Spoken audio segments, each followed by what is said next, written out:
Chapter 371. There was a lull in the battle as the forces of Brogora took stock of the situation. They were now moving into what had been the outer walls of what they thought was a large area of land occupied by the invaders. They had been half right, as they had kept control of the area. But large portions of the stone had been dug out to great depths. The land had been quarried for some of the valuable stone, while various passageways snaked out in all directions to mine any found veins of metals. No care had been taken to what the area might look like after they left. And while the cultivators of Brolgora had at times gone to extreme lengths for resources, they at least took some consideration for the structural stability of the area. Now it looked like everything might fall apart if they stepped in the wrong place. Though unfortunately, the central spire where the large pagoda and other ancient buildings stood seemed quite stable. One other piece of information quickly came to the forefront, at the unfortunate sacrifice of their tiniest companions. The ants discovered that the formations in the center of the area were actually able to affect them, scorching the first group to attempt to breach the area. Previously, certain formations had been capable of preventing them from passing through easily.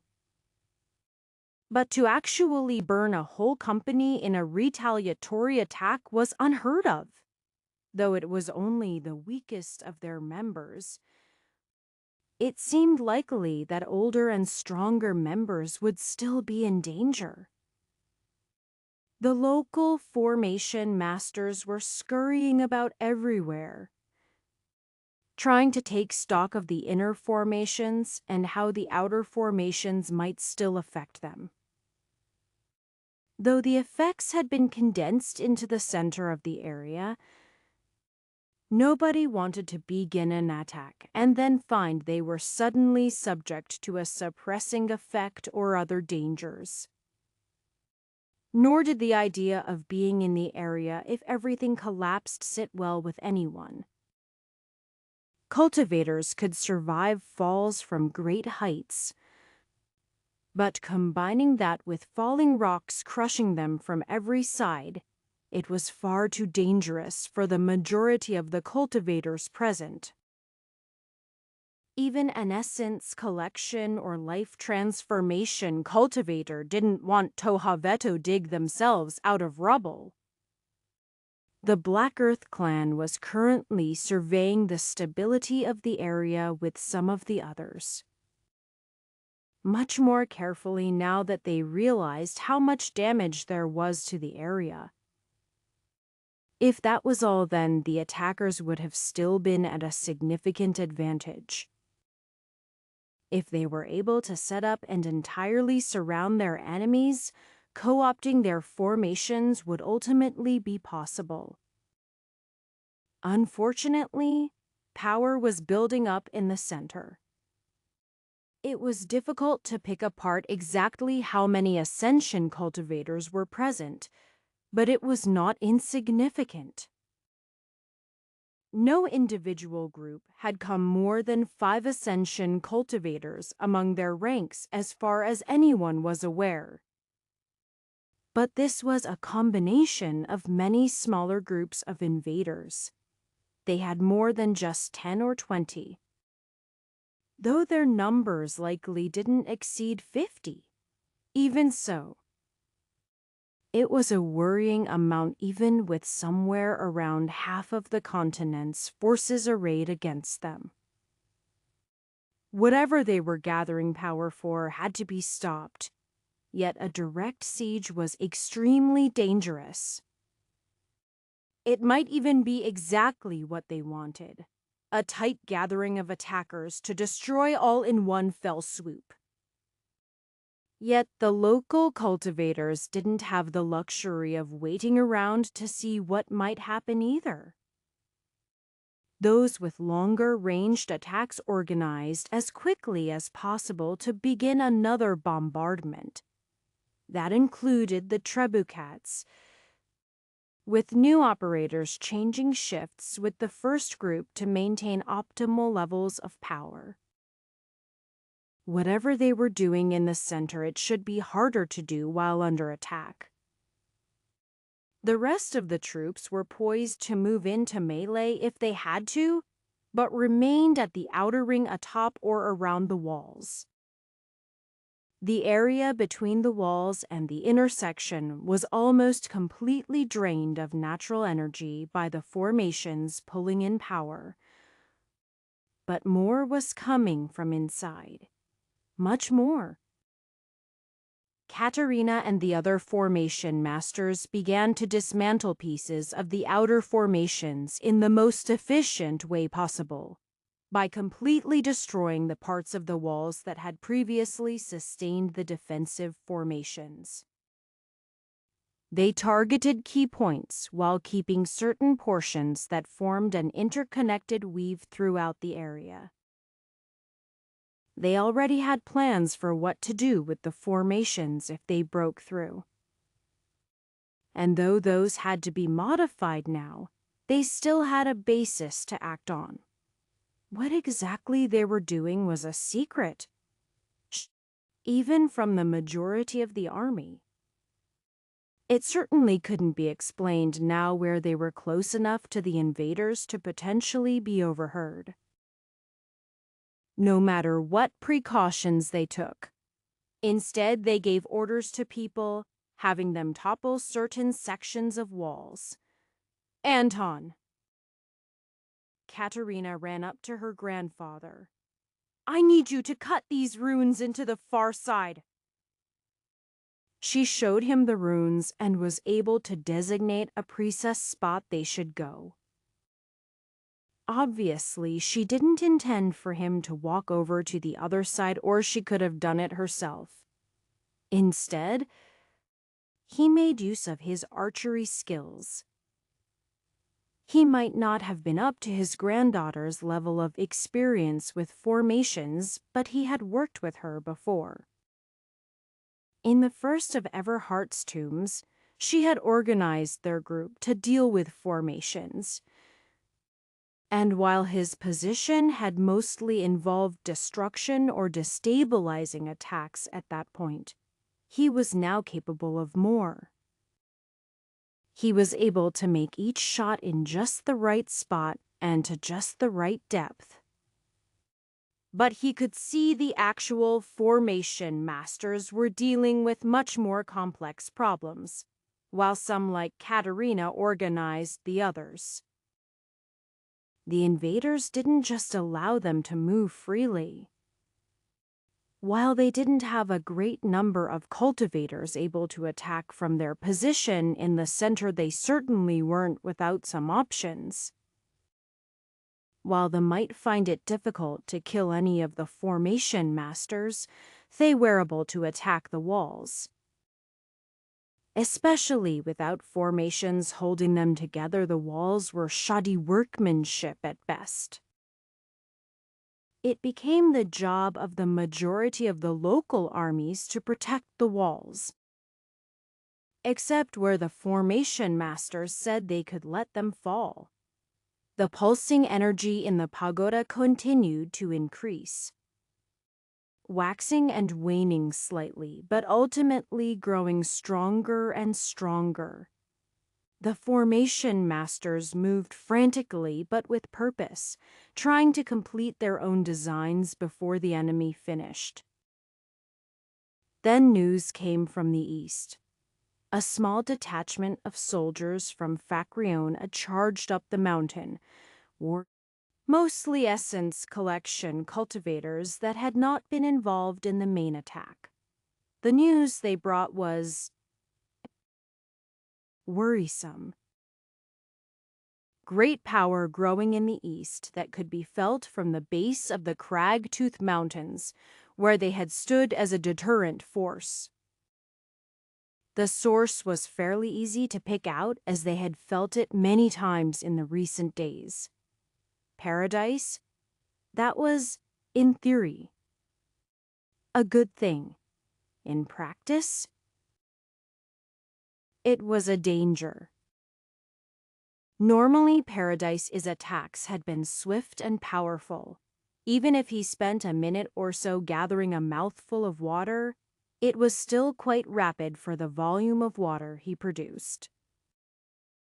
Only rarely had he built up for a larger attack, such as when their new and yet unnamed inland salt sea had been formed. It was fairly certain he intended to target the invaders. But the potential for collateral damage was not something they could ignore. After having it pointed out, Anton could feel the power building up. Soon other people would be able to feel paradise there. Well outside even Anton's normal range, a single point hundred of kilometers away, and a great cause of uncertainty. The same young man sat nervously at the base of the pagoda, where the integration masters were gathered. He knew they had some plan to wipe out the enemy forces, but he couldn't help but wonder if it would be of any help to Oheim in particular. Even so, he couldn't do anything except provide his own energy to assist them, of specific interest being his ascension energy. That power was what set them apart from the cultivators here in this lower realm, for all the good it had done them. The locals weren't supposed to be this strong. The integration cultivators had assured everyone they had a solution when they came here, and maybe they had been right. But a solution that kept them alive inside their fancy pagoda might not say anything for the rest of them. When the enemy forces began withdrawing, he almost wondered if they could even do that. Except with such a powerful buildup of energy, it hardly mattered if the armies from the lower realm got a little distance. Though Hewis worried about that strange thing to the east. The first to be sent away were anybody tempering cultivators or those in spirit building.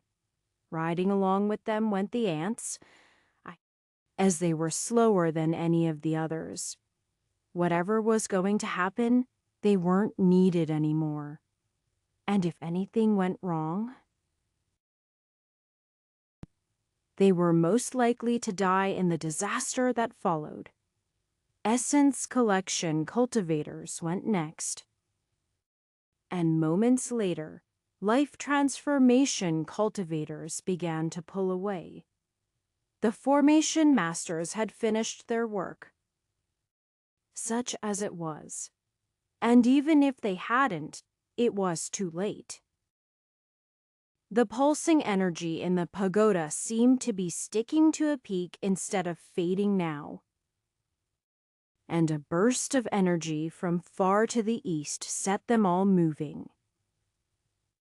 Lines of energy connected from their modifications and additions to the outer formations. Hundreds of formation flags having been set into the ground along with stone pillars like those used by Heavy Mountain Gate. The rush of energy from Paradise strangely enough seemed to go straight into the air rather than approaching them.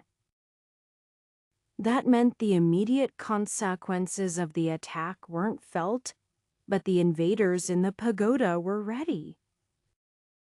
It seemed the locals' formation wasn't, though.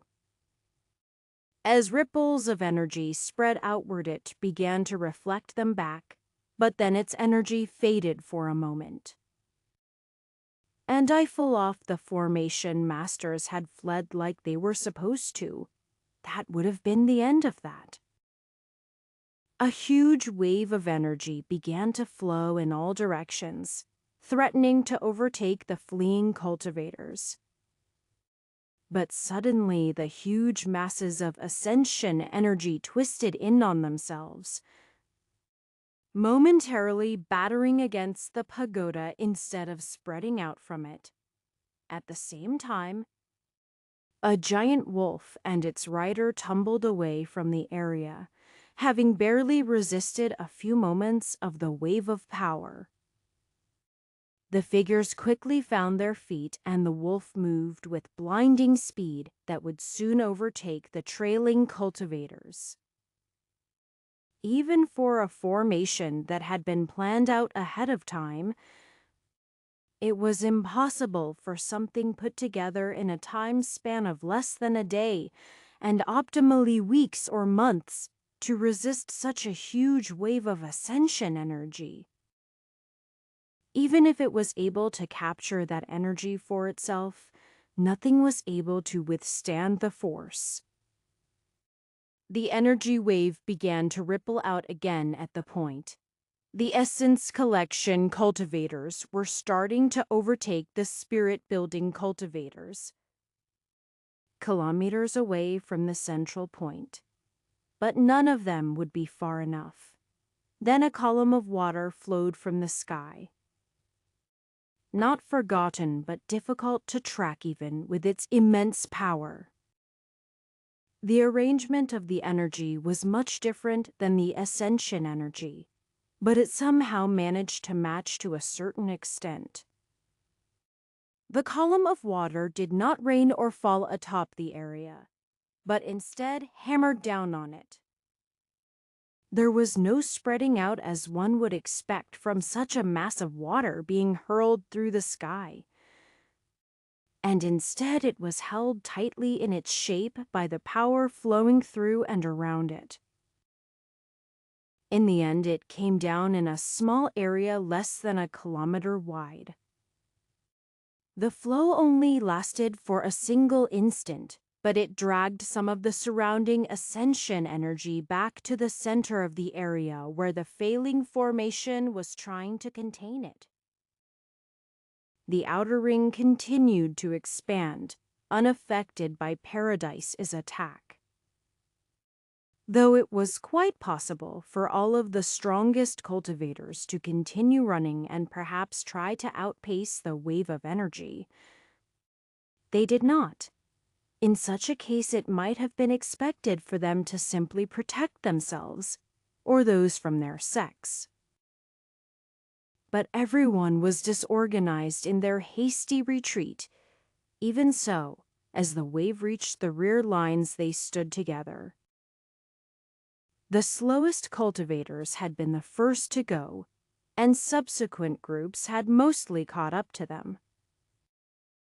Everyone got as far as they could, then combined their energies to resist the radial attack. Fire and ice twisted together with earth, the power of the sun, energy shaped as giant vines, and even mists of blood. The force of the wave of energy pushed over and through the combined barrier. But as it continued to expand, it also lost its density of power. More importantly, it lost any form of control, turning it into deadly power. Even the brief collision had been dangerous. Many were injured, some died. But compared to what might have otherwise happened, the group of cultivators was far better than they could expect. They were alive. And though it wasn't completely crystal through the fog of energy in the Cragtooth Mountains, it seemed that the invaders were not. Chapter 372. The local cultivators were ultimately fortunate to receive the amount of casualties they did.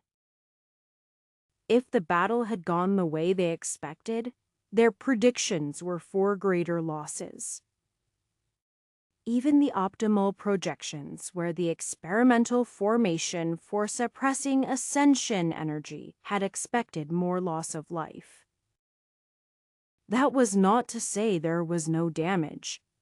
In addition to the deaths and injuries sustained by their cultivators, The ring of ascension energy spread over a large distance beyond the reaches of the Cragtooth Mountains, devastating plants and wildlife. The damage would have been much greater if not for their formations and paradise. And they could have even been wiped out. In a strange twist of fate, the ultimate damage to the region was minimized because of what the Twin Soul Sect and Flying Blood Cult had done leading up to the battle at Black Soul Valley. With mass abductions in Fakraona, even decades later the area had not been settled much. And the area to the west was not heavily settled to begin with. Yet it couldn't be said that no damage was done. The area was now bare of natural energy except a thin amount that slowly crept in from the surrounding area. In addition to the intentional actions in the Cragtooth Mountains to strip the area of its resources, the surroundings would take a long time to recover. Another ultimate disappointment was the utter annihilation of the invaders. Everyone involved had wanted them dead, of course, but their destruction included every piece of equipment that had remained on them, as well as the resources scoured from the surroundings and dug out of the mountains. Now there was only a strangely shaped lake devoid of life, with tens of kilometers around it being damaged to various extents. Over the last 2 decades, the continent had been carefully developing their natural energy production, including seeding plants of certain varieties outside of where anyone lived. The natural feedback loop of plants that required natural energy to grow strong that ultimately produced more than they consumed had now been disrupted. It was a huge loss, but at least they would be around to recover from it. It was also a reminder that, barring the presence of paradise which they could not control, they had ultimately lost the engagement. They'd grown complacent with their triumphs over the invaders and didn't fully understand the limits of their capabilities. They couldn't have, but it was still jarring to realize what could be done. That lesson they would keep in mind as the continent turned its eyes towards Estuary, still under the control of the invaders, and with very little information coming from the area. The invaders had been fairly well cleared out of everywhere else, including Ambati, which was now back in communication with the rest of the continent. There were some hopes that Paradise would take a position to the north of Estuary given its coastal position. But there was no actual way to control him. Despite the worries of the invaders in Fakraona, he had mainly stayed to the east side of Fakraona. Advances into Estuary were slow and methodical, as the invaders had much longer to settle themselves in the area. So far, they appeared to be content with remaining where they were, and given the success of the rest of the continent, killing the invaders, it was understandable. Yet the danger of backing them into a corner was now well known, and the sense of urgency had dulled. It wasn't a pleasant thought, but they had already had sufficient time to cause whatever damage to Estuary and its people that they were going to. If the information was correct that at the end of the season they would have a window to leave through whatever methods allowed their traversal. Nobody wanted to just let them get away, but it was an unfortunate matter of weighing the costs. Despite the victories throughout the continent, everyone was worn and weary. So much death in a short amount of time was devastating to deal with. And even if the basic resources necessary for life were produced in abundance by cultivators, the normal cycle had been disrupted. The continent wouldn't starve if they went a year without proper harvests. The great loss of life meant fewer mouths to feed, and the ability of cultivators to efficiently work individual jobs meant that some people were able to get back to maintaining the world without undercutting their ability to fight. But nothing was going smoothly, and the mental toll on the people was mounting. Standing where he had once been in the Mistley Hill Palace, Anton found it hard to reconcile the two images. Part of it was that he was a different person. His cultivation having advanced from spirit building to life transformation in the decades since he'd come to them with news about the spiked rollers being killed. Elder Byrne had been one of their best at the peak of spirit building and had helped identify some of the buried equipment they had discovered in the creature's lair.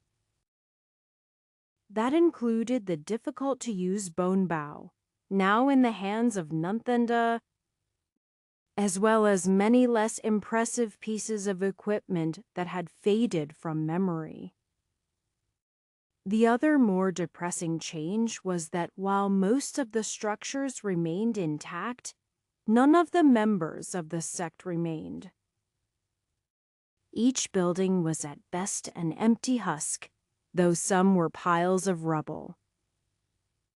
The only thing of comfort was that nobody's littered the area, though it was a small comfort. There were signs of battle from the previous months, so there should have been some ebodies. The invaders weren't known to nicely clean up after themselves. Likely wild beasts had come through and cleaned up the area. To a certain extent, recreating a battle from over a month before without any buddies to show for it was basically impossible. Anton would have liked to say that a certain spatter of blood was one of the invaders or a collapsed wall had resulted in one of their deaths.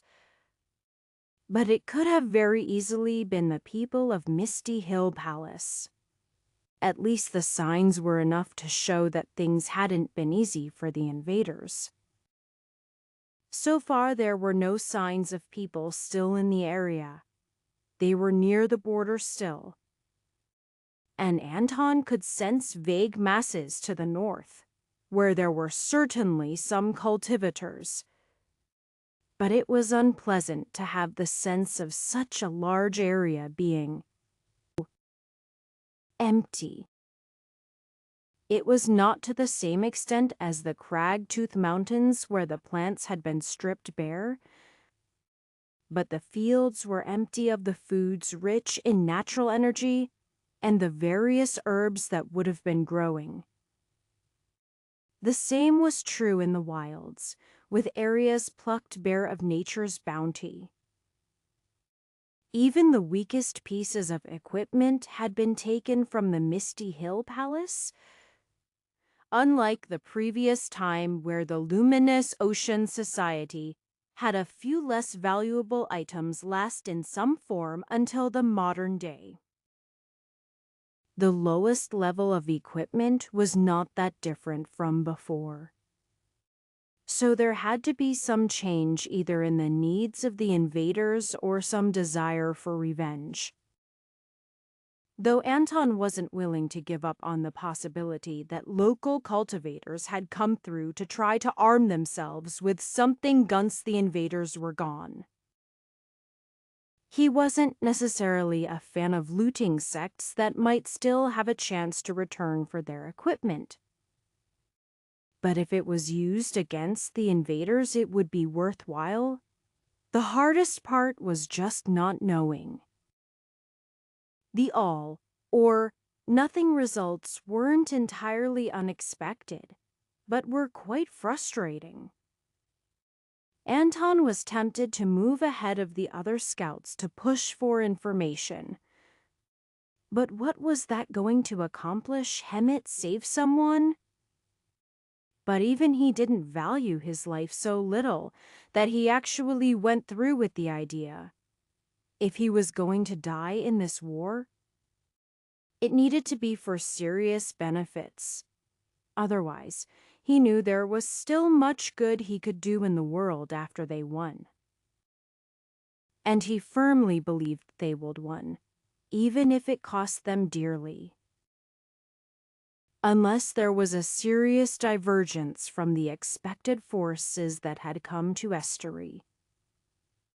Yet, when the invaders were descending from the skies, nobody could say there was anything remarkable about the numbers or power of the cultivators who had come to Estery. It should merely be bad luck that they were matched up with the various groups they came against, the invaders coming out on top more than in any of the other countries.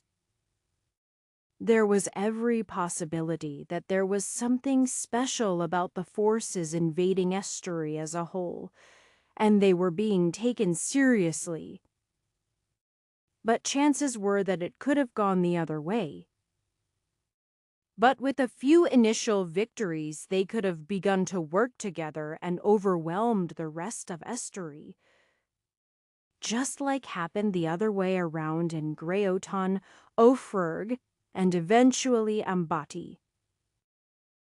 News from Aseneth had become more frequent as a portion of resources could be devoted to teleportation.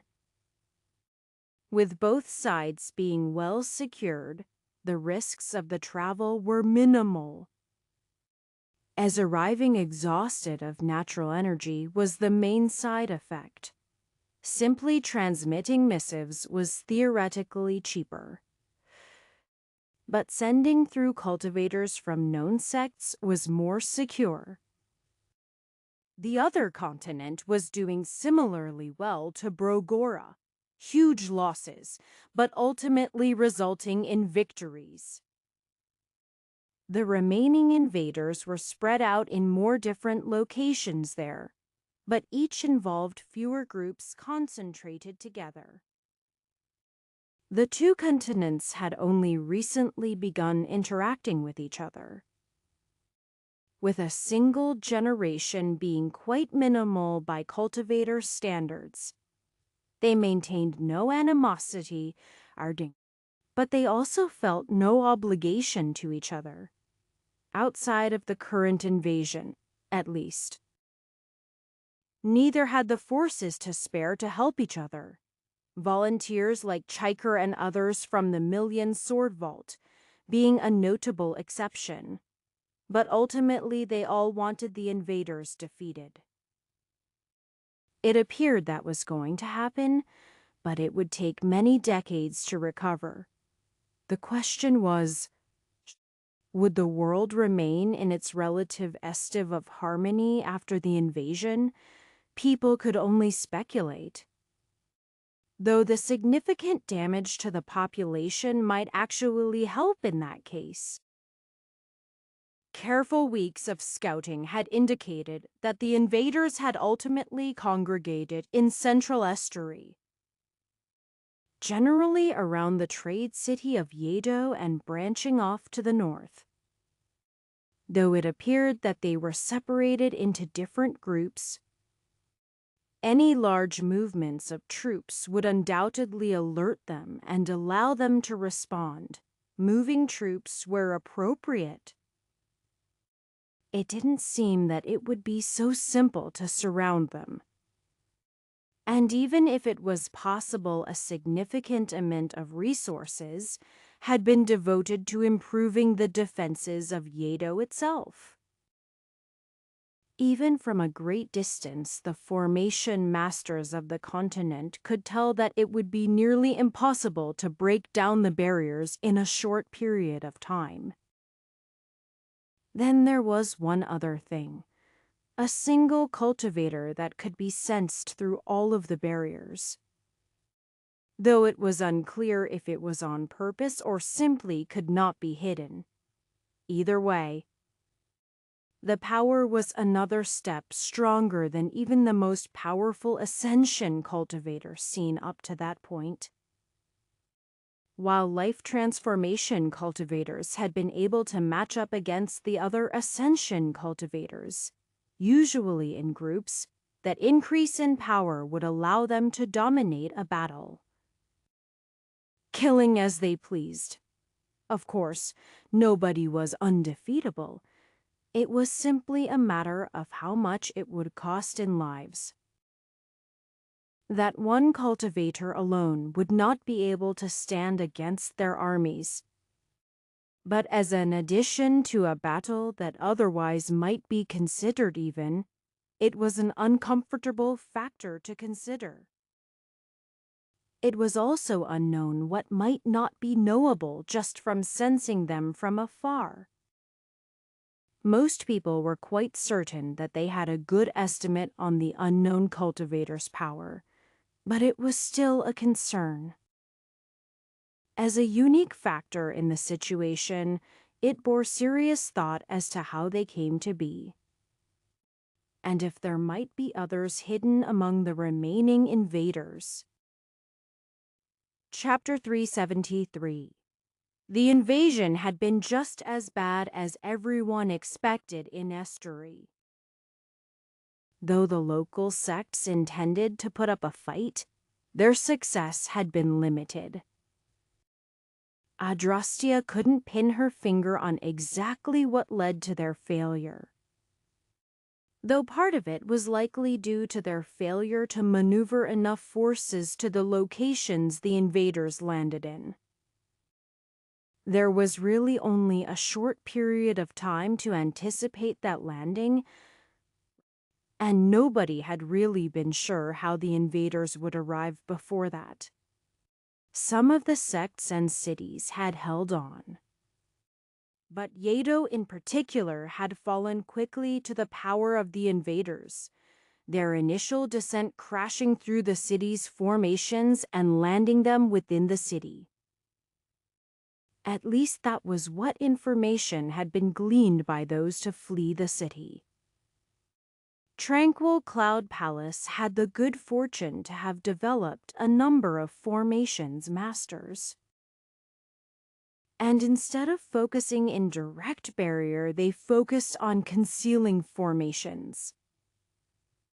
The peaks upon which they made their home were large enough that accidentally stumbling upon their community was unlikely, and their exact location had been kept secret.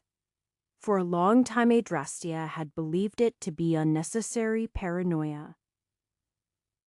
Estuary was one of the most peaceful countries to be found on the continent, and the Tranquil Cloud Palace among the stronger sects. In truth, the border skirmishes with Afurg had been an issue, but after slavery was rather forcefully abolished from within their borders, the tensions had faded somewhat. But Tranquil Cloud Palace had kept their location secret in the one way that mattered. And now it was saving not only themselves, but many others. Too many, probably, but that couldn't be helped. Adrastia passively felt the cultivators scurrying around the nearby peaks. Nothing could be so secret that they wouldn't know about the peaks the Tranquil Cloud Palace inhabited. But with the formations inhibiting the ability to use energy senses, it required manual searching to find them. Some got very close to the sect, but the bewildering nature of the formations was stronger just outside in a way that wouldn't be noticed. The thick layers of snow and their placement at the same level as the clouds provided natural cover and confused the landscape for the searchers. They could have just killed anyone who got close, but in a way that would reveal them more than others. There were plans to kill some of the searching invaders away from the sect, but enacting them was dangerous. Their presence might be revealed too far away from the formations, and anyone who went out might find it difficult to return. There were tokens that responded to the natural energy of members of the Tranquil Cloud Palace that could guide their way and protect them from the effects of the formation. But they didn't want to risk losing any and having their enemies discover some other way to use them. But now they were sitting here with too many people. Tranquil Cloud Palace numbered in the thousands with their disciples. But now they had tens of thousands sheltering within their gates, even without knowing precisely where they were. Local towns and cities had many fleeing in their direction. They didn't have the heart to refuse anyone. And during the first days, there hadn't been invaders directly breathing down their necks. Now they were one of the remaining pockets of resistance in Estuary. Hopefully there were more than they didn't know about. But obviously, cooped up on top of their mountain, they didn't get much information except a sense of the largest masses of invaders and those scouting their mountain. Remaining in hiding wasn't glorious, but unfortunately there were other issues with it not being sustainable either. Tranquil Cloud Palace had stored up a large amount of food for the sake of emergencies. But even with some of the fleeing refugees bringing some of their own, there were simply too many people to feed for long. Even now, the rations had been cut several times, even for life transformation cultivators like Adrastia herself. They had to do something, but what? That would have to be answered by a new presence she sensed. One of a group that showed no hesitation to openly display themselves as they walked the slopes, and were quite enthusiastic about how they engaged with any invaders they came into contact with. The interesting part was she recognized one of them. The last time she'd felt that aura in person was decades before. So many times weaker. After that, their paths had never crossed again. Though she'd certainly heard about Hoyt's rise in cultivation, even with more life transformation cultivators than ever. How could they have not kept track of the names of the life transformation cultivators of their neighbors to the south? There were others from the order as well. Plus a pair from the Frost Mirror sect and the glorious Flame Palace. Yes, she remembered hearing about that unlikely marriage. And unless there was another pair of life transformation cultivators from those sects who would walk through the mountains holding hands as if they were going on a stroll through town. It should be the same ones. Adrastia carefully made her way towards them. They weren't exactly close to the proper center of the Tranquil Cloud Palace, and she didn't want to be noticed with them. Being tracked back to the sect was theoretically possible if the wrong person got a lock on her. She kept her spear at the ready and her energy restrained, but ready to react to anything. A short while later, she reached the group as they were postulating how to navigate a ravine. For cultivators of their strength, nothing was impossible, but jumping tens of meters to the other side might be unnecessary. Yet while they talked, a woman riding upon a wolf did so several times back and forth. Approaching a group of cultivators who were nearly as high in cultivation individually as herself was a bit dangerous. not because she suspected the order would choose to attack her, but because they might act without thinking as she revealed herself. She started with slipping a portion of her energy over to the side and slowly revealing it, making sure her style was clear so they could recognize she was not one of the invaders.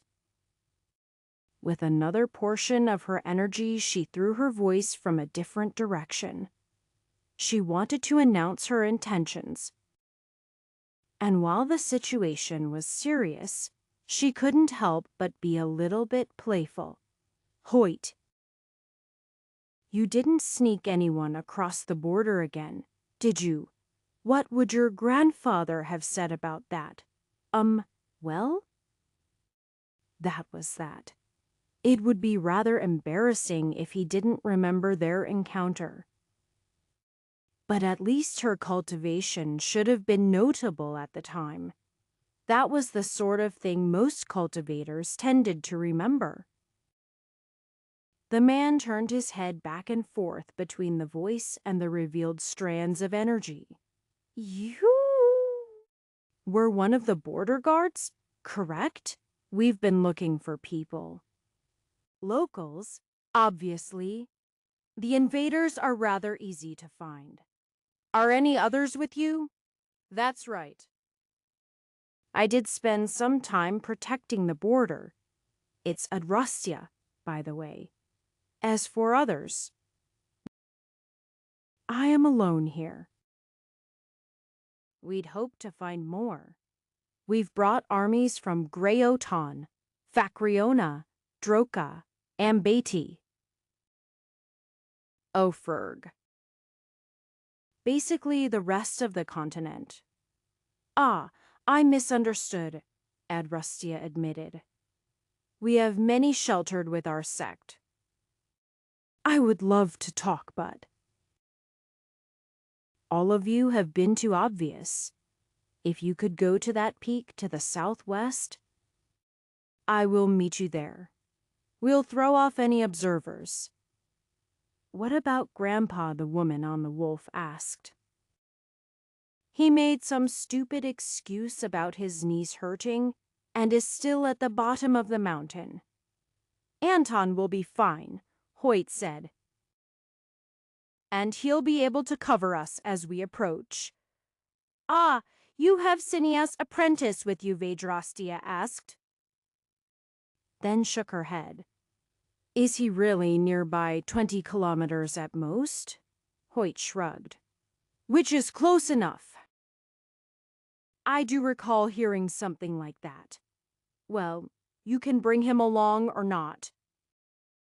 When we get back to the sect, we can talk more about these armies. The sect head of Tranquil Cloud Palace was Erazu, a woman that Adrastia looked up to as a mentor and teacher, even if they fought in different styles. There was much to learn from her. Erazu had suggested several times that Adrastia might become the next sect head. But such decisions would obviously now be waiting. Greetings, allies from the Order. And elsewhere, Erazu bowed, her flowing robes exaggerating the movement. I have heard tales that you bring armies to Estuary. That's right, Hoyt nodded. Though our losses have been great, the majority of the invaders have been slain throughout the continent. Except for those in Estuary. Until now we had not been able to find. And active groups. That matches our understanding of the situation as well. Erazu nodded. Things are dire here. Perhaps Infinite Wisdom Forest might have been able to conceal another large group. Maybe others, but we have received no contact. As for your armies, we should warn you. A cultivator of great power advanced their stage to a level difficult to comprehend. We took note of their presence already, Hoyt replied. But we were unaware that they had advanced while present here. Are you certain, quite? It is not something that could be mistaken by any within hundreds of kilometers.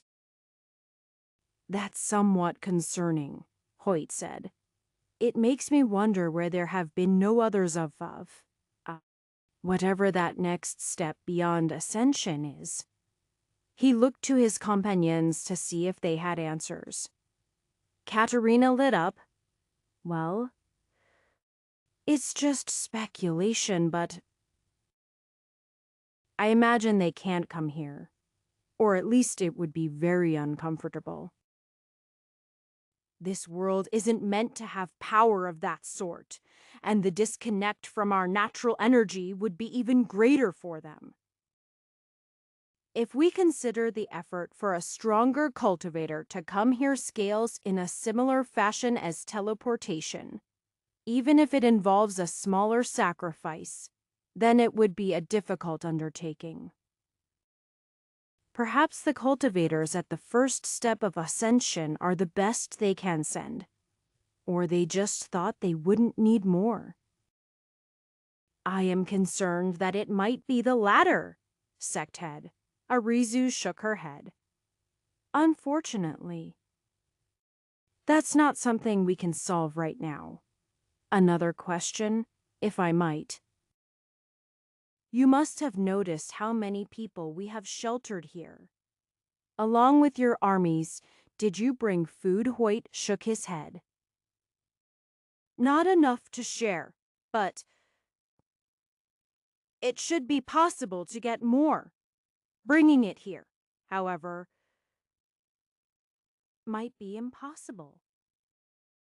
That is an area of concern, Arizu admitted. But with the support of your armies, it might be best if we simply left the area. That would unfortunately reveal our location by moving so many people.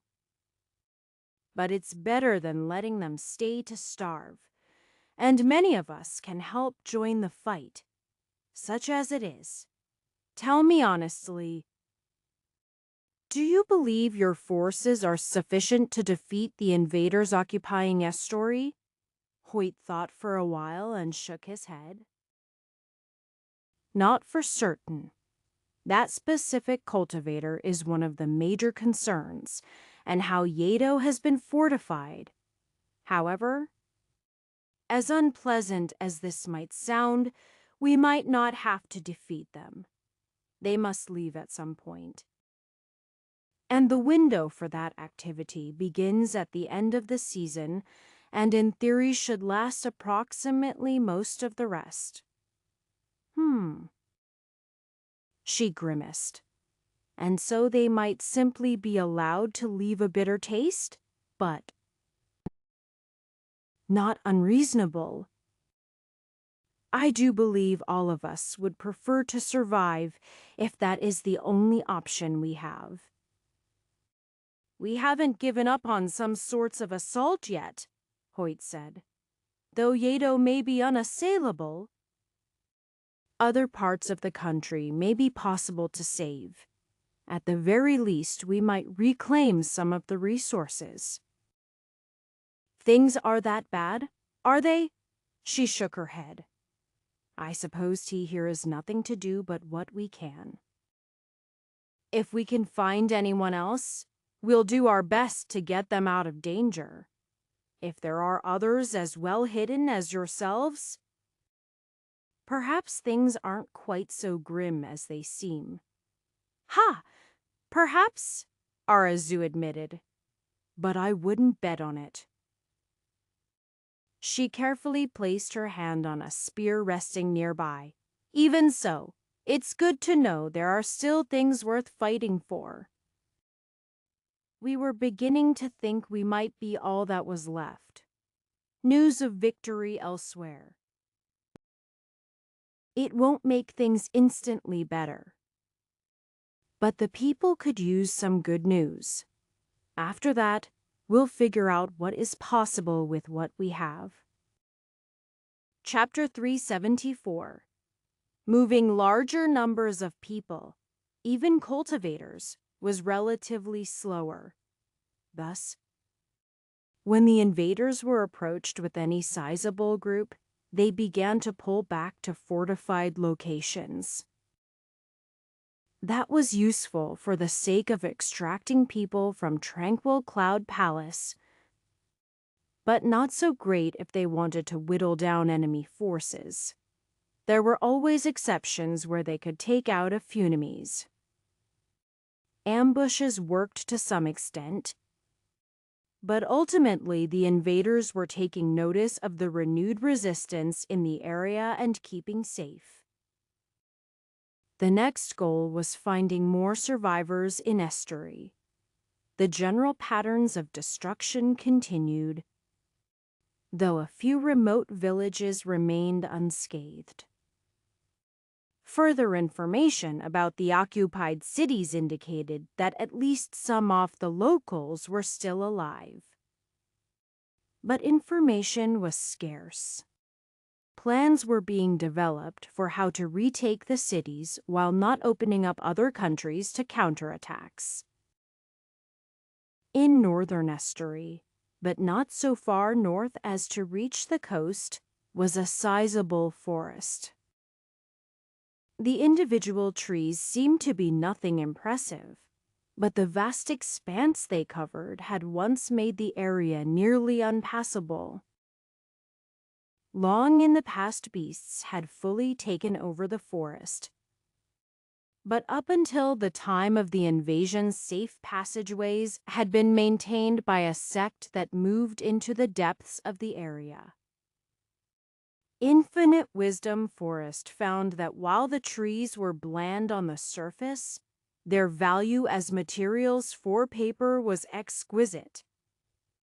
And there were cultivation secrets to be gleaned from the entirety of the forest itself. Now that same forest protected them. Unlike Tranquil Cloud Palace, their location was not concealed to any significant degree. The core of the sect grounds was at the intersection of main highways, including the one from the coast that eventually ended up in Yedo.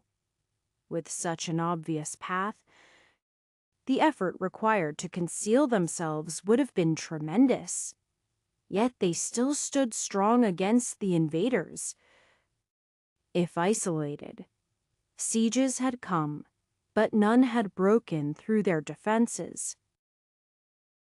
The power of formations was determined both by the maximum intensity that could be withstood as well as the total amount of power that could be drawn on. The replenishment rate was also a key factor in the latter. And Infinite Wisdom Forest made use of what they had available to achieve all three. The functionality was a secret, but one that once known would be completely devastating. Fortunately, there were no traitors in their midst. They had eradicated the members of the Twin Soul sect that had wormed their way in, and any information they had gathered clearly had not been disseminated to the invaders.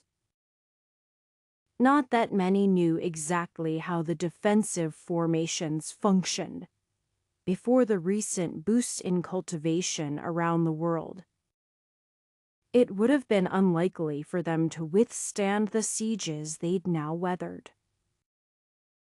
It wasn't due to a great increase in knowledge or changes in the formation itself, but simply the power was greater.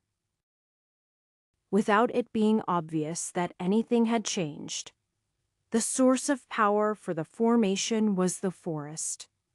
The entire thing. Not some small portion of it. Nor did it mean there were energy-gathering formations throughout to channel power to the core. Instead, the trees themselves had the property to evenly distribute the natural energy in the area around them. Nobody was quite sure exactly how it functioned, but the root systems connecting them together were a significant part. Most importantly, it was so efficient that it was nearly impossible to feel the flow of energy. There had been some concern when the invaders began looting the forest and cutting down the trees, but they soon gave up on that project. Nothing of the trees immediately displayed value. Though the invaders certainly took advantage of the herbs that had been encouraged to grow wild, synergizing with the trees as their growth and energy dispersal cycles alternated. It would take decades to replant them and a similar length of time to return the populations of beasts back to where they ought to be. But for the most part, the trees had been left alone after a certain point.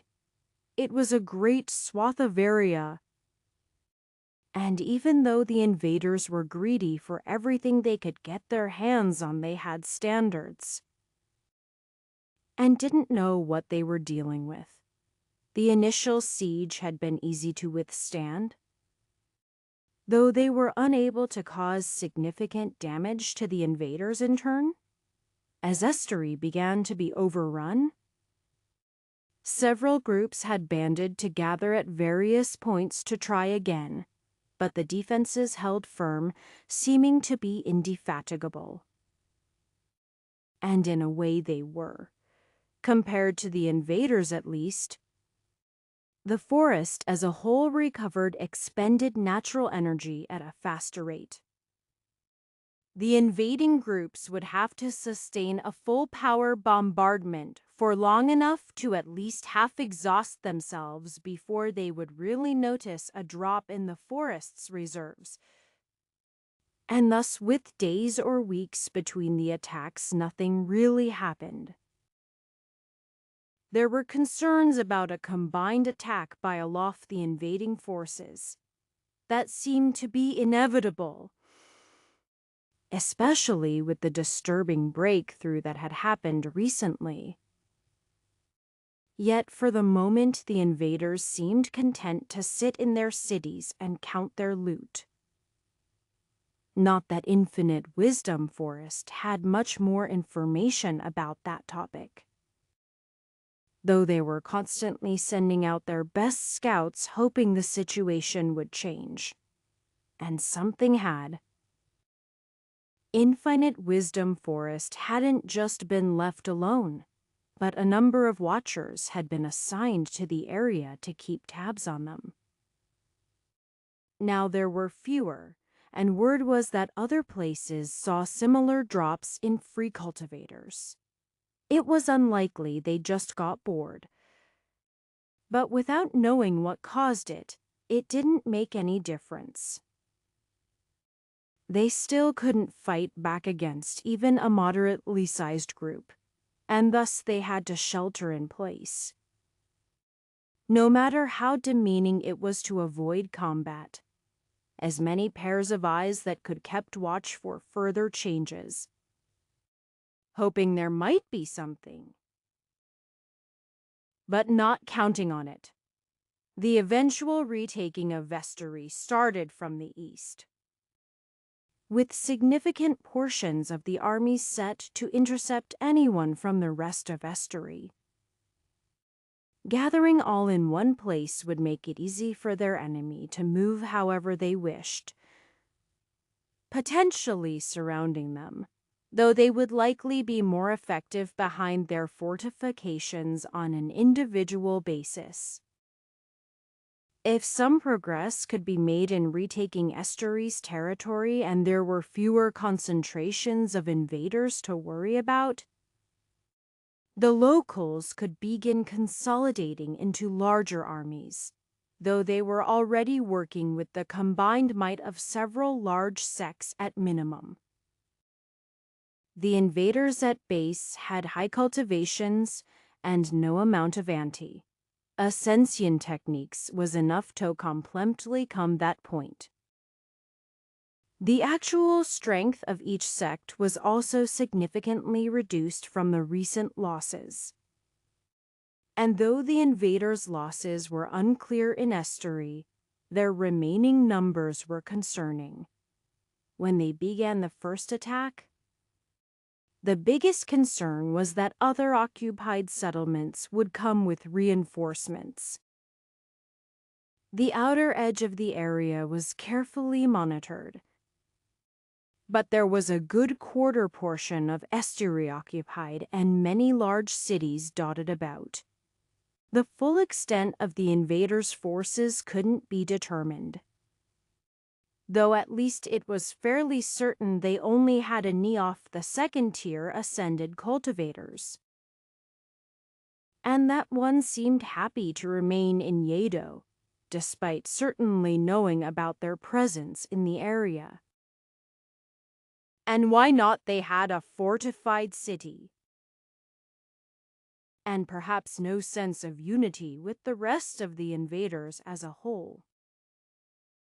That was what they were hoping, and as the first city fell, there was an amount of justification felt. It was unfortunate that they weren't able to annihilate the invaders, but their forces simply weren't sufficient for that. Still, they inflicted more casualties than they took, and the invaders could only flee into already occupied territory. Though they would inevitably join up with other invaders, as long as they didn't proactively organize themselves into a greater force, the allied armies of Brogora had plans to take them apart piecemeal. It would be a problem if all of them fled to Yedo. But if their plan worked, they could carve out a section that would allow them to make a move on the central city. It wasn't quite clear if that was ultimately the best move, but they couldn't just ignore the strongest congregation of enemy forces either. Anton didn't like that he couldn't tell what was going on in Yedo. The main bulk of the army was still 50 kilometers away. But he should be able to sense that far easily. If he was blocked by a formation, that would be one thing, but finding himself blocked by the aura of another cultivator was concerning. He was reminded of his first encounters with Vandale. A vast gulf of power between them, except without any of the kindness or warmth that came with it. Instead, the power was bright. Even as enemies, it wasn't Antarian plussed. But it was concerning in the same way as any other source of power that couldn't be controlled. Knowing that this cultivator would actively work against them didn't make things any better. At least it seemed they didn't have long-range sniping abilities like himself. If they did, there was no doubt they could wander about the region and pick people off as they pleased. Unless they had some major deficiency that made them slower than would be expected for their cultivation, killing a few key targets and leaving would be trivial. Even if they were attempting to conserve their ascension energy, it would be more efficient to kill people who weren't expecting it and rest, rather than face everyone at once. The problem was, how much range did they have? Maybe they were a melee combatant, as so many were. In that case, Anton could still imagine the destruction they could wield. Sweeping swaths of death through the lines of their armies. But if they had an effective attack that could reach even 10 or 20 kilometers, serious damage could happen if they attempted an attack. The trebuchets would need to be within that range to attack the city. And there were precious few things with longer ranges or more efficiency than the weaponry put together by Grant. Perhaps if he had been given time, resources, or motivation, they might have something more grand to make use of. But ultimately, most sources of attack simply fell off with range. Even horizon shot technically grew weaker at the end of the range. But due to special control techniques and the speed of the projectiles, it was minimized. It required both. Since an attack without natural energy augmenting it became instantly worthless in most cases, and slow attacks were both easily dodged and required more effort to sustain. Their forces were now at a strange impasse, as armies worked their way in from the east. Yedo couldn't be put out of consideration, but they also couldn't necessarily deal with it. Yet the thought of leaving it was unpalatable. Just because the invaders would be leaving at some point didn't make things better. Anton would have found it more disturbing if the bandits had taken up residency in Dunganon. But just because they took what they wanted and left behind only destruction didn't make the situation better. For the moment, Yedo was standing, and possibly even had civilians from Esteri inside, likely being forced to labor under the invaders. When the time came for them to leave, would they simply go, or would they raze the place to the ground? Causing as much destruction as possible, Anton would bet on the latter. A brief thought passed through his head. He knew such an intrusive thought was ultimately unfair. But teaching people to cultivate and be able to stand up for themselves might have made things worse. It might have made them be seen as a threat, or the invaders might have simply wiped out cities with a wave of their hand, nobody even having the slightest hope of resisting their every whim.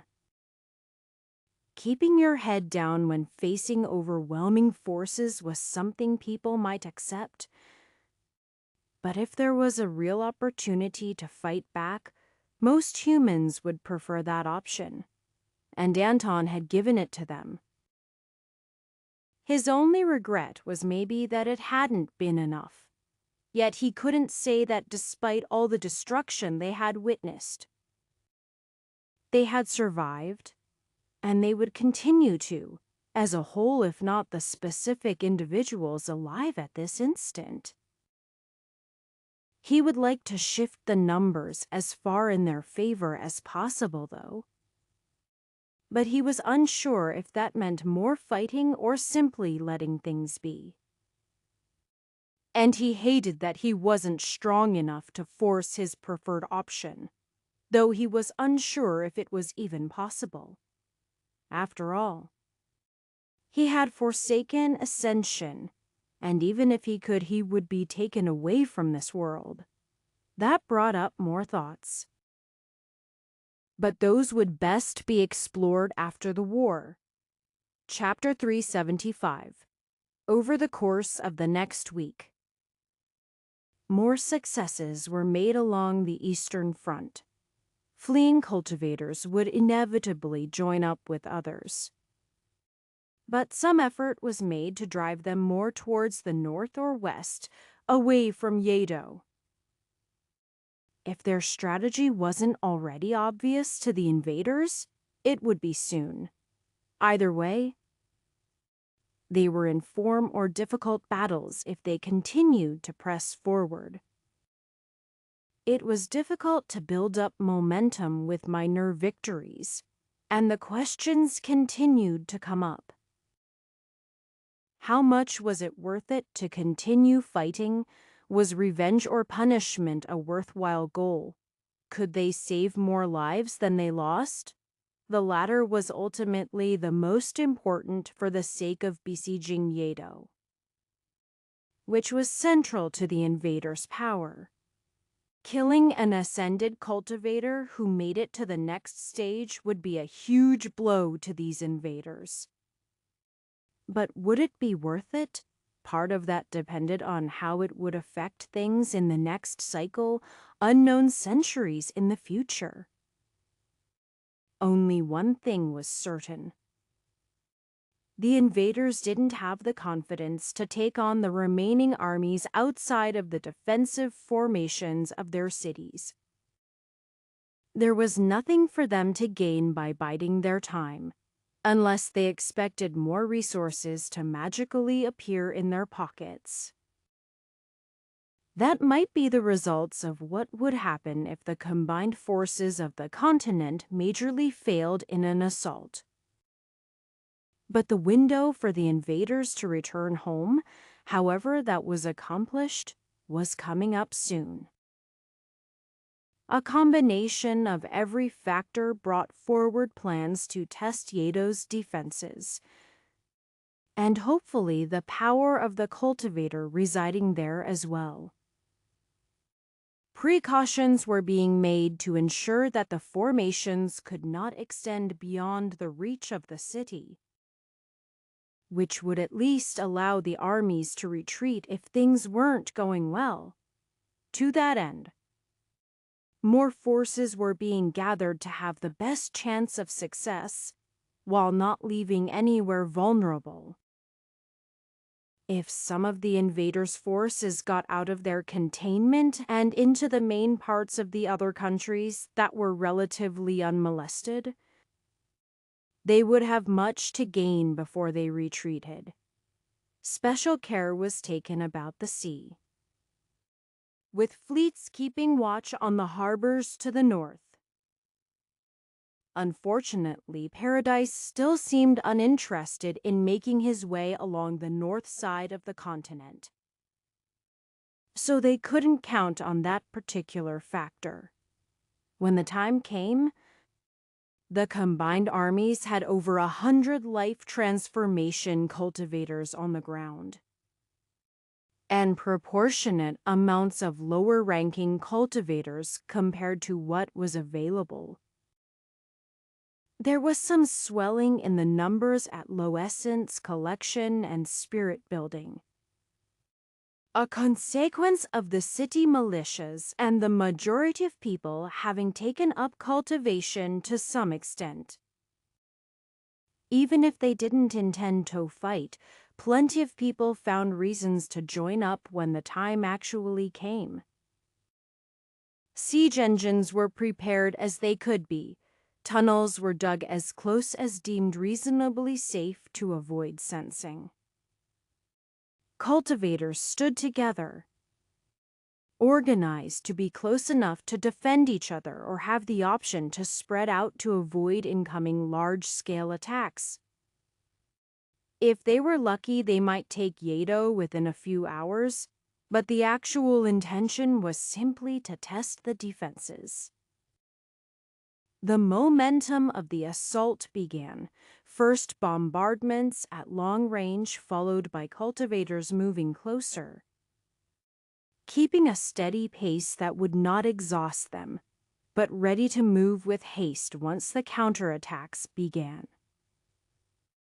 They had barely even begun something that could be considered a true offensive when atop the walls appeared a woman. Even those who were deficient in their ability to sense energy would be able to recognize her as the Ascension Cultivator who had achieved a breakthrough. And that was before she released her aura. The woman had an unearthly beauty. She appeared ageless, not young, but without the signs of time having ravaged her features. As her aura spread, people could not help but look. Even if they knew better, the first to be struck blind were the spirit-building cultivators, and those closest to her. It took only an instant before people turned to flee, not that they could have taken a step closer to her if they tried. The woman was more akin to a massive otherworldly force than a person, and the instinctive reaction was awe and fear. Back with the siege engines, Anton did his best to shield those with him from the effects of the aura. He always had his own energy spread out to begin with, ready to form energy bows anywhere within his radius.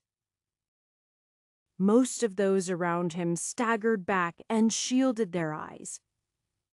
But with his protection, they didn't simply flee, and though they were blinded momentarily, they recovered.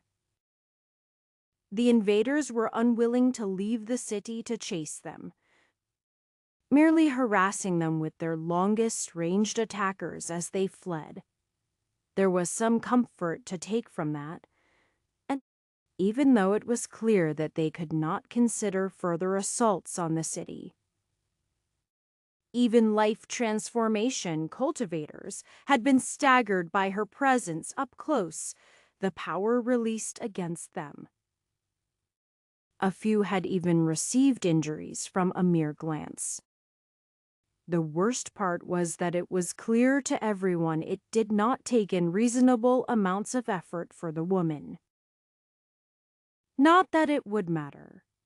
She only had to be able to maintain such an aura for a short time if fighting reached the city walls.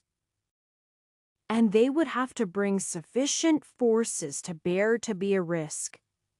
Waves of discouragement rolled through the armies. But after retreating to a safe distance, the armies reformed, ready to hold their ground. The leadership of the combined armies gathered together to discuss what had happened. Elder Sarka of the glorious Flame Palace crossed her arms, glaring at no one in particular. "What the hell was that?" "Huh, I do believe that is tied to her particular aspect," Adelina explained. "It is too." She gestured vaguely as she thought the words. Eccentric for that to be expected. A specialist in wide-scale combat suppression.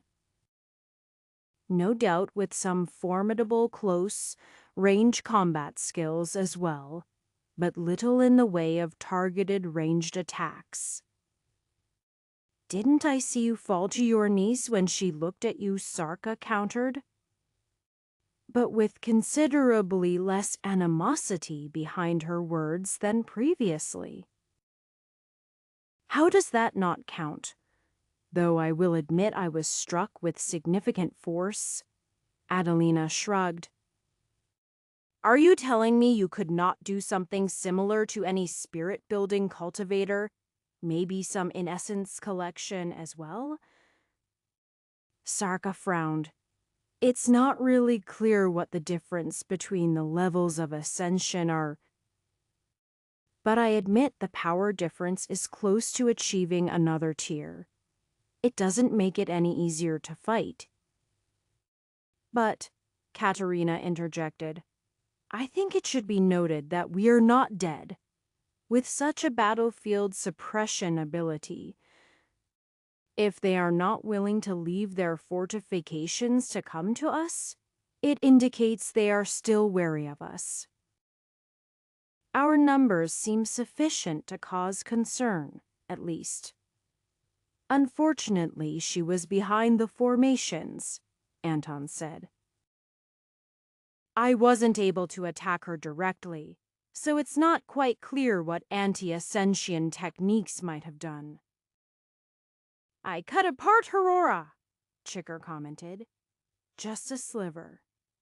It reformed quickly, but if we could focus on her, I think we could kill her." There was a rustling outside the command tent as someone called inside. "Great elders, pardon the interruption, but some sort of messenger bird has left the city to the northwest." Anton's eyes flashed, and he ran outside. He was already extending his senses in that direction, and a flying target was easier to pick out as the only thing in the skies. His first shot came with the feedback of some sort of defenses resisting him. The several after that were merely used to soften up those defenses as they were already on the way. But the next had more effort put into it, a mix of anti-ascension techniques and the mysterious extra energy from beyond death. Some portion of that combination allowed the attack to pierce the large creature, dropping it from the sky. "I do believe I will be keeping watch out here," Anton said back towards the tent. "We should send for Sinaya as well." Back inside the tent, Adelina clapped her hands. "Well, that is likely to have been some form of message. Perhaps not one of desperation, but a desire for cooperation. These invaders have been shown to be risk-averse.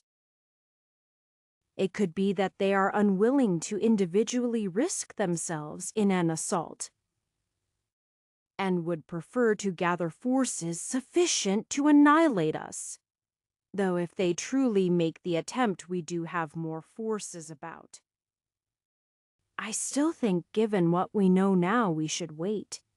We can still focus on other cities. But there is too much risk to assault Yedo, or leave it unwatched." "I truly hate to agree with you," Sarka said. That was it, but it was technically all that was needed to get her point across. From the brief observations we had of the formation in action, Katerina commented, "It seems infeasible to try to overpower it with some sort of encircling formation, and creating something 100 kilometers across is not something that could be completed in a timely manner. Any closer would be risky," Sarka grunted. "I want to be sent to a team involved in the active projects. Assaults on other cities and herding them where we want them to go." "Good idea," Adelina nodded. "We will of course need some members of the glorious Flame Palace here, for the diversity of abilities in case there is an attempt to sally forth. But those with talents best used elsewhere should be reassigned. Unfortunately, even if we are somehow successful at eradicating every other pocket of invaders, Yedo will be difficult. Some spirit-building cultivators actually died to that woman's aura, and others appeared to have sustained long-term damage to their eyes. Numbers alone won't be sufficient. And if we only count our stronger cultivators fighting against formations and the suppression of that aura, it's just not enough." Everyone nodded. One area they had an advantage was being able to draw on the entire continent's population. With everyone that could taking up cultivation, weaker cultivators were always more vulnerable. But there hadn't ever been truly omnidirectional abilities that would kill them. With nothing better to do, Anton took his daily shots at the barriers surrounding Yedo. He never exhausted more than 1/10 of his maximum reserves total. Except for the mysterious extra energy, he was certain it was a different type. Neither upper nor lower energy, but something different. Unfortunately, unlike ascension, there seemed to be no knowledge in this world about what it might be. Something tied to reincarnation, perhaps, but Anton could only speculate beyond that. There was no indication of some other layer of reality to interact with, and he wouldn't even know how to ask the invaders about it, if they would be willing to talk. He didn't know what he expected. Budov could get an arrow to slip through the barrier and through the defenses of the second-tier ascension cultivator. Well, that was where the thoughts kind of ended, because he couldn't really do the first. What Hekeldo was shoot down anything that tried to leave the city. Even tiny blips of energy would be annihilated. Surely the rest of the invaders would still have a chance to learn that there was some sort of communication being attempted. But the details would be in question. Capturing the information hadn't been possible. The very first target had annihilated whatever message it carried as the giant bird fell. Yet the atmosphere of Yedo wasn't one in desperation. Instead, it was likely some sort of intent to bargain. Perhaps some offer to organize with others and some way to split the loot. Because that was the attitude the invaders had come in with, and why they were ultimately so disorganized. They hadn't thought they'd needed to be outside of some initial rules. If they felt safe in their cities, why would they join forces? Anton wished he could stay awake continuously. And he did so for the first several days before Kanija had arrived. Now they alternated much shorter shifts, ready to shoot anything that left the city. Even if it came from the far side, it was hardly much further away by their standards. Even beneath the city was being watched, though more as a coincidence, as further tunnels were being dug with the intent of possibly collapsing them and the city above. The depth they had to be at meant that was a great deal of work. But at least there were constantly people monitoring the area, just in case. Arrows faded into the cum of protection over the city, causing minimal damage, but at least keeping the guards on the walls twitchy. That was something at least. Anton couldn't help but think about how they either too much or too little time to wait. Not enough time to act. But the sooner the invaders could be gone, the sooner they could get to healing the world from the damage it had suffered. Chapter 376. A depressing atmosphere settled over the city of Yedo, the result of an air of authority that was decidedly not happy with how things were going. For a short time after making an advancement in cultivation, Farah had been in a good mood.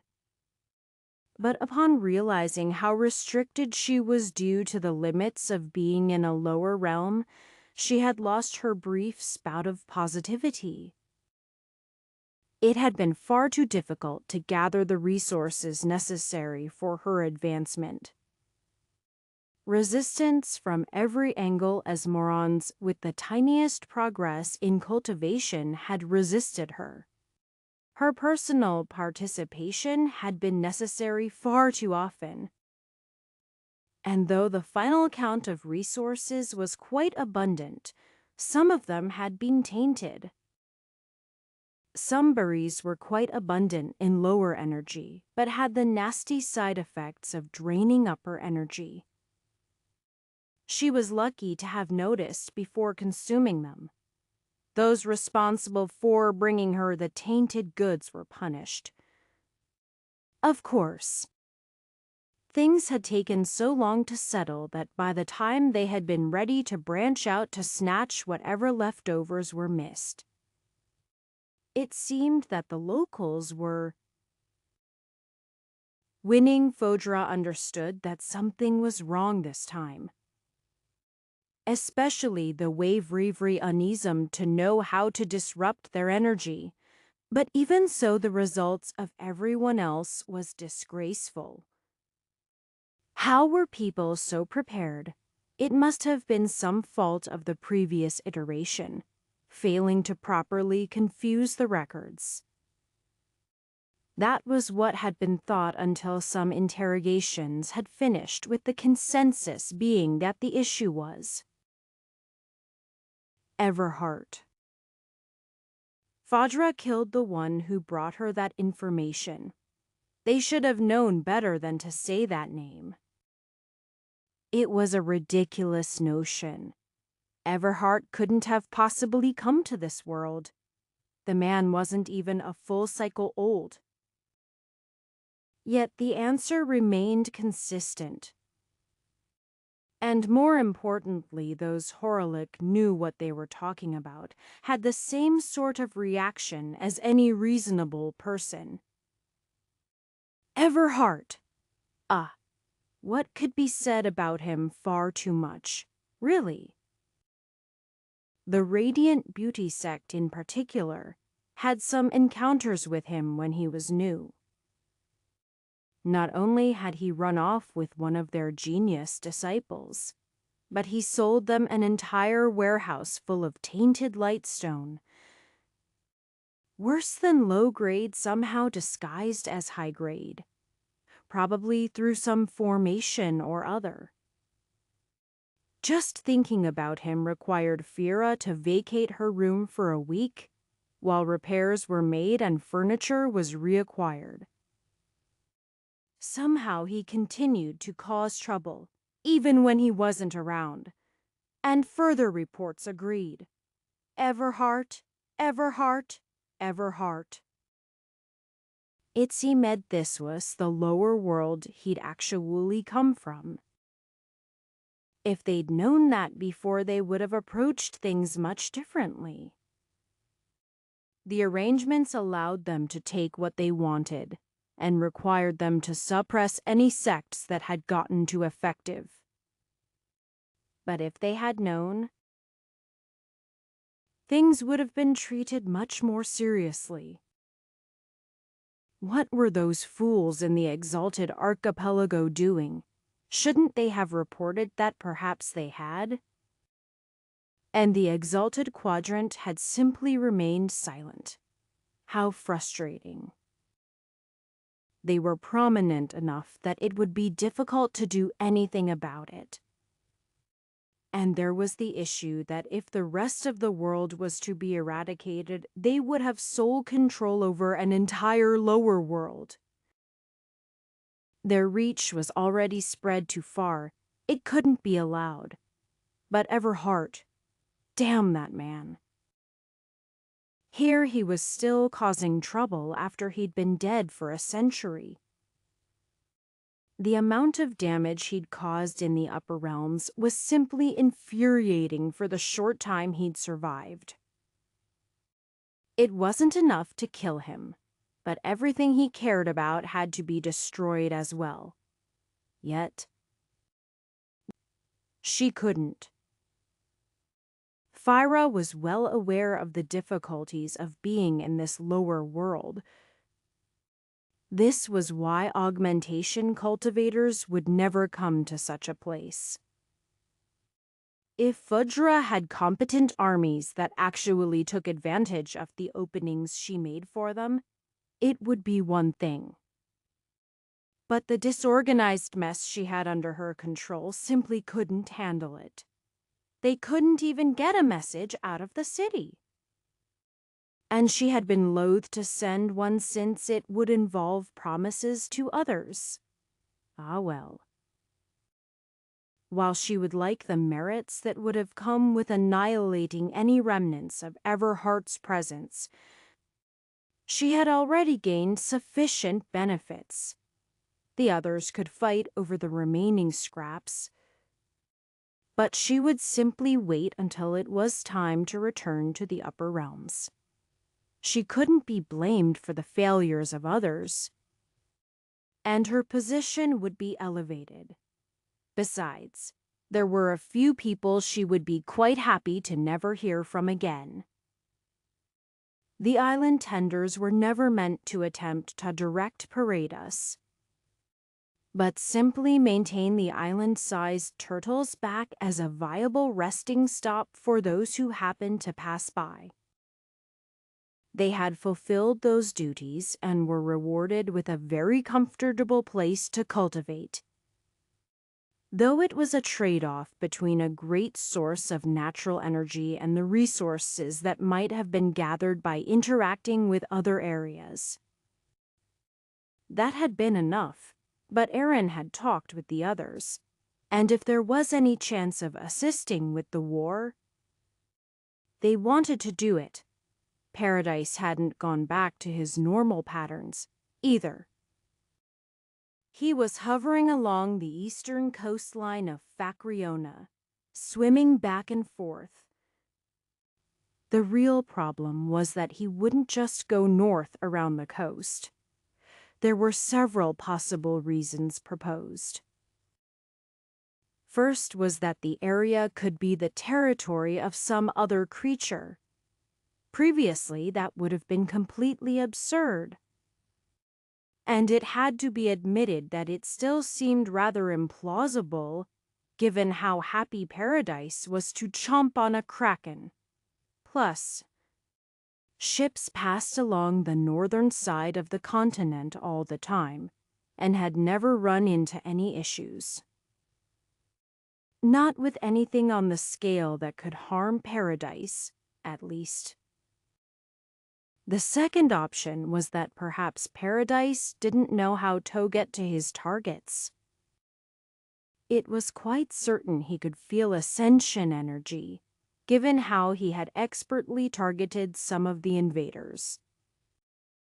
The devastation he had caused in the surroundings was unfortunate, but it would still be useful. With the invaders being more or less directly west, swimming in an area that he could seek passage in that direction made sense. Except he swung much further to the south, so that didn't quite fit. It wasn't as if his normal travel path was matched with the center line of the continent. Then there was the easy answer. It was too cold. At first, Aaron thought it was silly. Perhaps the most powerful creature in the world being afraid of a little bit of cold water. But it made more sense upon further consideration. Paradise seemed to make use of the natural energy from the ecosystem on his shell. And even if could withstand colder temperatures, that might not be the same case for the plants. To test that theory, the island tenders had sent messages asking for help from fire cultivators. But the response had been quite underwhelming. After all, they were currently occupied with important battles. Who had time to spare heating up a turtle? A few people wouldn't be enough either. And if nothing happened in the end, it would be a complete waste of manpower. It was likely that some people were cautious about coming for other reasons. It would require making a very large amount of heat right around Paradise. Would the turtle see it as an attack, even if everything worked, and he made his way towards Estuary? Would his presence help? They might just end up with more craters, unusable land. The deaths of the invaders would be a benefit?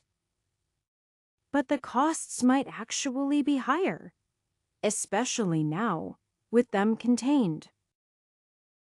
Erin considered the situation and wondered if she might eventually be able to do something about it. She certainly wasn't a fire cultivator, but did it require fire, maybe just heat? Though the only hot thing she had to be familiar with was the summer sun. Not exactly an extreme example to derive special techniques from. And of course, the war would be over long before anything happened, even if she was a genius with a higher cultivation. But it was a shame to see Paradise patrolling back and forth so desperately without being able to do anything. It was strange that there was such a small window of time for people to come to the world or leave, especially when the time between such points was so long. However, that was what the invaders believed, so even if it wasn't correct, they would act like it.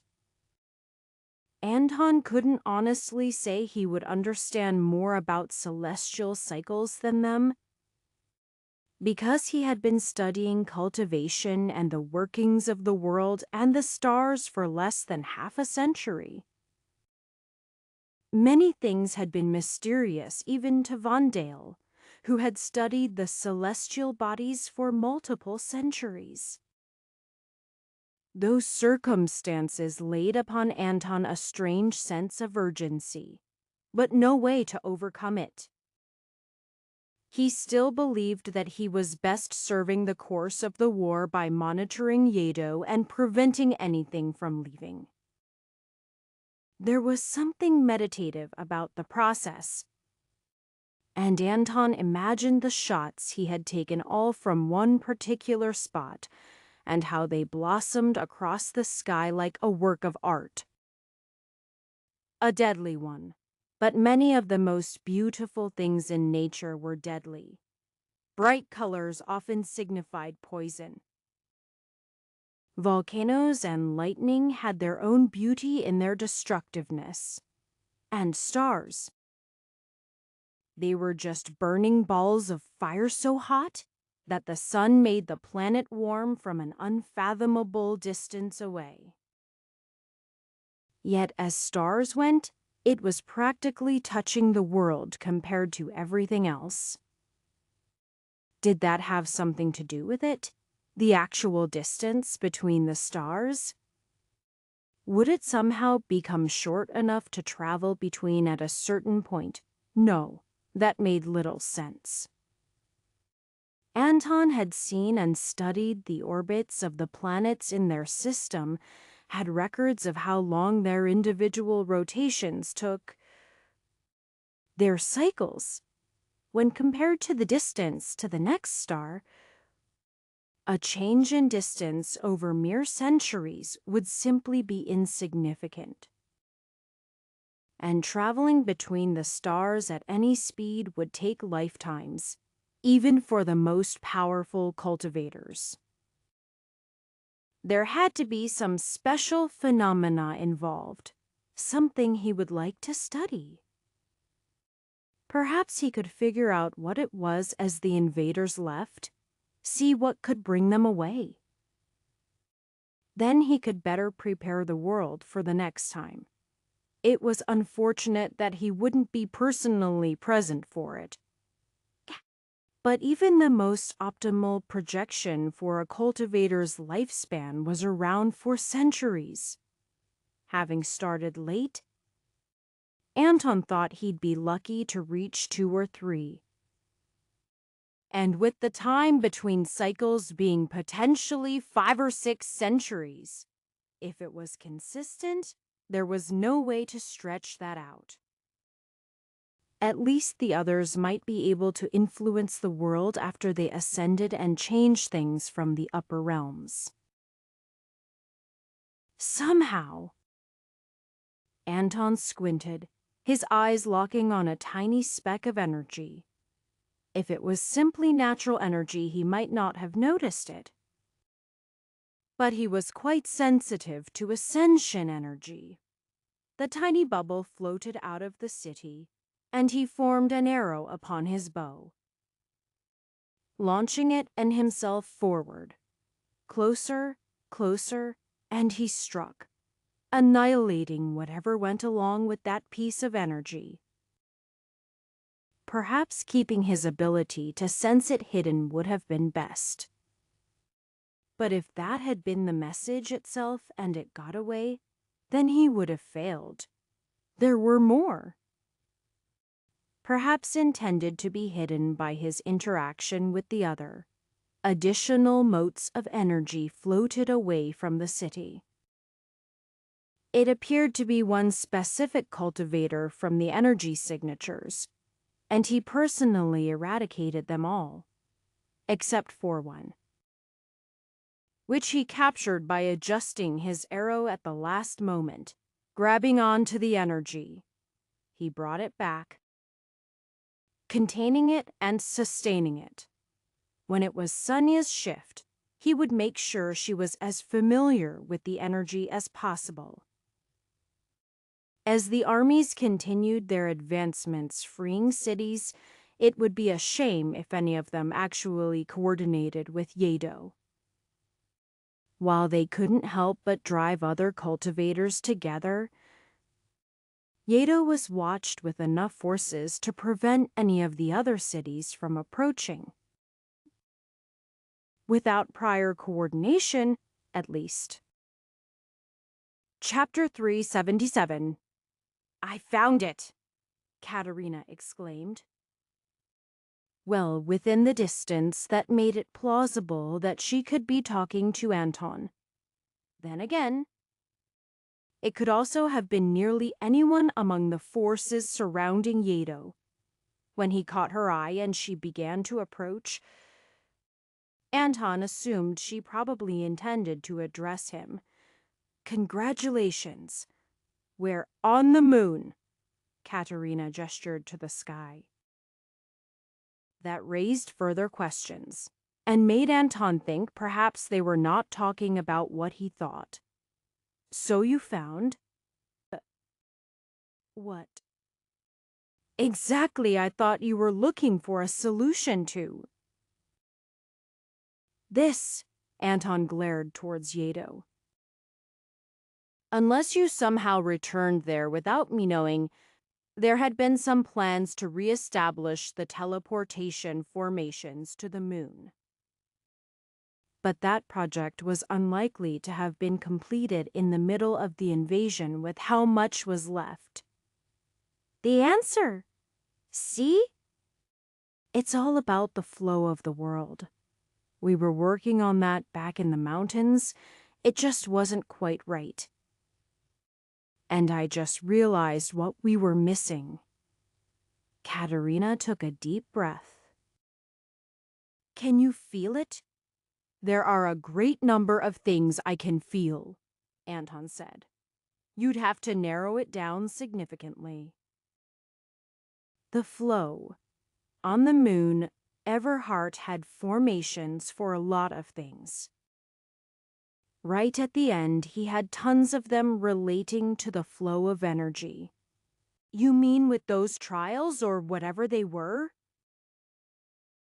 Anton shook his head.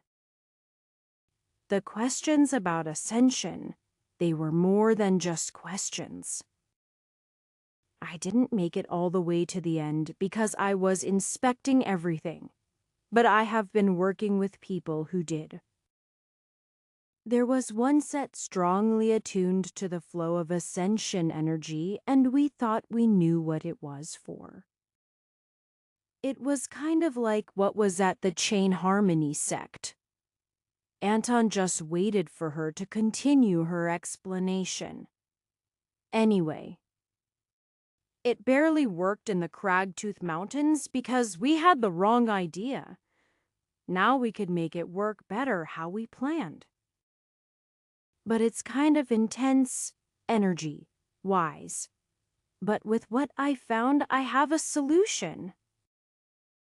I hope you've discussed this with the other formation masters, Anton said. They know, she said.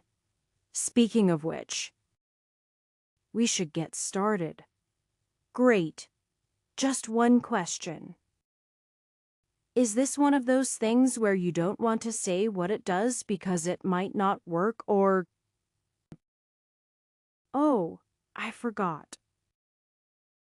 It'll help kick these guys out faster.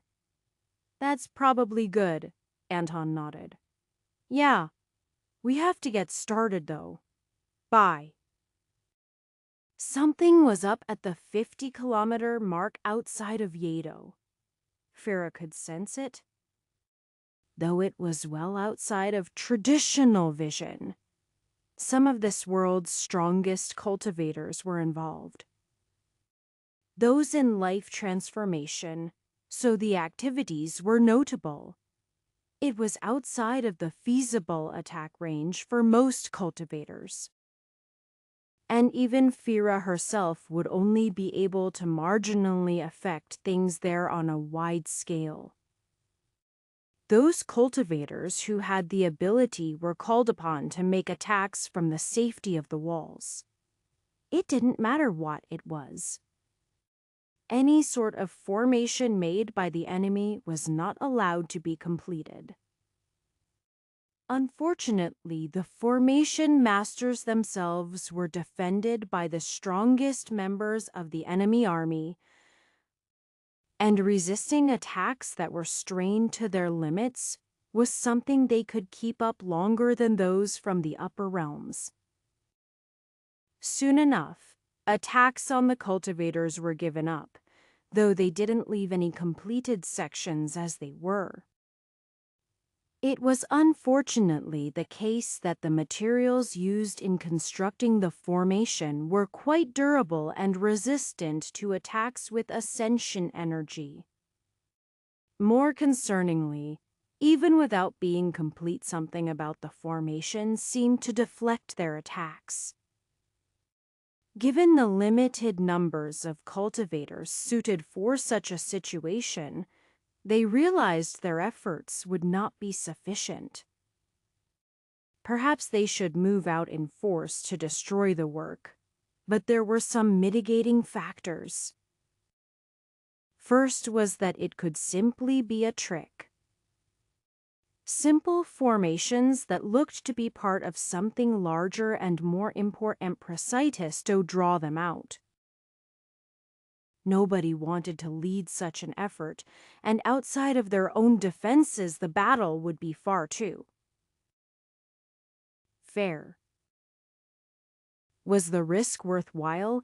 The second factor indicated it was not. The distance required to make even a simple ring was several hundred kilometers of work. At the rate that was being done, they would not accomplish their work before the point at which the tides would change. That meant unless progress accelerated, they could simply leave before anything was finished. Upon advice from the formation masters among them, they waited and watched. Sending someone out stealthily didn't work either. There was always someone watching. And not just watching, but annoyingly able to target anything within the entire area. 2 snipers, clearly making use of the same techniques. They were key targets to take out if the opportunity arose. But they never got far from the majority of the army. They simply continued to re-narrows down on them day and night without a moment of peace. It was so annoying. As she had to lower her own sensing ability to get any rest, or be constantly woken up by pins pricking in her mind. At least it wouldn't be a problem to maintain the formation. They had plenty of energy to spare for that. At the current rate of damage, nobody would even die. Not that it would ultimately make a difference. There was only one possible result for those who resisted people from the upper realms. And this city had been quite a pain to conquer. The rest of those involved, well, perhaps they wouldn't immediately have retribution visited upon them, but things weren't going to go well for them either. Not if Farah had anything to say about it, and she would, along with everyone who lost their disciples. Days passed, turning in 2 weeks. The formation was perhaps a quarter done.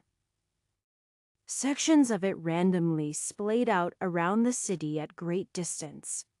It was nowhere near complete, and it was nearly time. Soon they would be ready to return. The plans to dismantle the city were already in place. But it needed to remain as it was until the time came. And then it happened early, and all at once.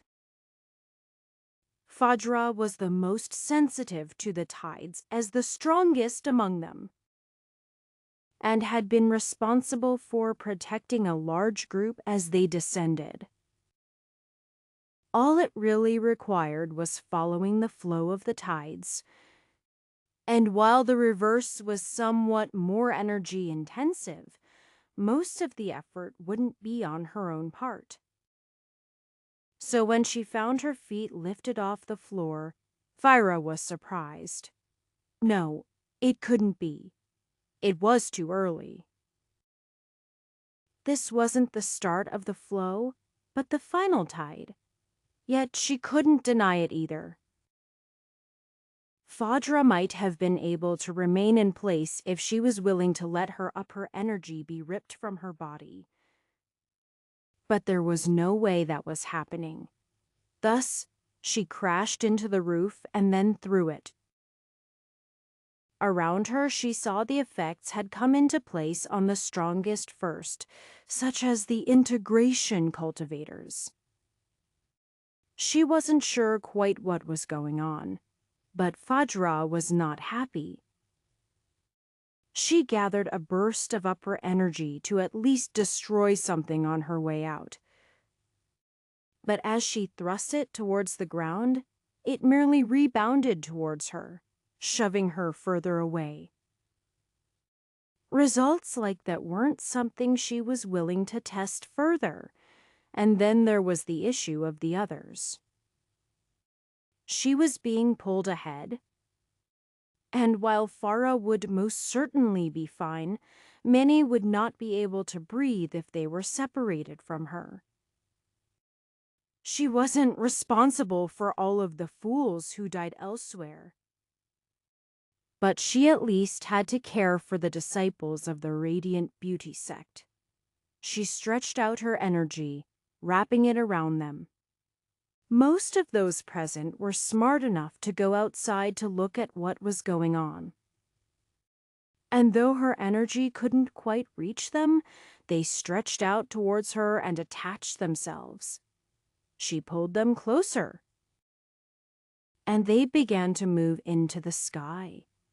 The shifting of the flow of the world had indeed been happening gradually for a while. But when it finally flipped, Anton felt the force of that change. The ascension energy in the area suddenly and violently was forced upwards away from the world. And Anton could tell it wasn't welcome. He could sense whatever connection he had to. It was cut off for the moment, as the current turmoil disrupted even his irregular connection to that source of energy.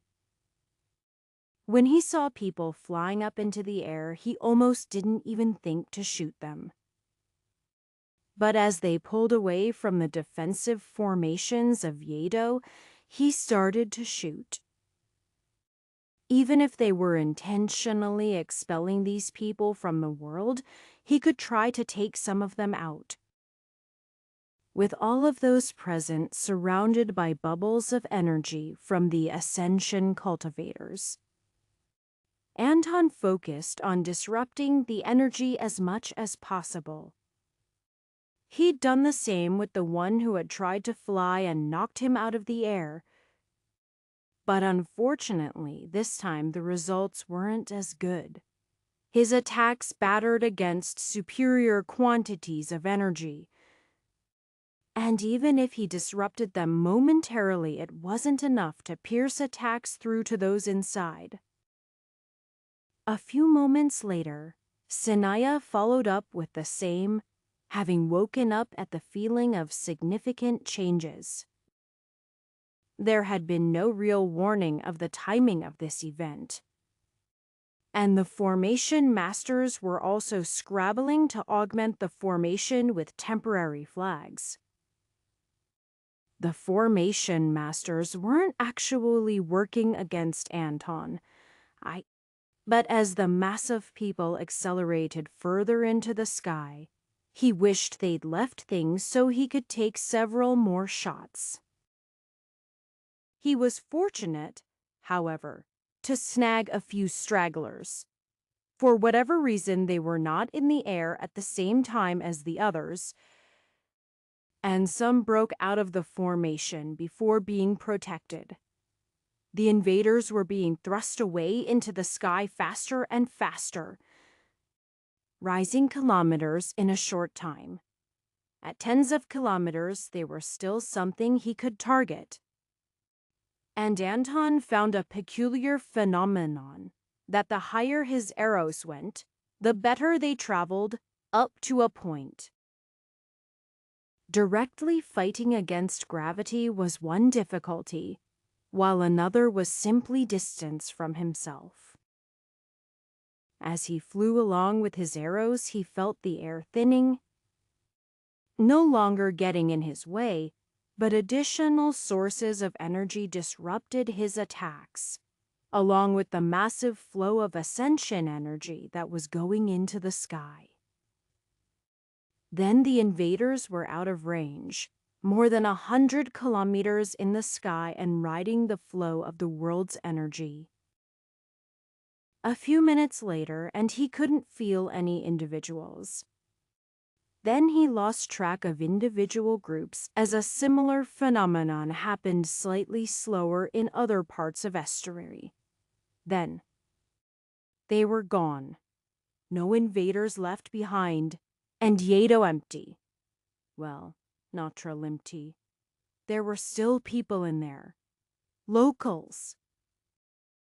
It was hard to tell how many with the defensive formations. That was the next target then. And Anton's personal disappointment that the enemy got away would have to be dealt with later. He began to charge up a shot, and Elder Sarka was eagerly charging forward as well.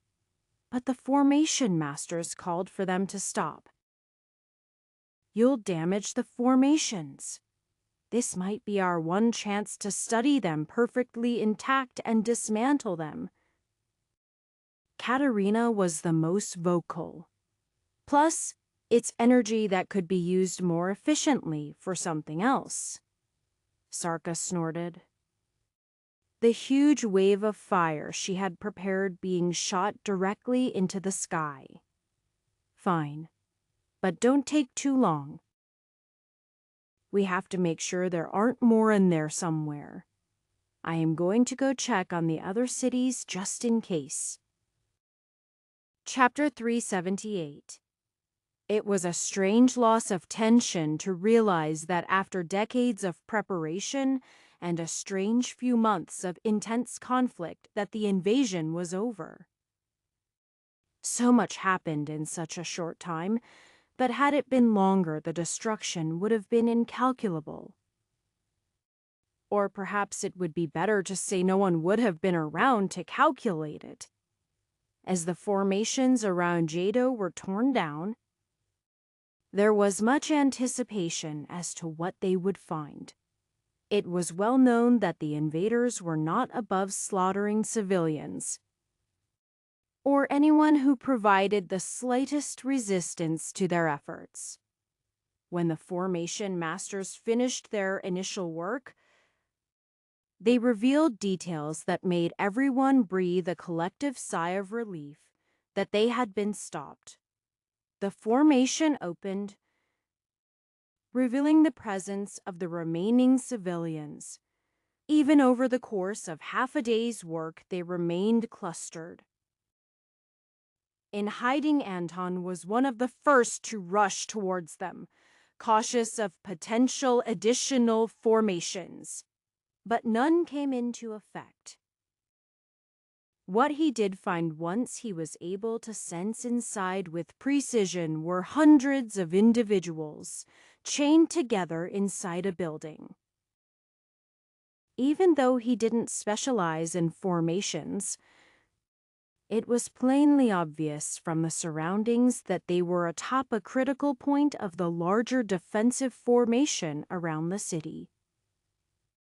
They were in surprisingly good shape. Fatigued, certainly. Many had injuries that had barely been treated. Most were exhausted. But given that they were part of a formation that likely fed on their natural energy and life force, they could have been much worse. It was a relief that they had not simply battered their way through the defenses. If they had, it was unlikely that any of the 100 in front of Anton would still be living. After a few moments of caution, Anton began to tear apart their chains, sufficient to hold body-tempering cultivators, spirit-building, and even some that held essence collection cultivators. Yet, as Anton himself was free, he was able to make full use of his energy. There was technically some value to be had in the chains. People did need to be restrained, and the workmanship was quite good. But Anton spared no thought for preserving them. Perhaps they might be reused as scrap, but he had no intention to delay even a moment in freeing those he could. He started with the strongest, and while they certainly could have been in better shape, they were able to help him begin freeing the others. "Is it over?" an older man asked. "Are they?" "Really gone. They're gone," Anton confirmed. "And they won't be back. Not within anyone's lifetime, at least." Anton wasn't fully sure how long the cycles were, but he could fairly confidently say that.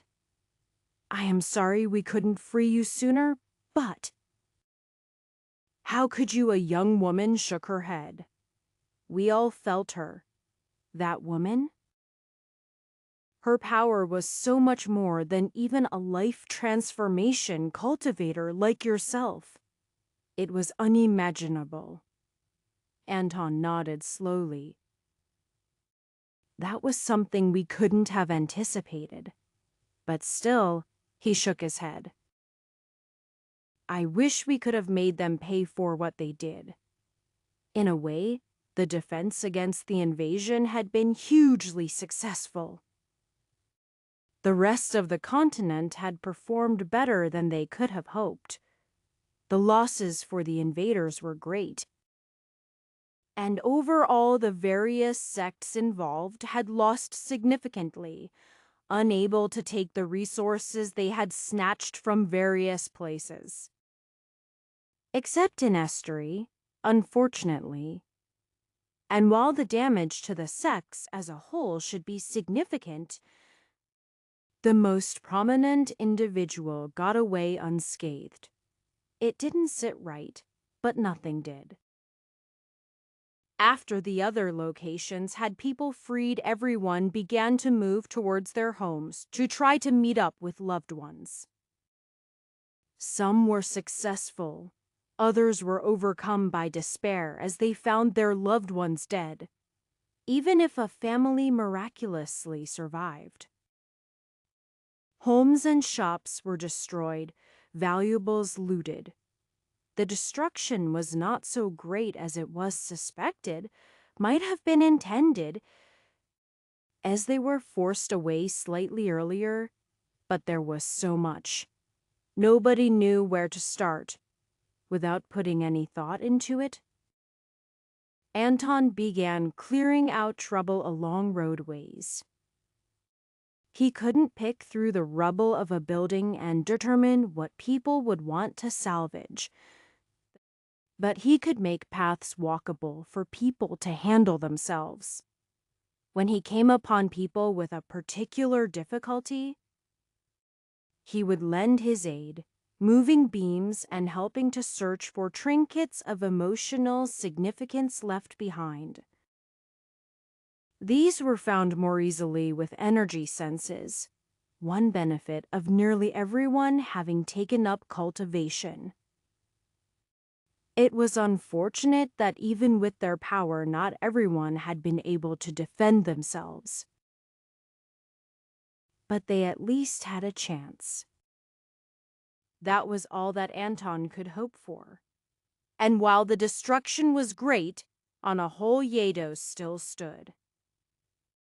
Perhaps in a short time trade would once again begin flowing through the city and throughout Estery. All of the damage and destruction would take great amounts of labor to recover. But even with the lives lost, each individual was capable of more than the former generation. There were enough to work the fields, to repair buildings, to cover the necessities. And compared to being alive, little else mattered. Not immediately, anyway. Soon enough, everyone returned to the places they were accustomed. The order moved back to Grout to help there, while the remaining cultivators of Estery flocked to the cities to lend their aid. Nobody thought much about it. Thought there were a few sects or organizations that strictly focused on taking care of themselves. A good majority provided their efforts wherever they could. Even in the devastation, there was a sense of unity Anton hoped would never fade away. As for the total casualties, it might never be known precisely. However, the estimates ranged between a third and a half, depending on location. Sometimes more, individual towns and villages were wiped out. But others held strong and kept casualties to simply 10 or 20%. Yet even those numbers would have been considered catastrophic losses in normal circumstances. Anton looked at what he had acquired during the conflict. Having been involved in several major battles, his share of the loot was not insignificant. Yet as he looked at armors of miraculous make and weapons that would make the best cultivators in the world drool, he could only feel disgusted. What value did they hold in their current time? Weapons and armor and rare combat techniques wouldn't feed people or shelter them. He did have a small pile of cultivation resources and medicines, but he had no intent to hold on to those. Marginally improving his own cultivation was of little interest to him, and people had need of them. Especially those who had survived with grievous injuries. There were many people with lost limbs or deep scars that would making living a normal life nearly intolerable. Restoring limbs was not an easy task, so Anton couldn't provide much help in that area. But helping people recover from other injuries was still possible. And he had a few medicines that he was pretty sure could help someone recover a lost limb. That wasn't an impossibility in the cultivation world, after all, though usually it took years or decades of focus along with resources and a little luck. That was what the world needed right now. To heal from its injuries. And though things were at the lowest point that they might have ever been, if all of the most powerful cultivators devoted themselves to helping the recovery efforts, the scars to the world might begin to recover in just a generation or two. It certainly wouldn't be easy. But Anton was going to do it. And of course, he would use his influence to make everyone else he knew contribute as well. Not that anyone needed much persuading. "What's this?" Anton asked, holding up a metal tube. "A forearm," Grant said. "Or it will be." Anton looked around the smith's workspace, seeing nothing in the way of weapons, but instead a vast quantity of tools, as well as hands and feet, crafted, of course. Prosthetics, is it? That can certainly help. They're not just prosthetics. They're replacements, Grant commented. In theory, right now, most are just solid material, but this, Grant held up something akin to a gauntlet with moving joints. This can function much like a normal hand would. Only for cultivators, of course. But basic functionality will be enough. And having a medium to focus your energy on is far superior to freely controlling energy. Even someone in early body tempering should be able to handle it if I make it light enough. They won't be able to afford it, though, Anton pointed out. So what? There are nearly unlimited shattered blades scattered about the continent, materials that can be used for anything. I don't need to do much more than keep a roof over my head and buy fuel. That's a good man, Anton grinned. If you find anyone who's trying to profit from this situation, make sure to bop them over the head for me and tell them that the goodwill of the people will be worth more in the future. Well, profit excessively. People have to be allowed to make a way for themselves. Anton sighed. All I am good for is sowing fields. And frankly, I can only handle so many per Dalton Y before we run out of seeds. Of course, Anton didn't just farm. He would lend his strength to anything that needed it. But knowing he couldn't always be around his preferred method was to teach people to grow their own strength. That was his way of cultivation, and it was even more necessary now than it had been before. It was unfortunate that the quality of natural energy that had been building up over the years had now been destabilized. But overall, it was still more than when he began cultivating, making it simple enough for people to get started. And he had decades of experience to help along those who didn't intuitively grasp what they needed to do. It was unfortunate that improving and building up wealth would lead people to want to take it. But Anton didn't believe that living in poverty to protect oneself from loss was a better way of life.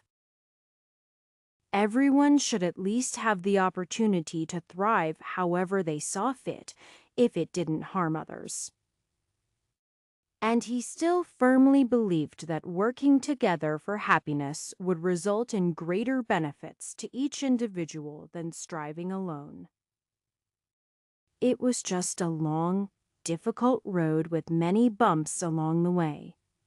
Back in Ophirg, which was more conveniently located for gathering people from around the continent, a combination of fire and ice surrounded a large chamber where elders from all over were meeting, including from Asenath. The Frost Mirror sect had intended to depart from their occupation of the glorious Flame Palace, and still declared that intent. But the only thing they had to look forward to back at their previous location was devastation. We need to prepare the groundwork for next time, Elder Sarka declared. Elder Lestari from Marvelous Rabbit Mountain frowned. It seems rather early for that, with unknown centuries before the next one. Of course it is impossible to do anything specific, Elder Adelina commented. But the most basic form of preparation is the one they never wanted us to have. In the previous iteration, much was done so that the memory of the invasion would not persist. That cannot be allowed. We must remember, and now is the time. It seems unfathomable that we would forget something of this magnitude, but humanity is fickle. We might remember for one generation or two, perhaps a century. Those from the latest generation who grow up to become life transformation experts might live for several centuries. But that could be simply half the time until the next cycle. No. We must take active steps to ensure that the world cannot forget. Elder Lestari nodded. I understand. And I think. The whole world has benefited from the unity we have now, though it is unlikely we will remain in an age of peace forever. This is perhaps the best opportunity to at least attempt to prolong it, and some sort of celebration is in order. If the whole world could unite behind a single event, a festival, it might last longer. That is correct, Elder Vasu of the Million Sword Vault agreed. I do believe it would be best for all.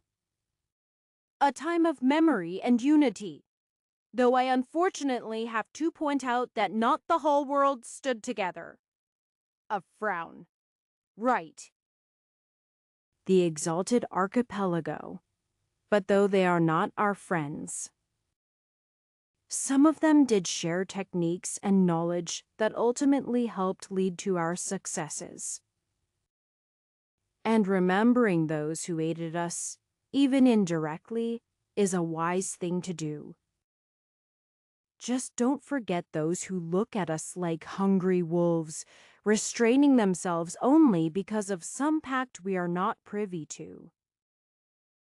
You think they will break the pact, Kania asked. I think we need to be ready for anything, Vasu shrugged.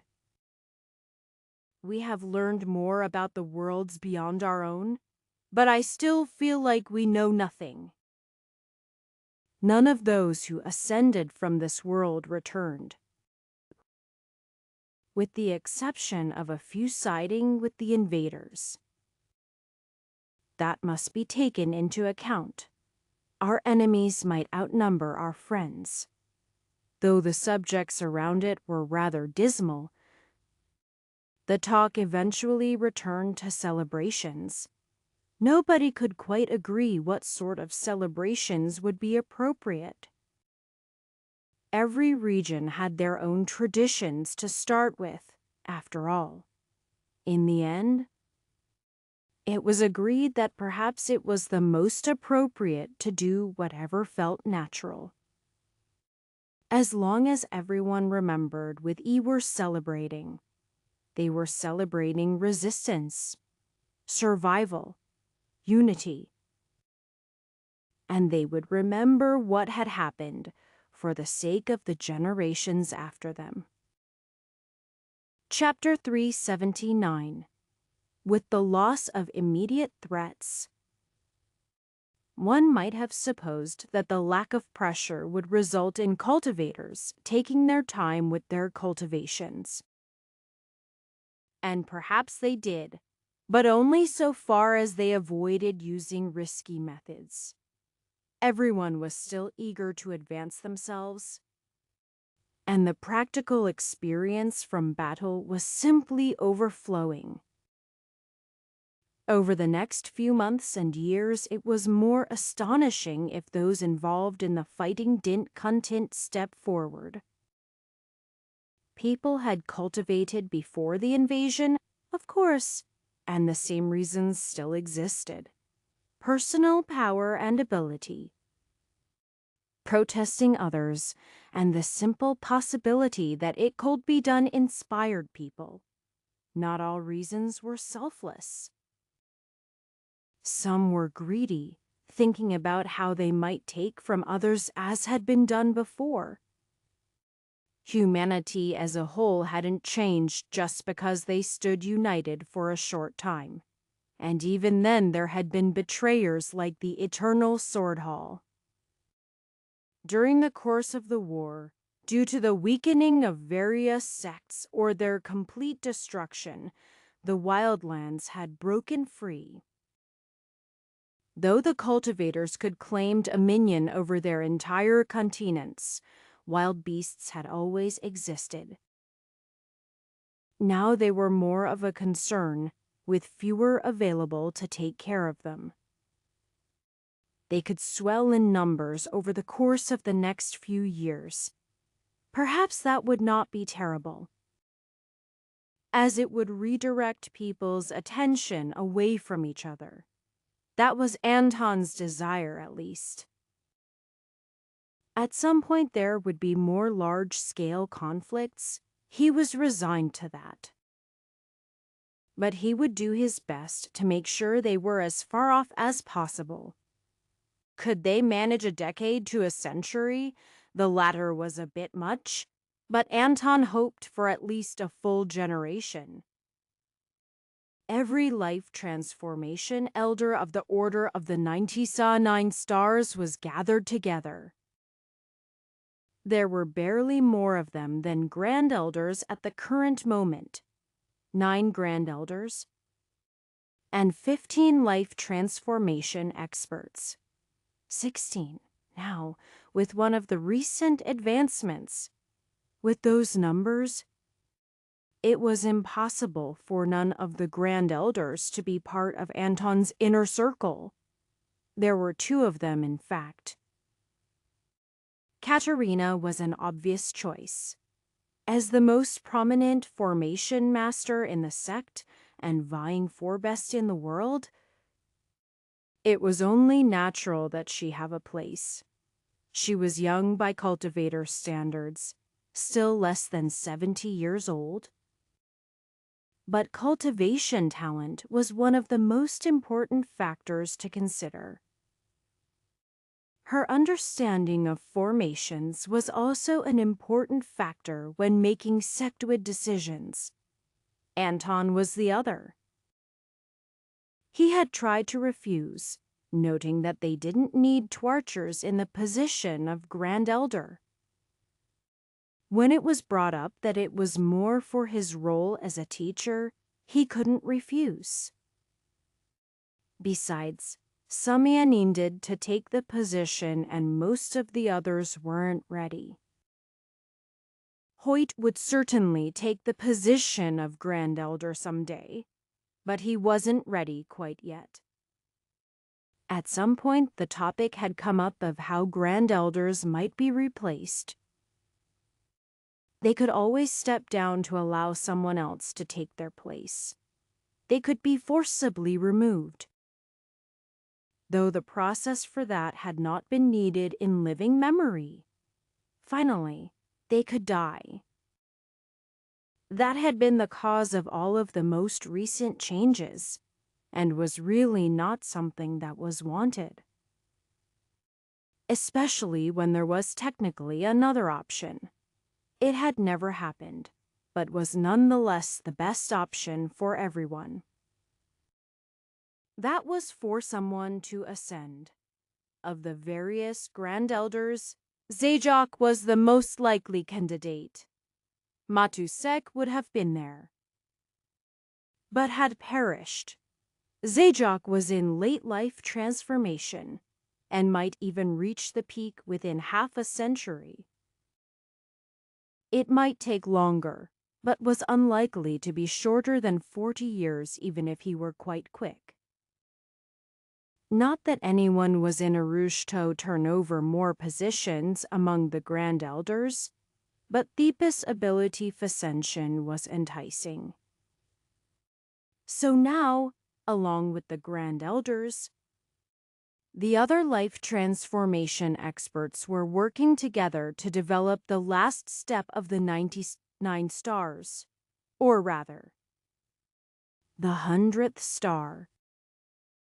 It had been so long that they were known as the Order of 99 Stars that nobody really thought that they should be the Order of 100 Stars. Even Vondale had not achieved ascension, though that was not because of lack of talent. Unfortunately, his insights into ascension had applied only to himself, and were not sufficient to create a proper path that could be followed by those following after him. But with the insights he had shared with others, the elders Matusek and Zajac, plus actual completed cultivation techniques, courtesy of the Worthy Shore Society, they were gathered to put it together. The problem is the 100th star can't be the same as the others, right? Katerina commented. Yes. It might be possible to ignite it the same way, but Zayak shook his head. It would simply be another star. A dead end in cultivation.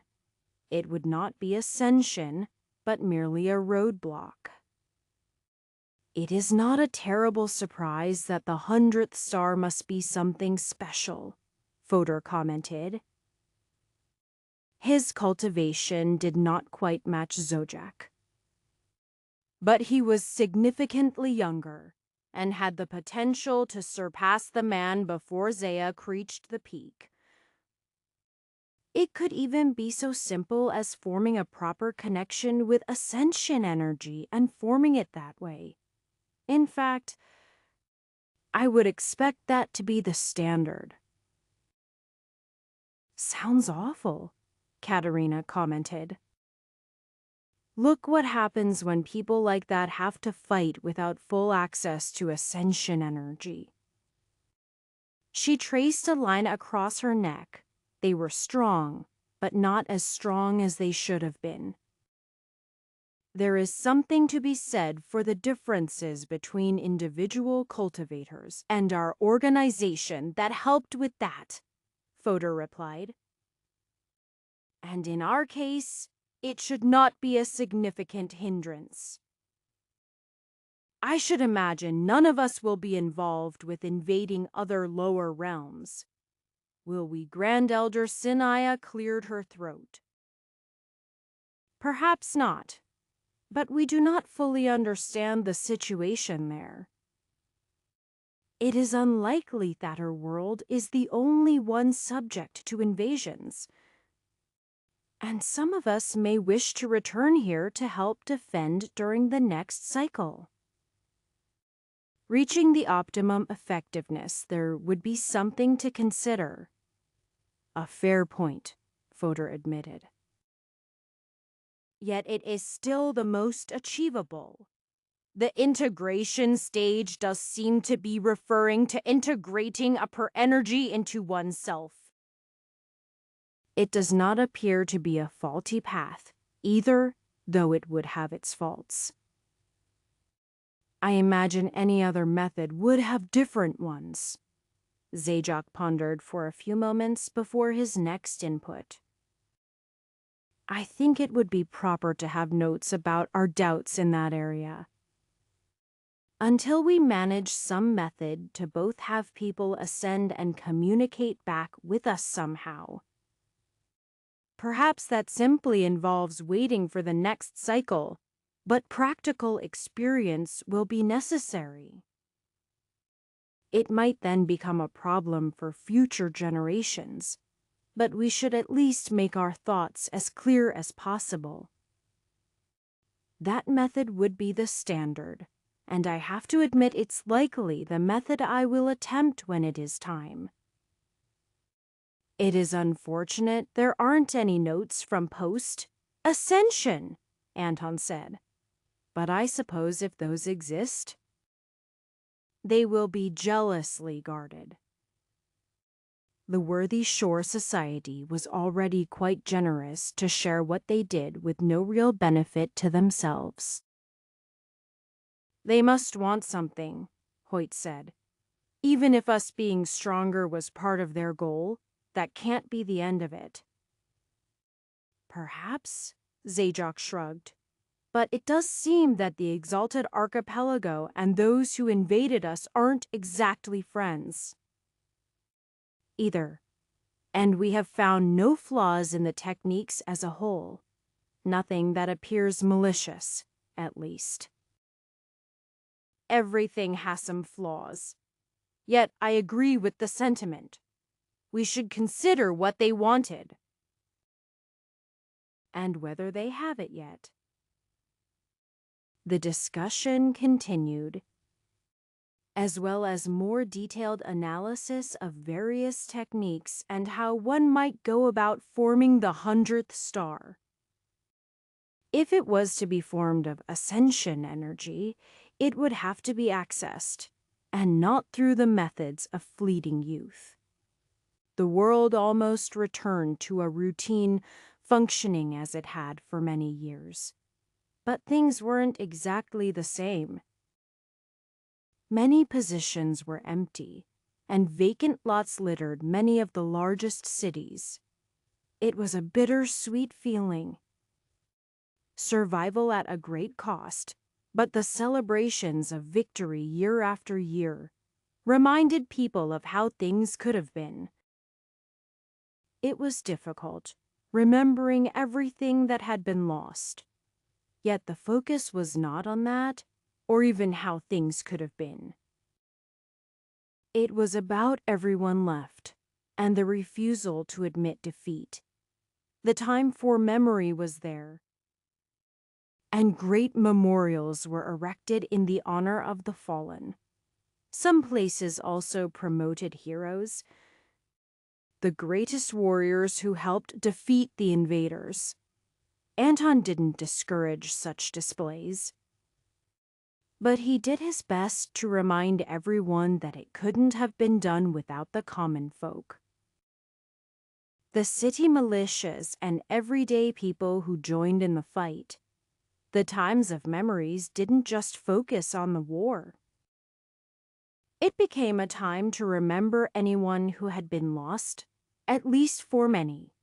Anton remembered Vandali, dying in an attack on the Order. That memory was ultimately a good one, as the man saved many others with his efforts. There were others, ranging from the strongest cultivators Anton had known who died in various wars all the way down to the people of Dunganon, who had not a single cultivator among them and had no real power to defend themselves. The ache of their deaths had faded but would never completely go away. Yet Anton used it to remind himself of why he was doing what he did. He continued to promote cultivation in everyone. Not just that, but the ideas of the common folk fighting and standing up for themselves. That it was buckle with a little power to gather together against those with great power.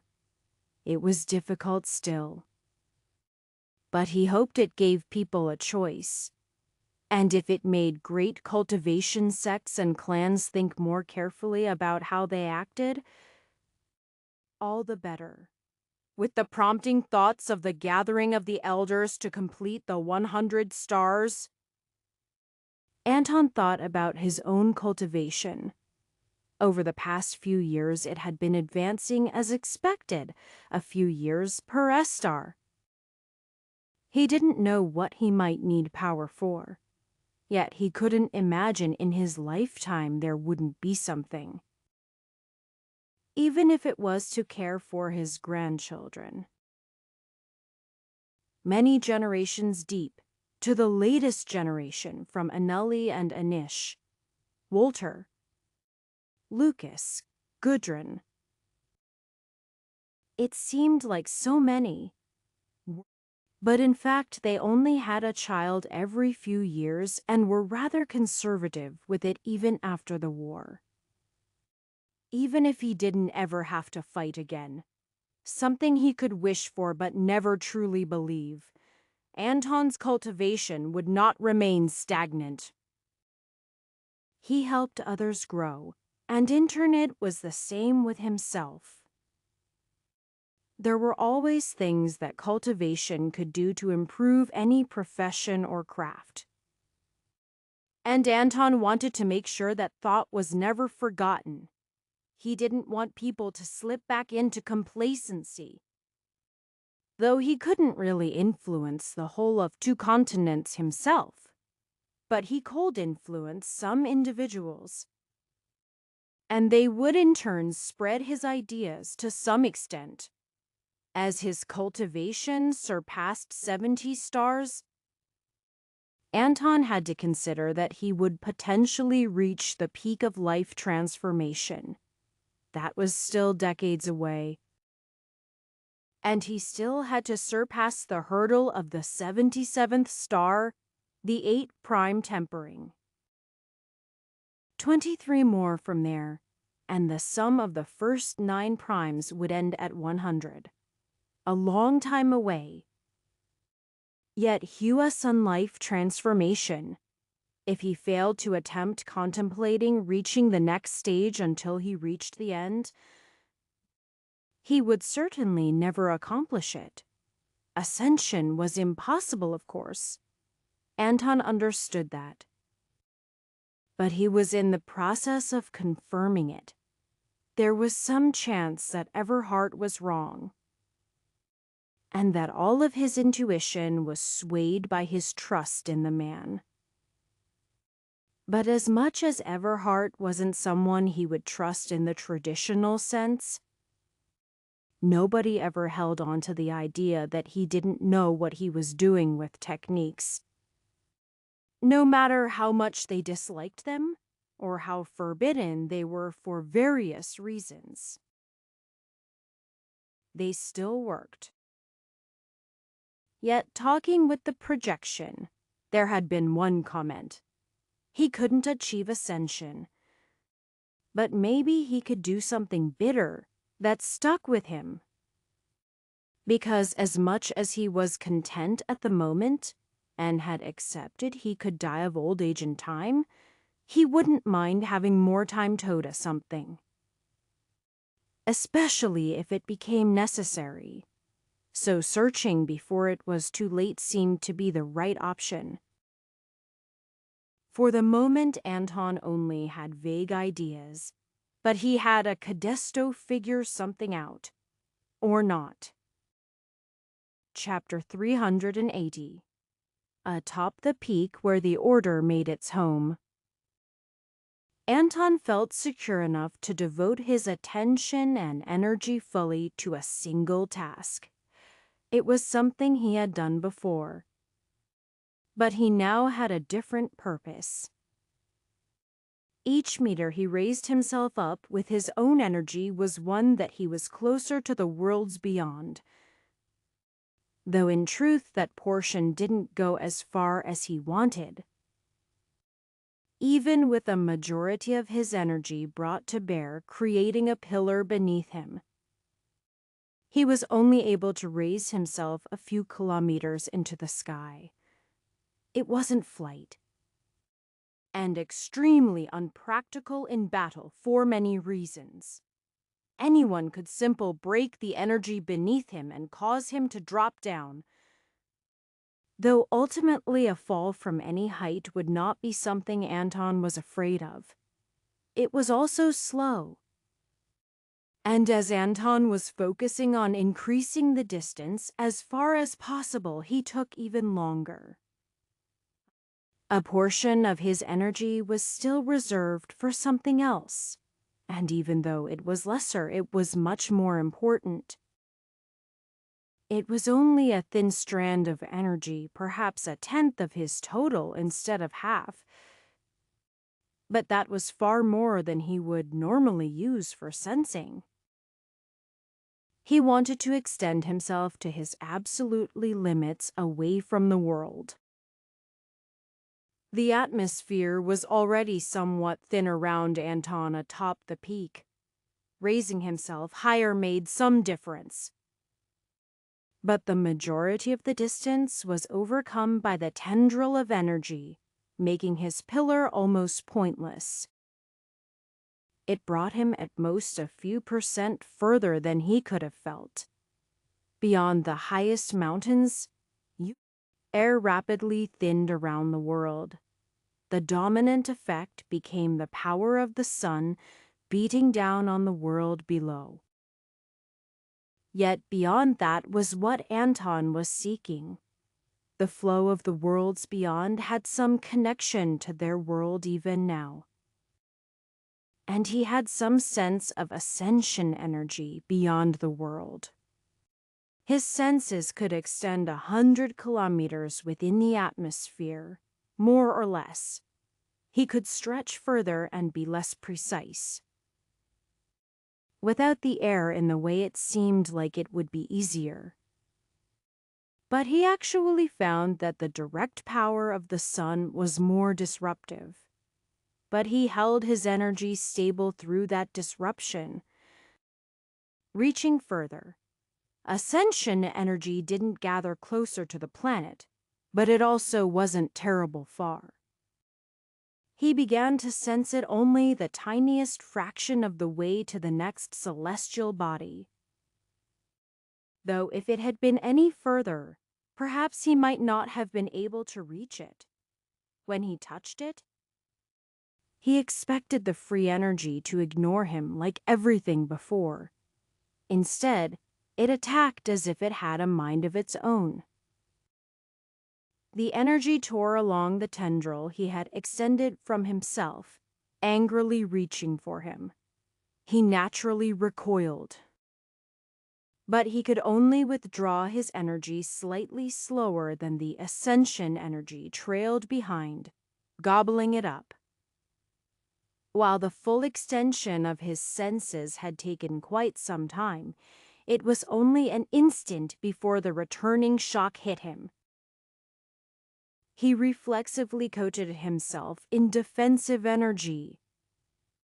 But as he was struck by the force of the incoming energy, his pillar beneath him was easily sundered. The forceful waves of energy disrupting his control. The only thing Anton could do was guide the direction of his fall. Away from the observatory to a relatively bare patch of the mountain. The earth tore apart as he landed, creating a crater around him. He carefully checked over his body, grateful to find no serious wounds. His head and spine were fine, at least. Maybe a few breaks in other places. Fuzz, halt! An order came from nearby right before a giant wolf might have leapt onto him. Alva was the one chasing after him. And at her come, and he came to a screeching stop. He did take a single step forward and lick Anton's face. But at least he didn't step on him. What happened, Grandpa? Is it an attack? Alva ran up. And it seemed that others had taken notice as well. No, I am fine. He stood up carefully, brushing himself off. I was testing something. The results were somewhat different than anticipated. Anton had expected the free ascension energy to be difficult to control. That was a given. What he hadn't expected was hostility. Yet it was all too easy to figure out the source. Something about fleeting youth had marked him. Just to be certain, he called upon a small mote of ascension energy away from his body, feeling how it was different. He had never been entirely clear on the source, as it didn't really seem to come from Moni, yet it also had to. If he had to explain it, it would be reaching inside himself to draw it forth. In fact, something about the technique said something along those lines. It simply was unthistled. Instead, it was one that myth they've existed. And something about the free ascension energy was not having it. That might not be the only obstacle to ascension, but it was one that he was now much clearer on. Perhaps if he could see how it reacted to others, he could confirm it, but on some level Heck knew. Not that he had doubted Everhart. The man was a genius, able to create techniques that were nearly flawless without even practicing it himself. Note actually flawless, but certainly quite impressive. And the practical advice for training fleeting youth had been basically non-existent, obviously. The side effects had been well predicted, though, and Anton really hadn't expected anything else. Everhart was big on consequences and sacrifice, which were one of the central cores of what made techniques forbidden. Anton spent some time calming down others.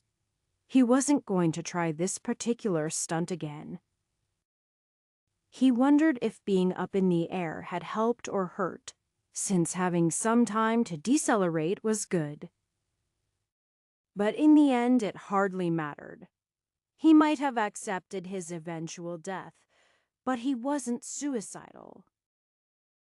He wouldn't try to touch the free-floating ascension energy again without a very good reason. Yet there was something else nagging at the back of his mind. Some insight he hadn't quite grasped.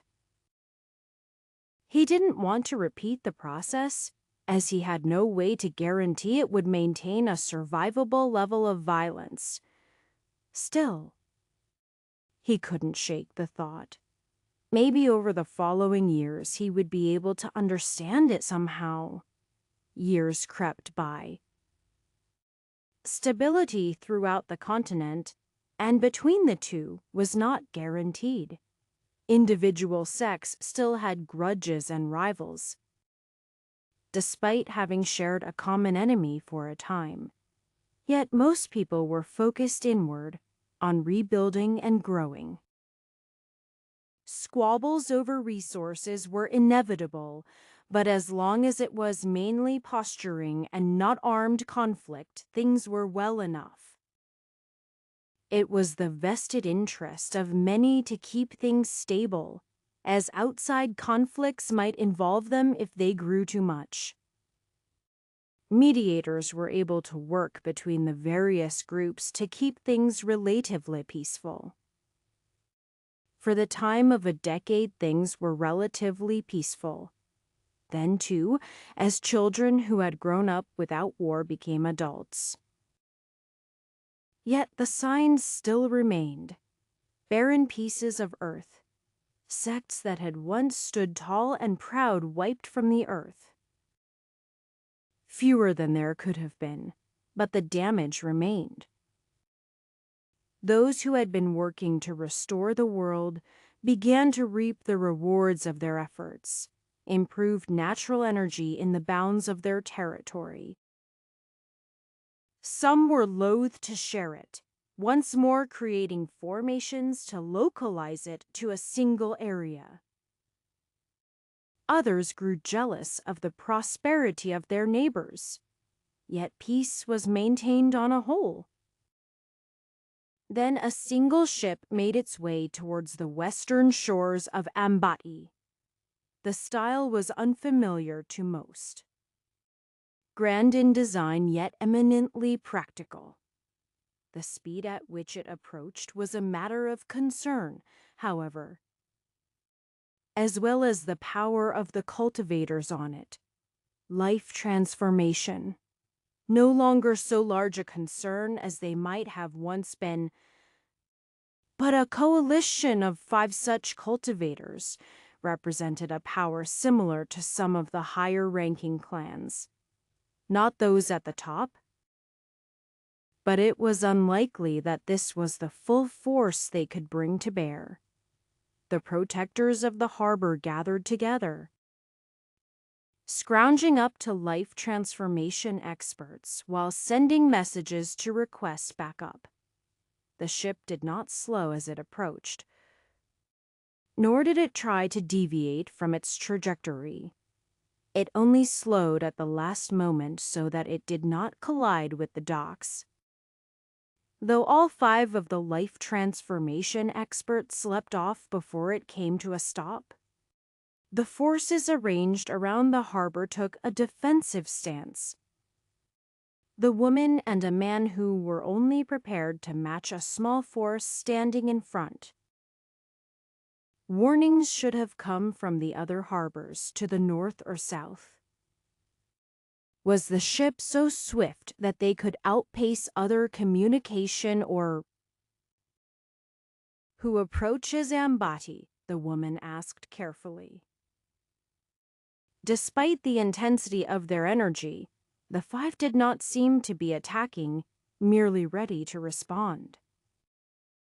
We come from the exalted archipelago, a man at the fore declared.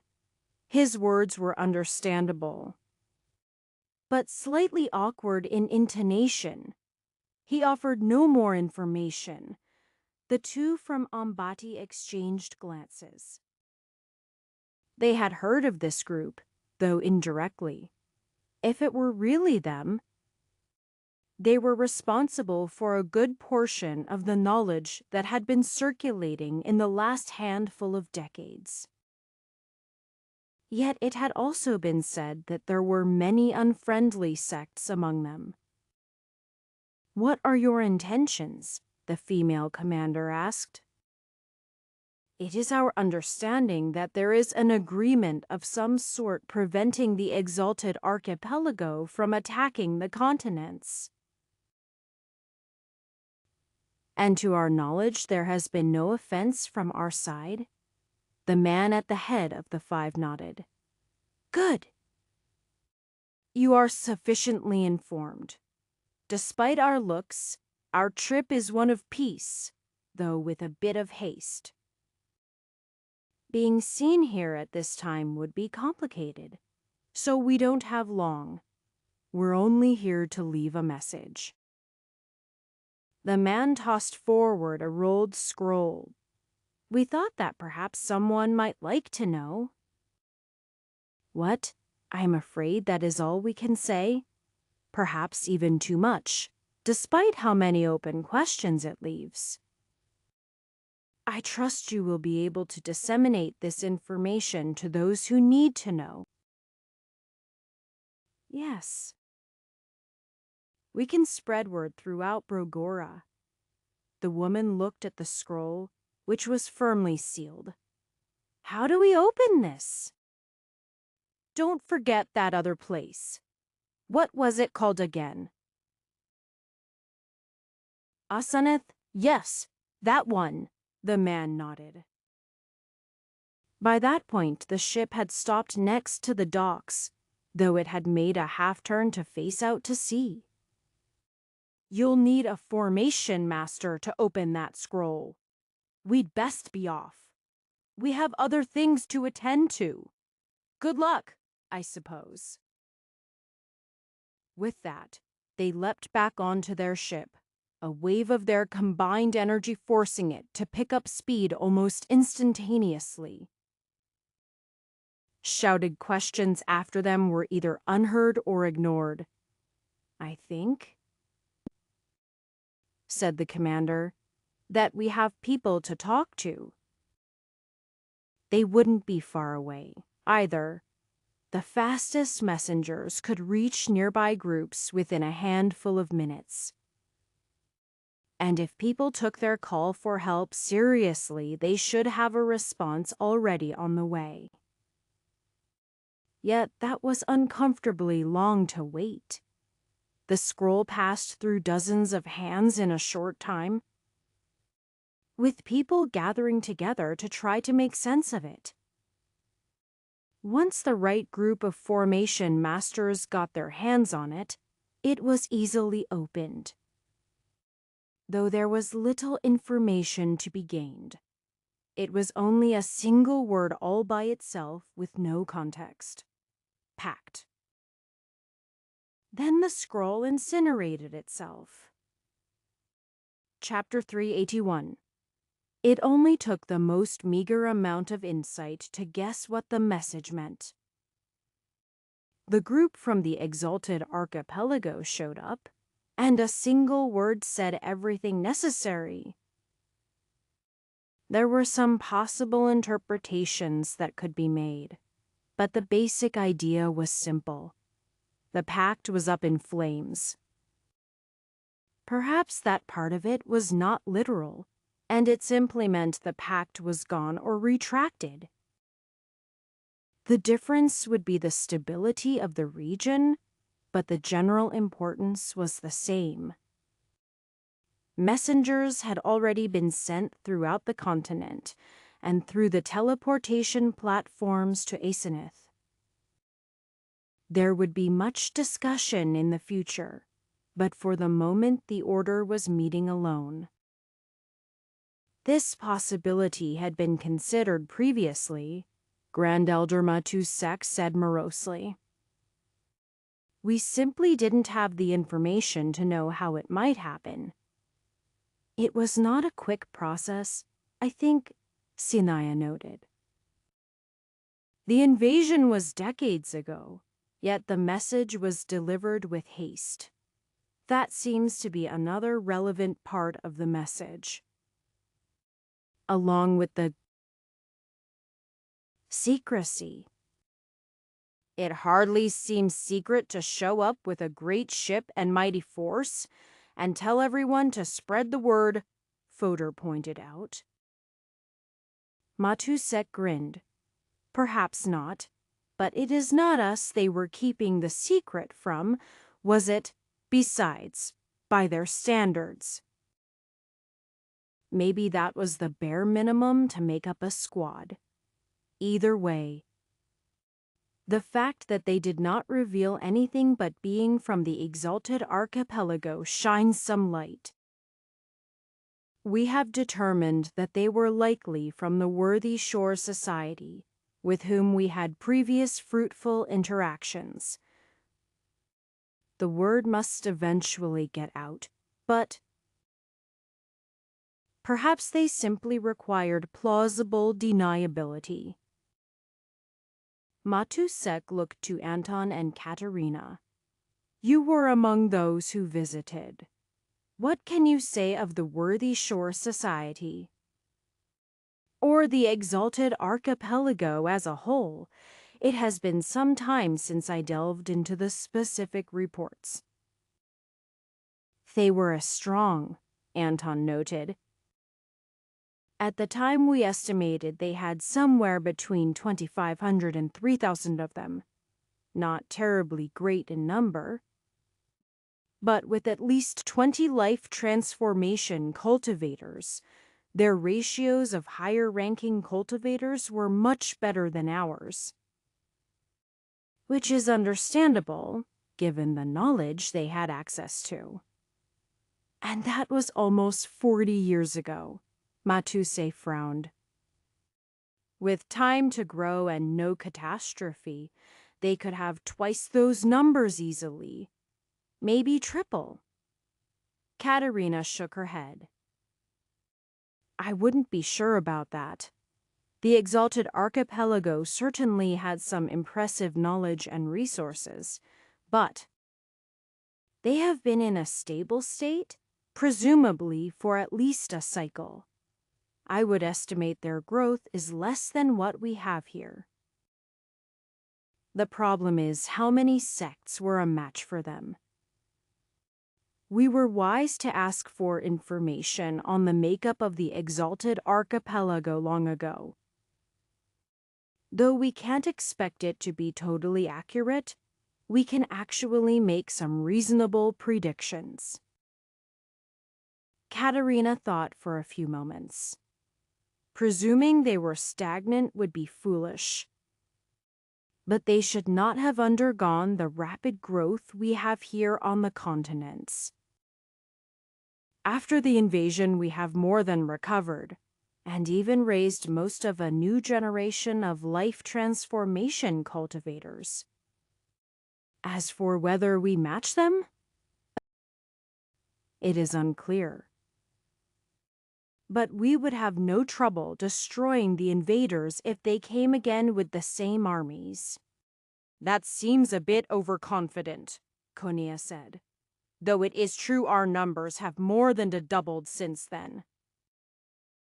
Many have flocked to the order and other sects as they find themselves limited in their everyday life. I truly doubt the initial attack would get through our defenses now, Katerina explained. And of course, we have the practical experience. As for fighting others from our world, unfortunately our advantage is greatly diminished. The exalted archipelago made use of natural energy still. We also lack the advantage of preparations on a continental scale. Anton sighed. People might be reluctant to fight together, though we've been doing our best to keep people friendly. Ambati will be the first target, or perhaps somewhere on the east of Izanath. They could easily target either.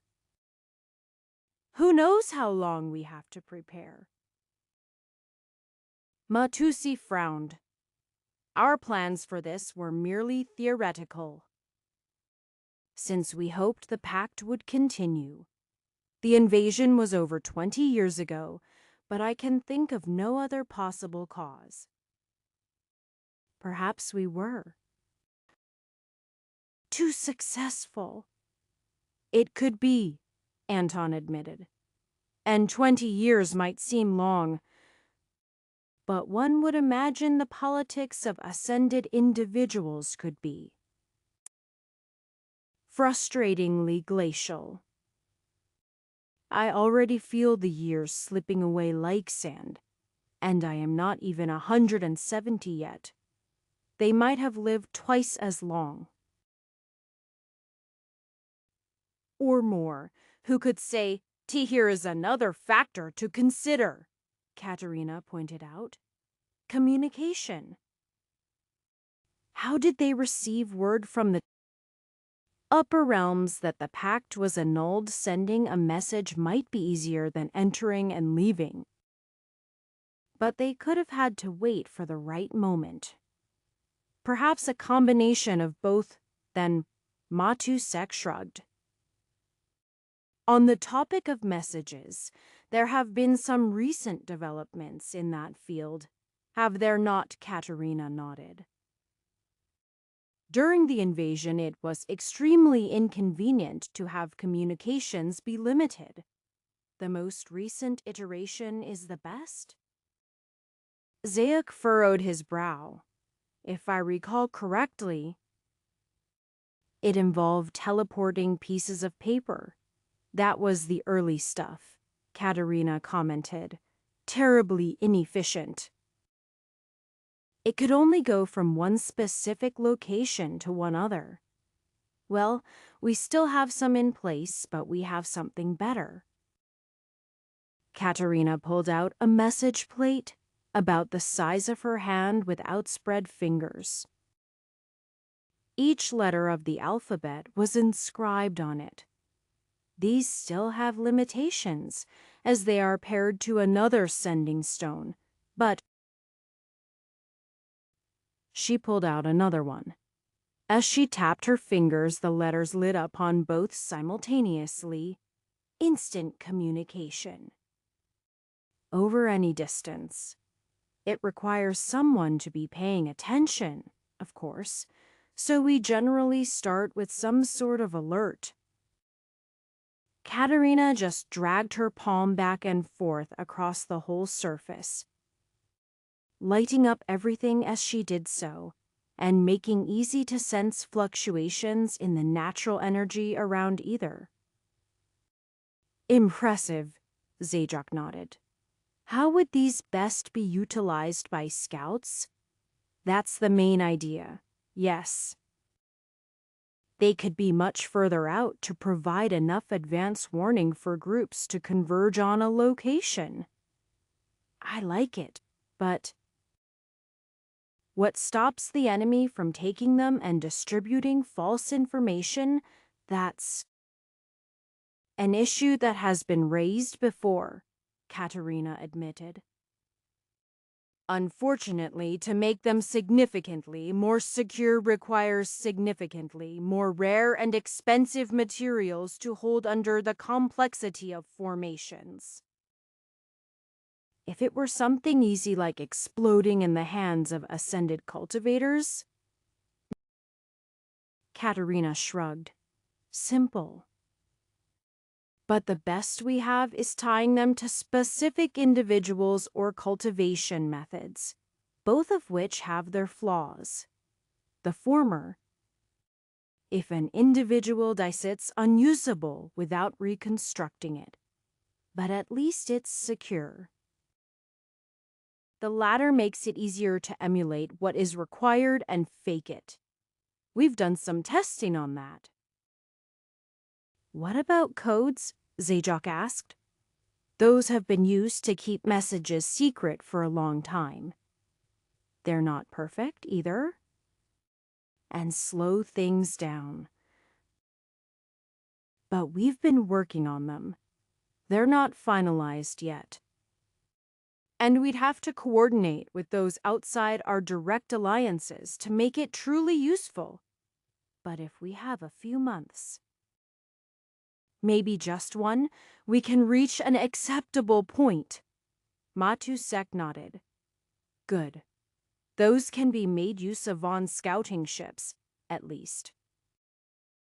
Even if the Exalted Archipelago has superior sailing capabilities, they probably can't eliminate an entire ship before it can send a message. Matusek looked hard at Anton and Sinaya. They'd have to be even better snipers than us, Sinaya admitted, which would be difficult. Anton followed up. Even if I reached the peak of life transformation, a life transformation cultivator would still be able to react. Or a good handful of essence collection. And if they don't know about the messaging plates, they might simply attempt to stop more traditional methods. Visual signals, messenger animals, survivors. With no knowledge of exactly when problems might arise, there was a scramble of activity. Yet Anton found himself without anything productive to do. His main efforts took effect over a long scale of time. He still thought they were valuable, but he couldn't just throw together messaging plates or formations or even siege weaponry like Grant could. He'd also run into an issue with the 77th star, the last prime tempering before the end. He'd been stagnant in his cultivation for a handful of years, even as roadblocks when it was one most people didn't even have Thekon Chato get stuck against, so he couldn't really complain. Breaking through to life, transformation had required attuning himself to a type of energy. In a way, it was the precursor to ascension where a cultivator did something similar with upper energy. But in the case of life transformation, it involved tying tightly to a small subcategory of energy. Many attuned to elements long before, but it was narrower than even simply fire for the glorious Flame Palace. Anush focused on flames that were obedient to his will, burning what he chose and nothing else. Anton had attuned to the power of the sun, the closest and in a way most powerful star. It had elements of fire and light, but also consuming power. There was some element of risk involved in the process.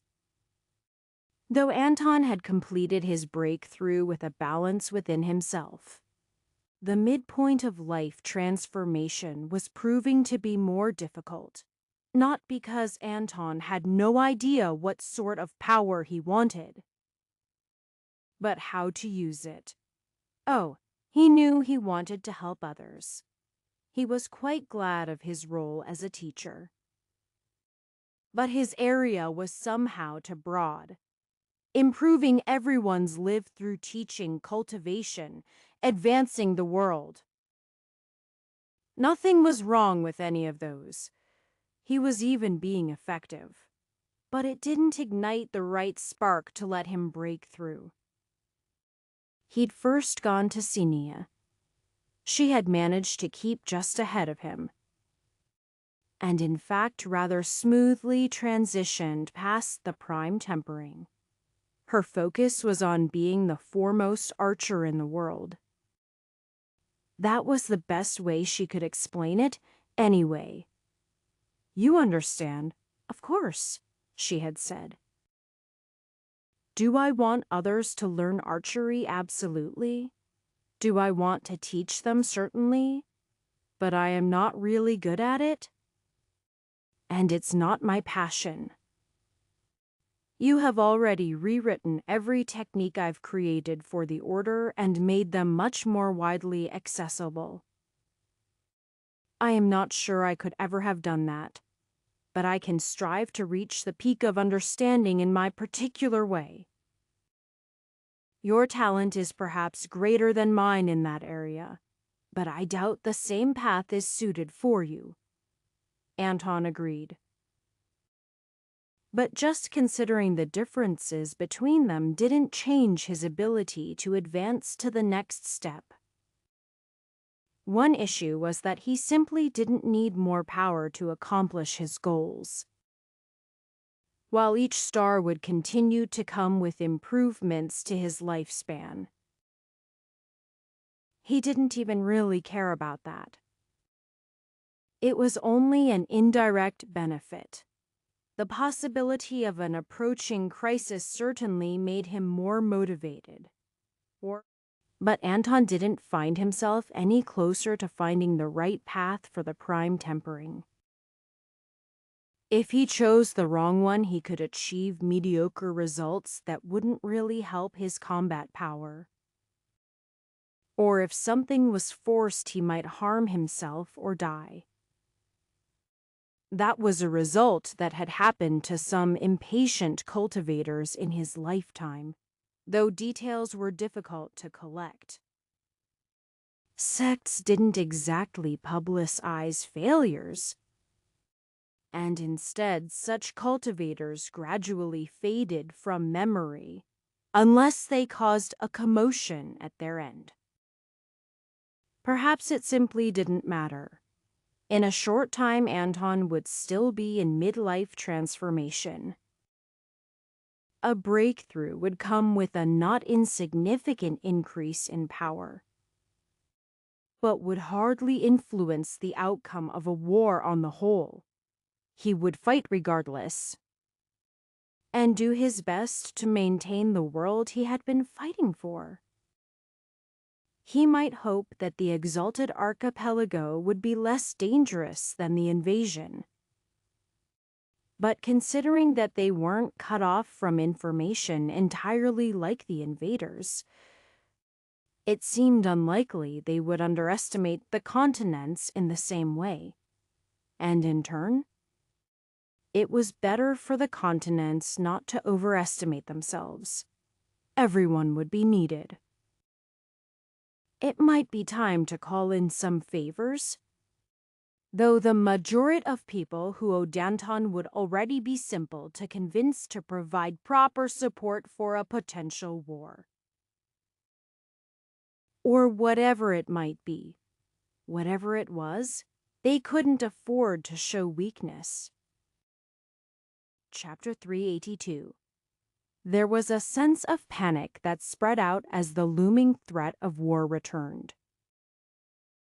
In a way, it was more problematic because of the uncertainty behind it. There was no guarantee of when, where, or even if there would be a war. But there could be. And people didn't just revoke pacts preventing them from going to war unless they meant to take advantage of that fact. Yet months had passed with no further sightings of ships from the exalted archipelago, and it was impossible to remain on high alert forever. For the moment there was an agreement to have ships patrolling the borders closest to the exalted archipelago, though it was possible that people would soon grow tired of financing an effort that didn't appear be protecting them. Ambati would no doubt feel more secure. But as much as fleets patrolling to the west would protect the entire continent of Brogora, it wouldn't seem like that to those who didn't share the borders. Plans were underway to attempt to scout the exalted archipelago. But even the friendly portion where the Worthy Shore Society was might be a risk to approach, even if others didn't spot them coming. The Worthy Shore Society would already understand what they wanted to know, and had chosen not to reveal more, likely to protect themselves. With the topic of naval combaterizing, Anton had been inspired to visit Paradise. Not because he thought the giant creature would interfere with battles between locals, even if it would. He wouldn't want to risk it taking the wrong side, but because he had some free time before he was going to set out for a deployment among the Sea Scouts. And as he'd continued to cultivate over the decades, he began to understand how strong inspiration could be. Some sort of intuition about a path forward. The existence of teleportation formations between the continents had done nothing to reduce the number of ships traveling back and forth. After all, the expenses of the formations meant that they were only efficient in terms of time. Storage bags still had to be taken into account for how much they could transport, and thus the slower sea routes were still efficient for shipping large quantities of goods of any kind. Trade had only been increasing as people began to understand the extent of the different resources that they could offer each other. And merchants were glad to make use of the opportunities available. As the knowledge about the other continent had been intentionally severed the cycle before, the new trade routes were barely getting started. It was simple enough to get a ride on a ship that would be going past Paradise. With the old turtle being back on his route, Paradise was still considered lucky. So even if it took them a day or two out of their way, most ships were happy to do it.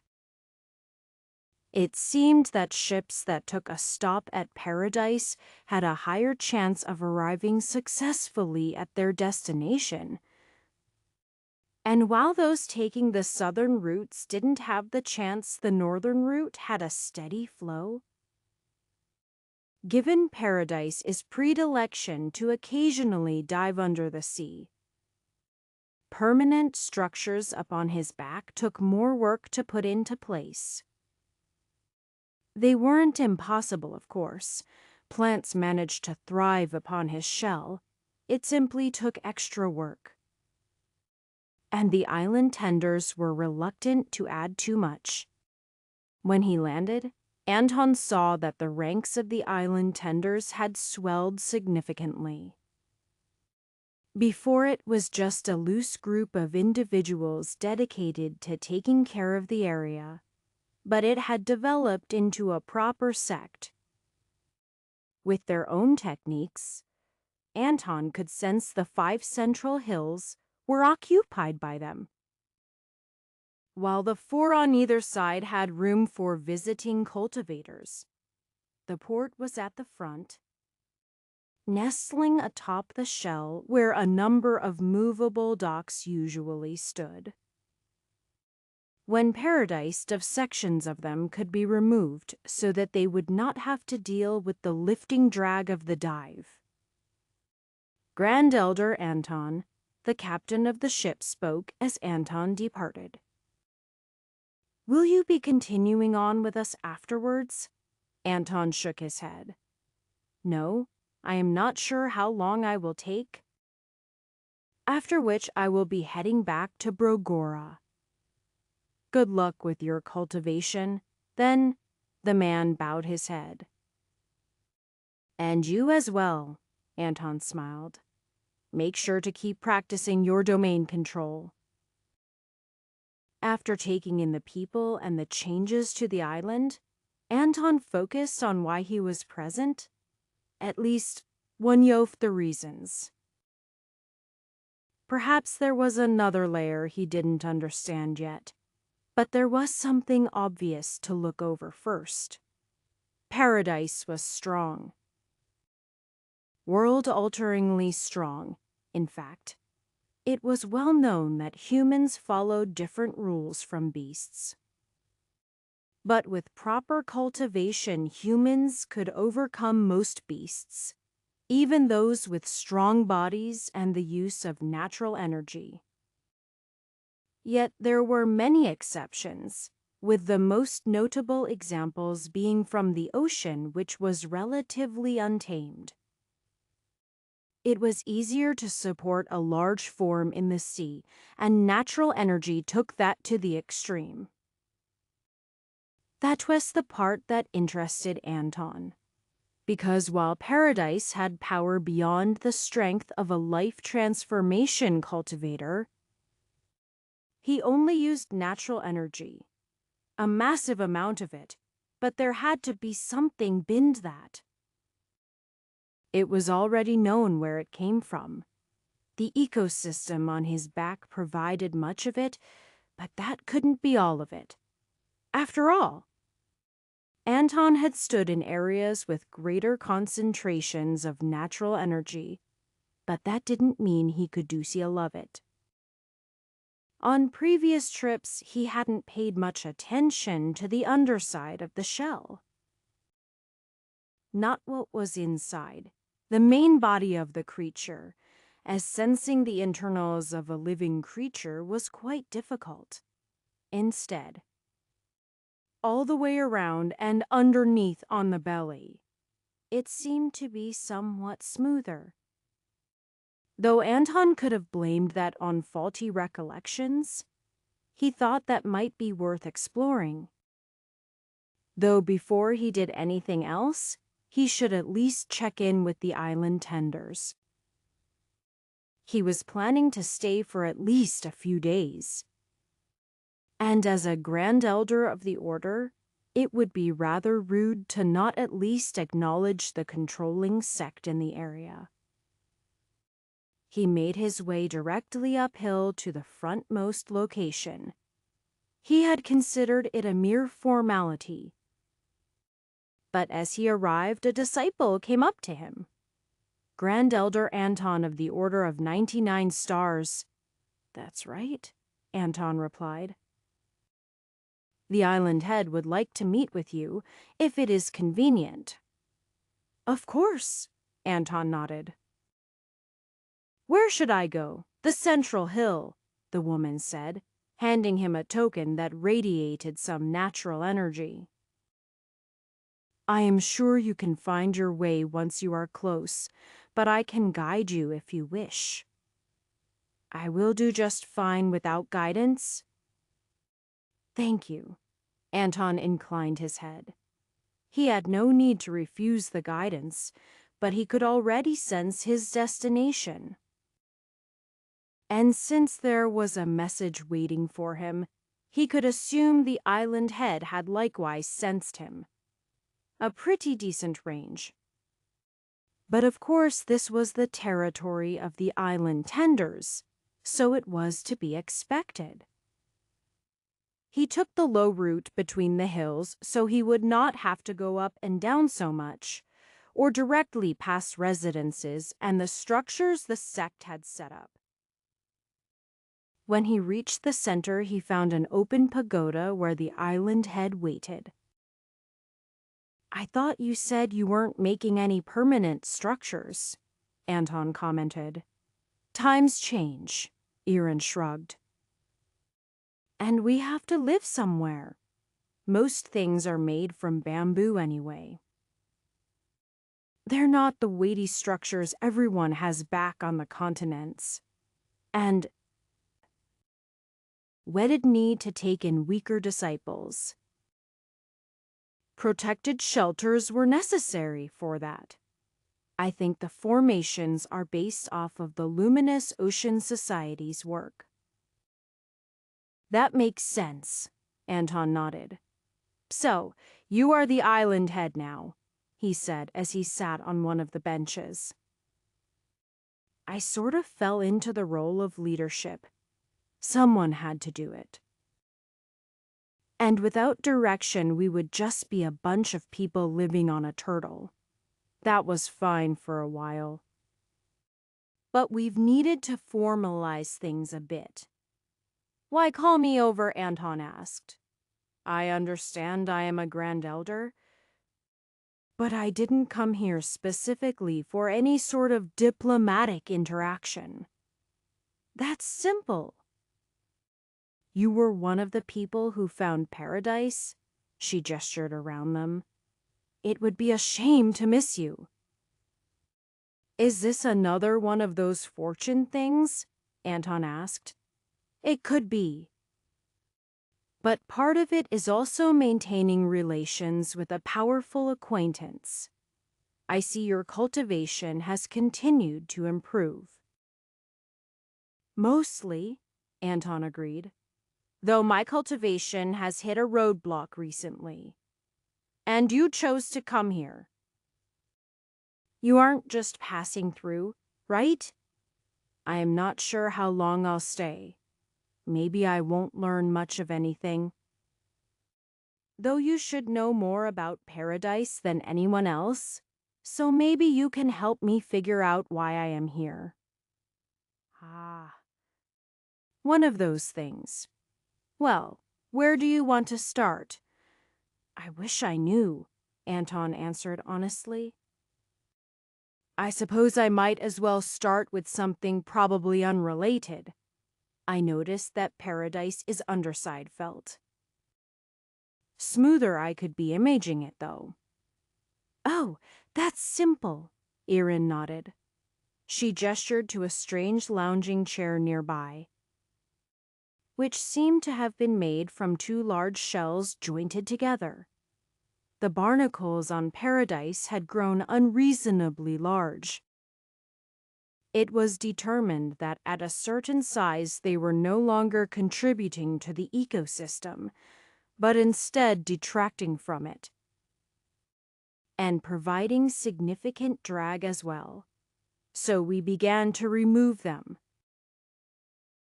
This is one of the larger and more interesting varieties that we have found, and it seemed a shame to just destroy them. You swim underneath Paradise? Anton asked. That's right. Only the stronger of us, of course.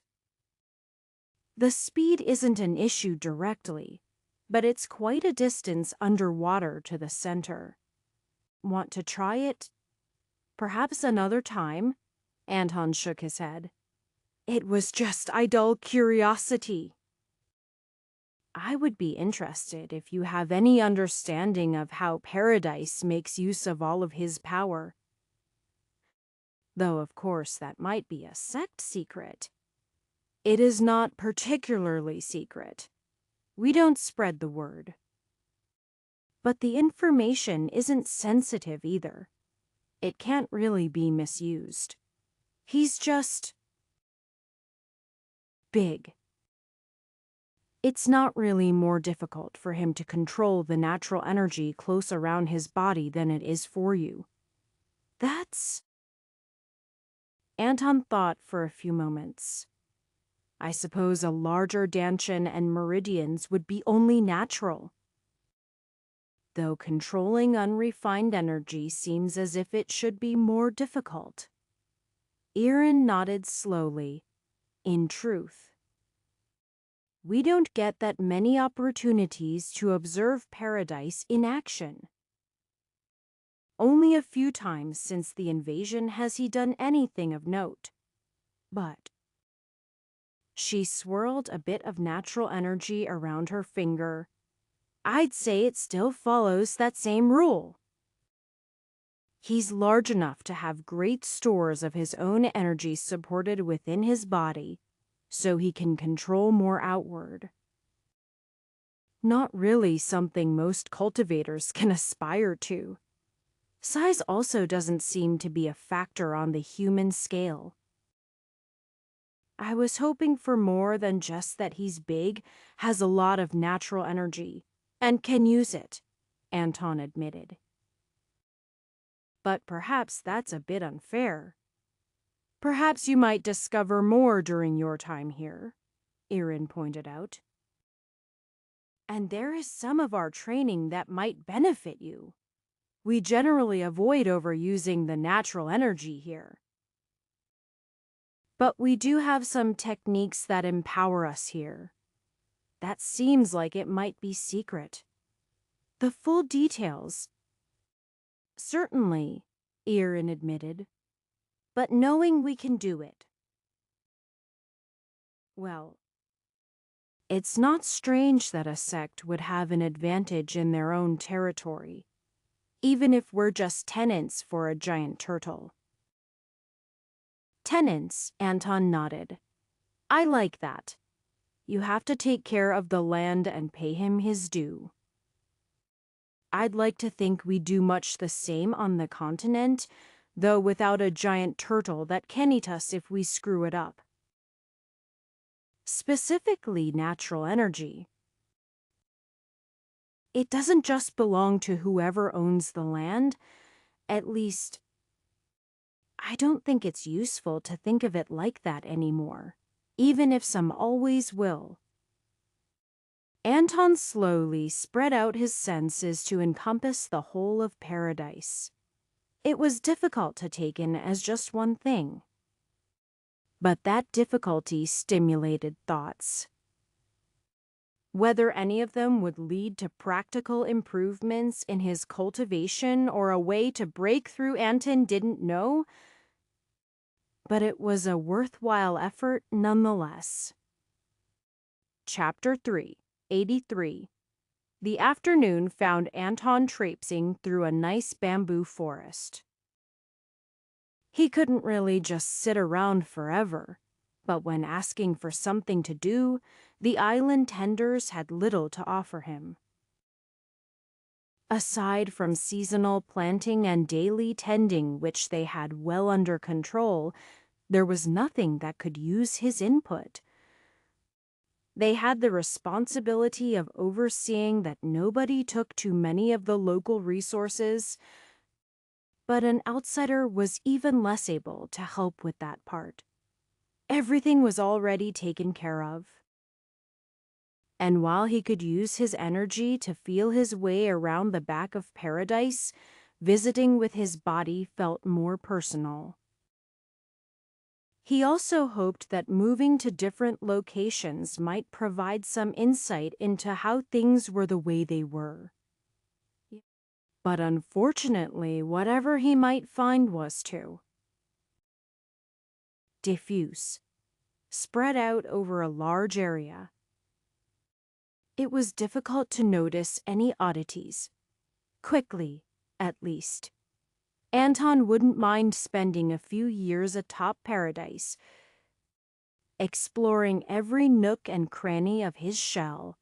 But while he has some time, he doubted it would Beth along before there was something important for him to get involved with. He didn't want to be so far away at that time.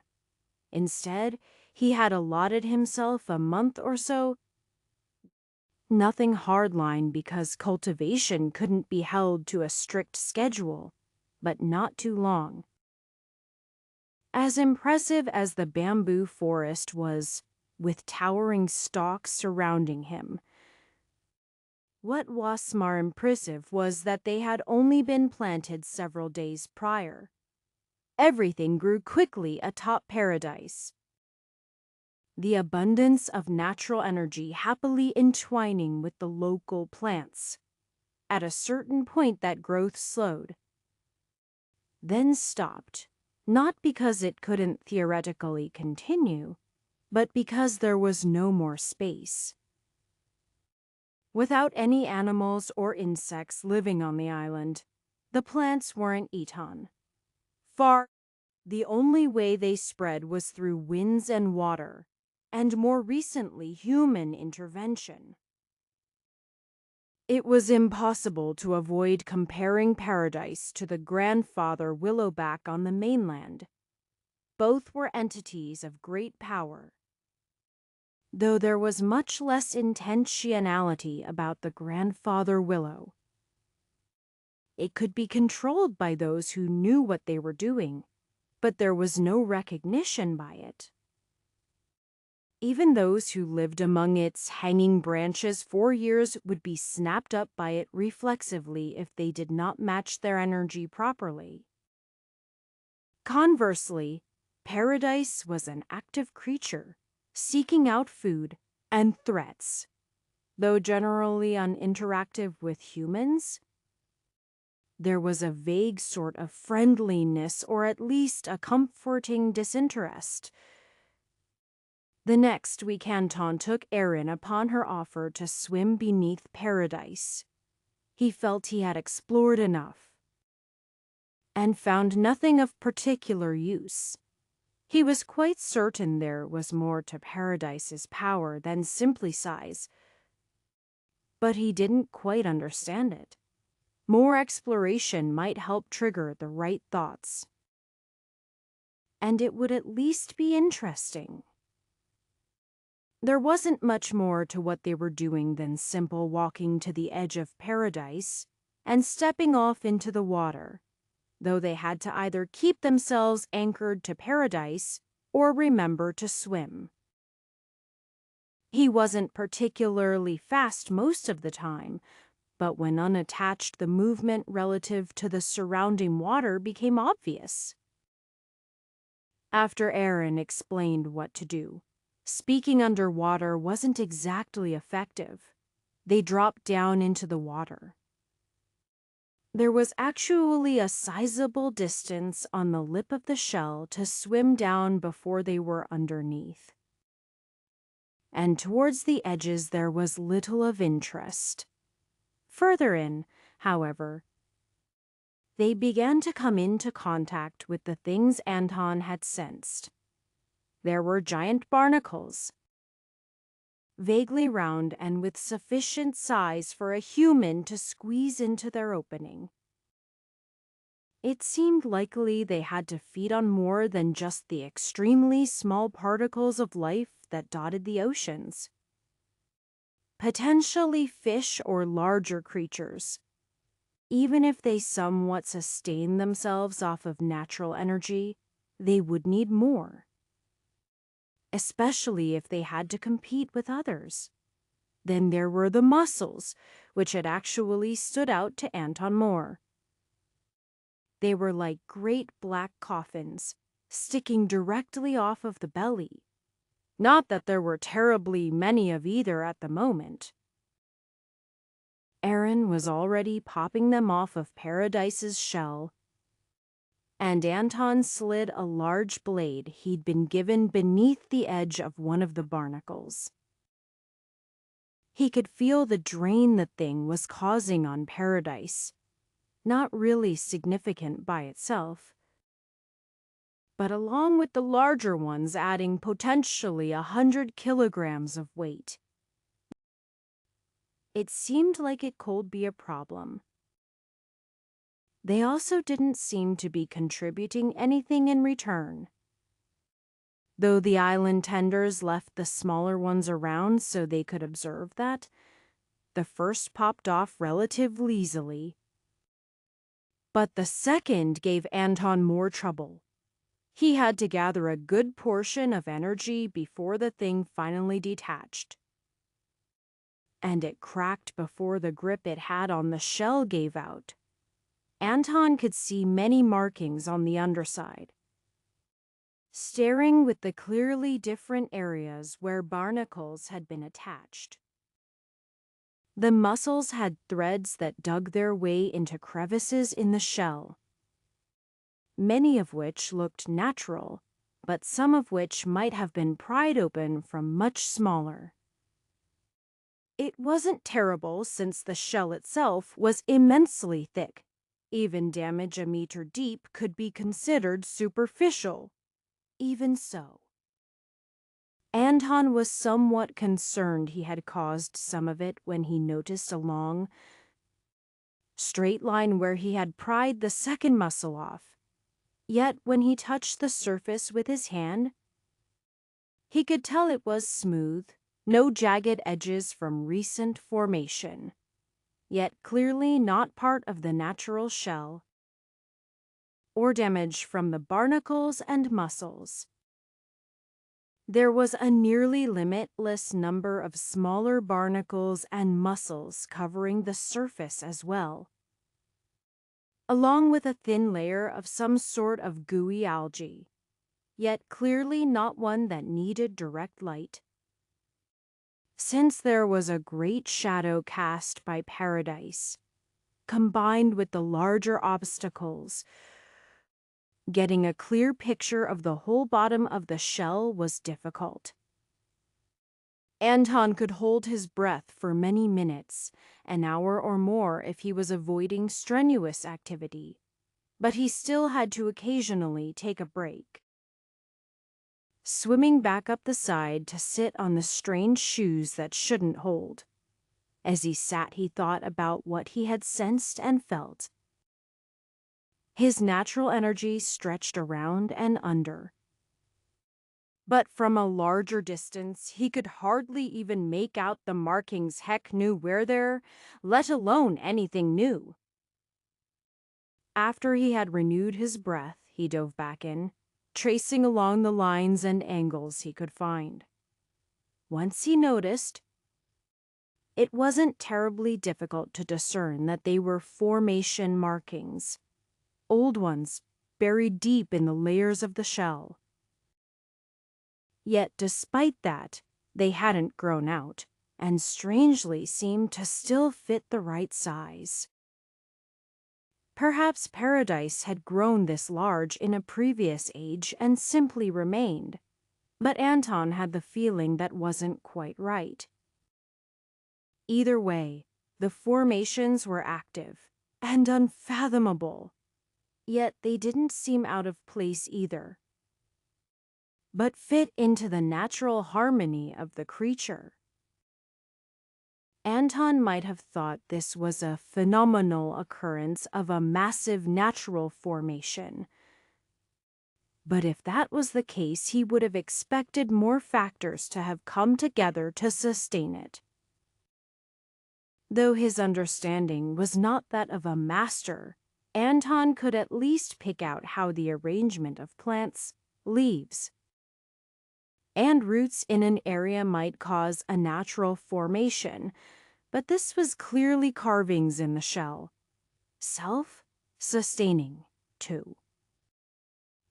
Anton waited a bit longer after his next breath to catch air in at the same time. "Are you aware that there is a formation etched on the underside of this shell?" "I thought you would notice it," Erin smiled. "We haven't found it to be a danger, obviously. I am not much for studying formations myself, but we have some disciples interested in the study. They've set some up around the island. To hear is something familiar about them. Ancient formations are often quite similar in style." "Well, yes," Anton admitted. "But I have the feeling Tahir is something more to it." It reminded him of what Katerina had done with Fuzz. And more recently herself, to some extent. That explained another part of Paradise's strength, but not all of it. And it raised more questions. Who and why? The answer to either might lead directly to the other. But for the moment, Anton only had speculations. Do you have a copy of the majority of the pattern? Or would you mind me taking notes to show to someone, your granddaughter? I presume the foremost formation master of the order, and one of the best in the world. Aaron nodded. That's fine. Though if she finds anything interesting or dangerous, I would ask that you share that information with us. Of course, Anton agreed. Sometime later, Anton found himself back on the continent. His research into paradise had done as much as it could for him. He certainly found it interesting. If not directly helpful to his cultivation at the moment, he was heading west, currently having stopped in the middle of Ofrerg to visit some grandchildren, specifically the children of Eneli and Anish. He had some more young descendants, but he ended up mingling with these the most. Their parents were the only ones focused on cultivation. After all, Devon had chosen not to get remarried. Alva didn't seem interested in doing it a first time, and Katerina and Timothy had no children, though he was fairly certain they had tried, but they didn't talk about it anymore, so he had some more loosely connected to him. And these three, in a world with cultivation becoming more common, children were beginning to learn younger and younger. There were some difficulties and risks associated with that, but people were learning about them. And it couldn't really be said that their oldest were too young now. They were older than Anele herself when she'd first begun, at least. The boys, Walter and Lucas, had taken to a strange mix of the two sects' cultivations. Somehow the glorious Flame Palace and Frost Mirror sect were still firmly attached to each other. Unexpected but quite convenient for the family's living situation. Gudrun was cultivating only ice. The complete severing of emotions had been phased out. Given that the best members of the most recent generation had all taken an alternate route. But they still practiced emotionlessness when they chose. For Gudrun, that seemed to be all the time. Grandfather, are you going to fight on the front lines? That's hardly a greeting, Anton replied. Welcome back. It is good to see you again. So Anton sighed. I am not sure if I'll be fighting. There might not even be a war.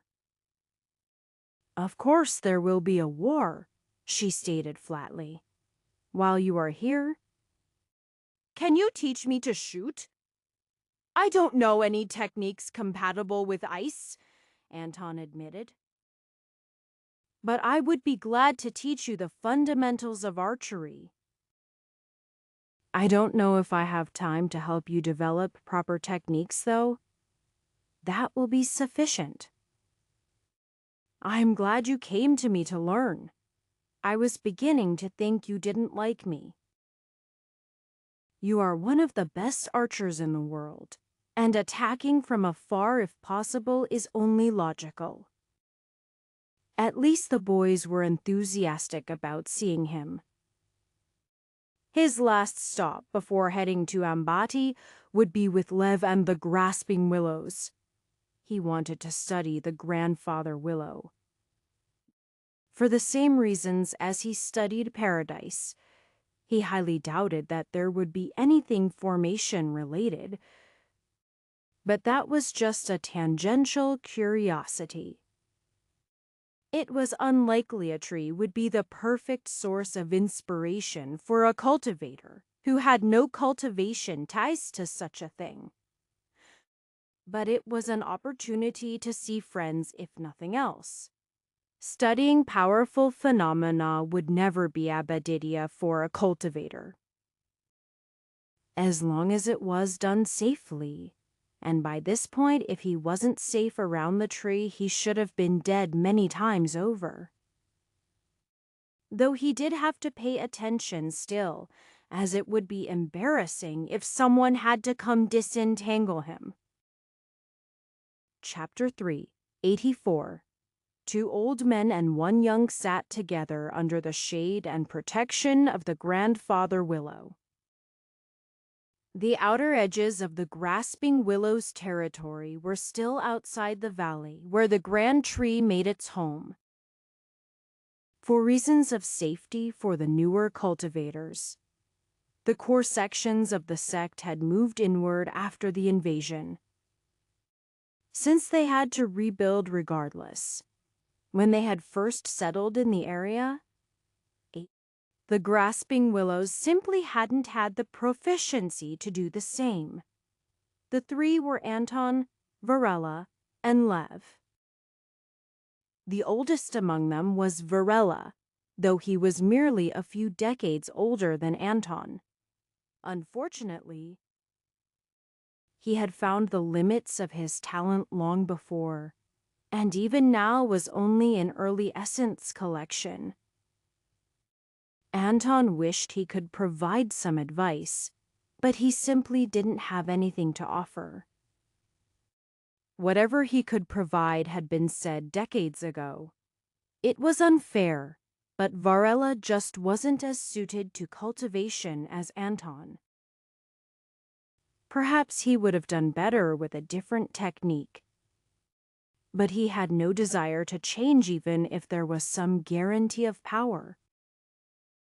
The recent improvements and development shuttled him to advance from mid to late spirit building and finally to his current position.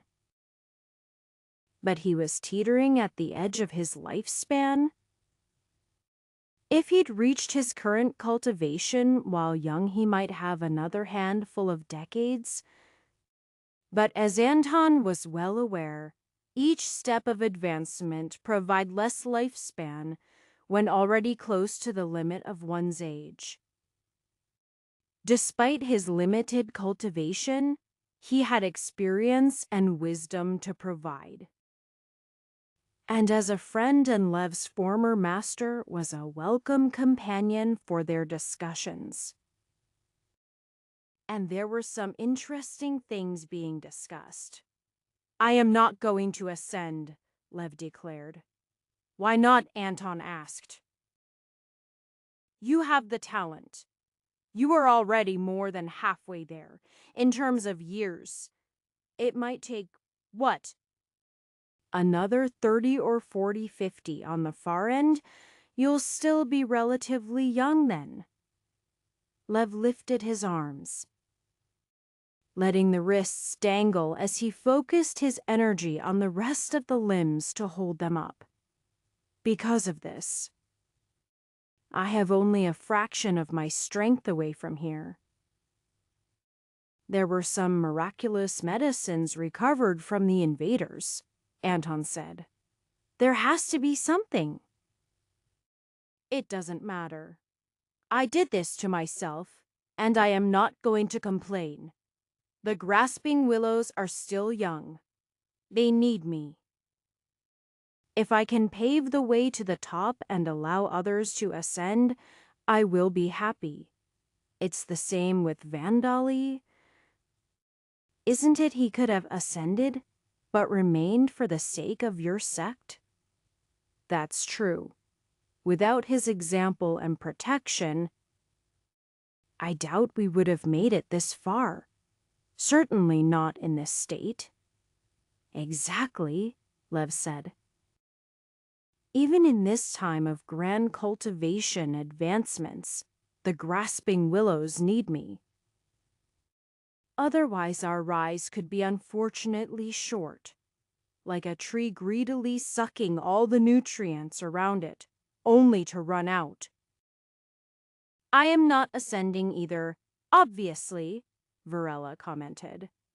Though if I had the chance, I'd probably still remain. I also don't have a choice, Anton admitted. I think... That's not quite right, Varela said after some thought. You did have a choice. You just already made it. It's not like I could have guaranteed myself reaching ascension all the way back then. Nobody can guarantee it. But given your talent, you were as close as could be. Varela smiled.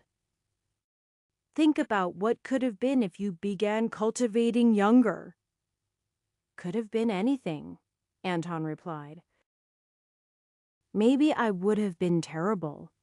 I firmly believe my life experience was important in making me this. You could have started at 50, though, Lev said. Could be ascended by now? With half a century of experiencing a life without cultivation. Not good enough, Anton said. Besides, there was no motivation. I had what I needed, friends and family, more efficient work, longer lifespan. Perhaps they might have tempted me, but they wouldn't have Arivmin. The unfortunate circumstances that eventually came about changed my perspective. Yet you never forgot where you came from, Varela said. And you didn't really deny making the choice. You are right. But it was easy enough. I am not the sort who could leave everything behind for power. It's just... I find myself dissatisfied by my current state.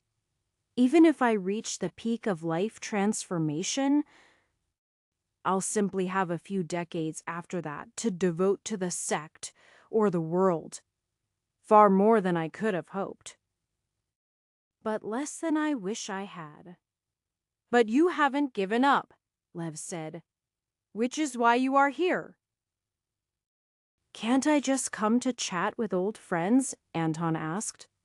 Any time, Lev said. But you value your time enough that you aren't here for just that one thing?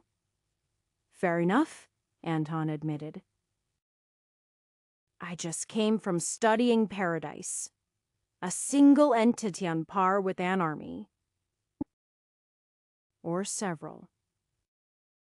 Though perhaps in a battle he would find himself overwhelmed by numbers and attacks from different directions. Though I would never want to be involved in that fight unless absolutely necessary. He has more range than you. Quite the feat, Lev said. Learn anything good. Not that I can put in 2 words here. Though there is one thing of interest. You know Fuzz, of course. He and Fuzz were saved at the same time during the same incident with the invasive moss. Katerina has been using formations to empower him all along. And Paradise has something similar. Human involvement. It's not. Terribly surprising. A beast like Paradise happening through random chance is extremely rare. And even if he was enhanced, I am not surprised. Tahir is only one. Any idea which sect it might have been, I am not quite sure. That's for the formation masters to determine. The grandfather willow hasn't been modified, Lev said. Not through formations that are still around. Anyway, I can demonstrate how the power works. Isn't that dangerous? Anton asked. The damage is already done? Lev shook his head. And I've gained the knowledge to connect to the tree without such a hasty grafting. Good for future generations, at least. A nice source of stability, and yet we won't look like a threat to anyone. Unfortunately, that means we'll be of minimal help in this brewing war. We can send some people to help. But we're still on the smaller end of sects. That is appreciated. I hope that it is simply a warning of a potential. And come judgment prevails. But I'd never bet on it. The grandfather willow was much different from paradise in important ways. All of its power was fully contained within itself. The sprawling branches, roots, and massive trunk.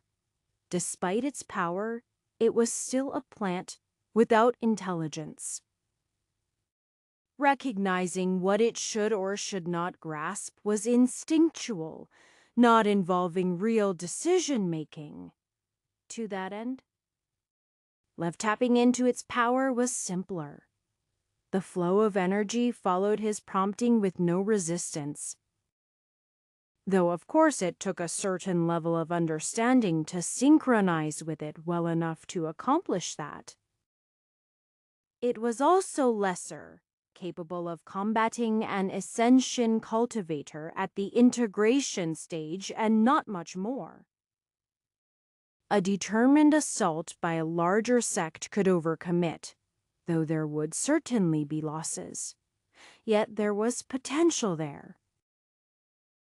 It could be greater than it already was, though how much exactly was a mystery even to Lev. The flow of power through it was carefully observed by Anton. And while he found a few ways to improve his own efficiency, when controlling many snippets of power at once, nothing inspired him to overcome the final prime tempering. Nor to what he might do at the peak of life transformation. The experience was still valuable, but it was just another point along his path. It might contribute to something great, or it might not. A hail of arrows came from the sky. Each was targeted precisely to arrive exactly when and where intended, making it nearly impossible for Sinaya to dodge.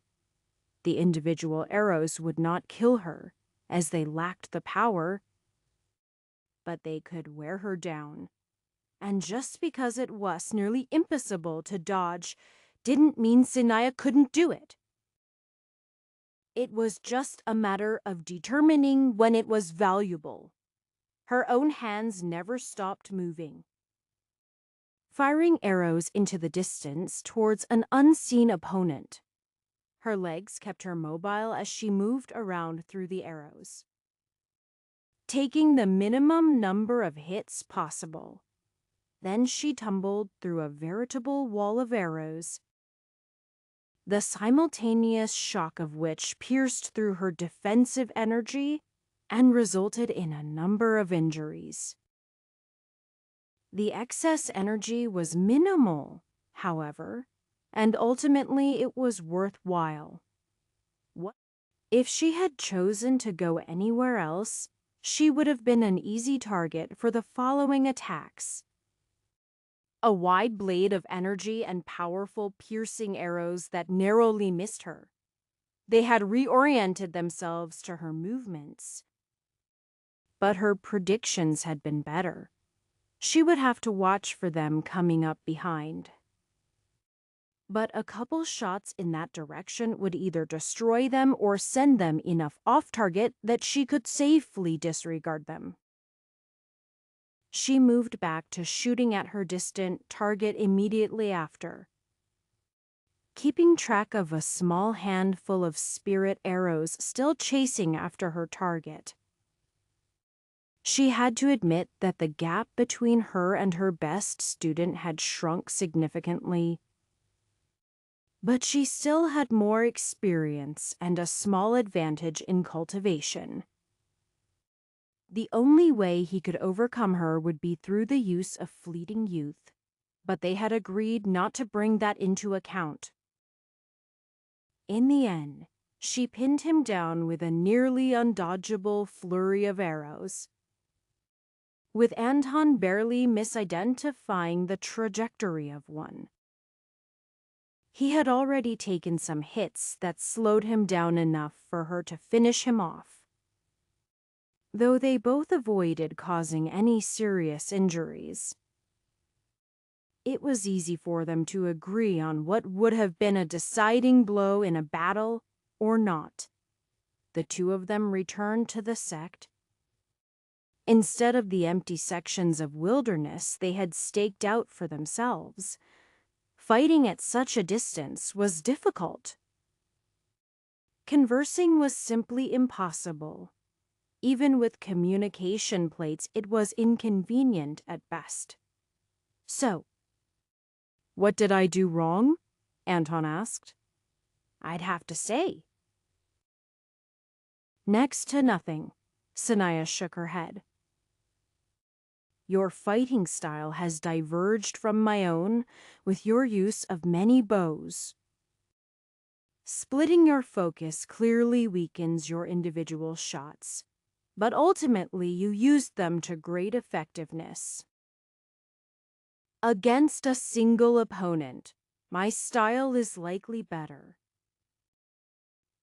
But you could take down an army of lesser cultivators in a short time. Without my few stars of cultivation advantage, I imagine we'd trade victories back and forth evenly. It's a shame, Anton said. I've learned so much from you, but now we've covered our relative weaknesses so much any more sparring is barely effective. That's why cultivators go out into the world seeking enlightenment instead of staying cooped up, Sanaya said. And when you overcome that prime tempering roadblock, I imagine you'll surpass me rather quickly? I appreciate the confidence, but I am not seeing the path forward. Not Theritone, anyway. And that's how I know you'll do it. You just have to find the trigger. Battle, isn't it, though? Not something lacking seriousness like this. Somehow, I don't feel like I'll achieve anything from a more serious battle either. I engaged in plenty of those during the invasion. Bah, that was just a short catastrophe. Nothing normal about it. Everyone's heads were so jumbled up. It's no wonder you weren't thinking about this at the time. Now, perhaps the matching inclination is something you haven't yet considered. But I think it would be a different angle on what you already show. That focus on growth. Kanaya shook her head. Well, I can't speak for you and say that maybe you need a student to reach ascension. But I wouldn't put something that ridiculous past you either. I don't think that's it, Anton shook his head. I am quite glad to see people growing strong, but I am more interested in the general population's strength. And given how things have changed now, unless life transformation is to become the norm, I don't think that will do it.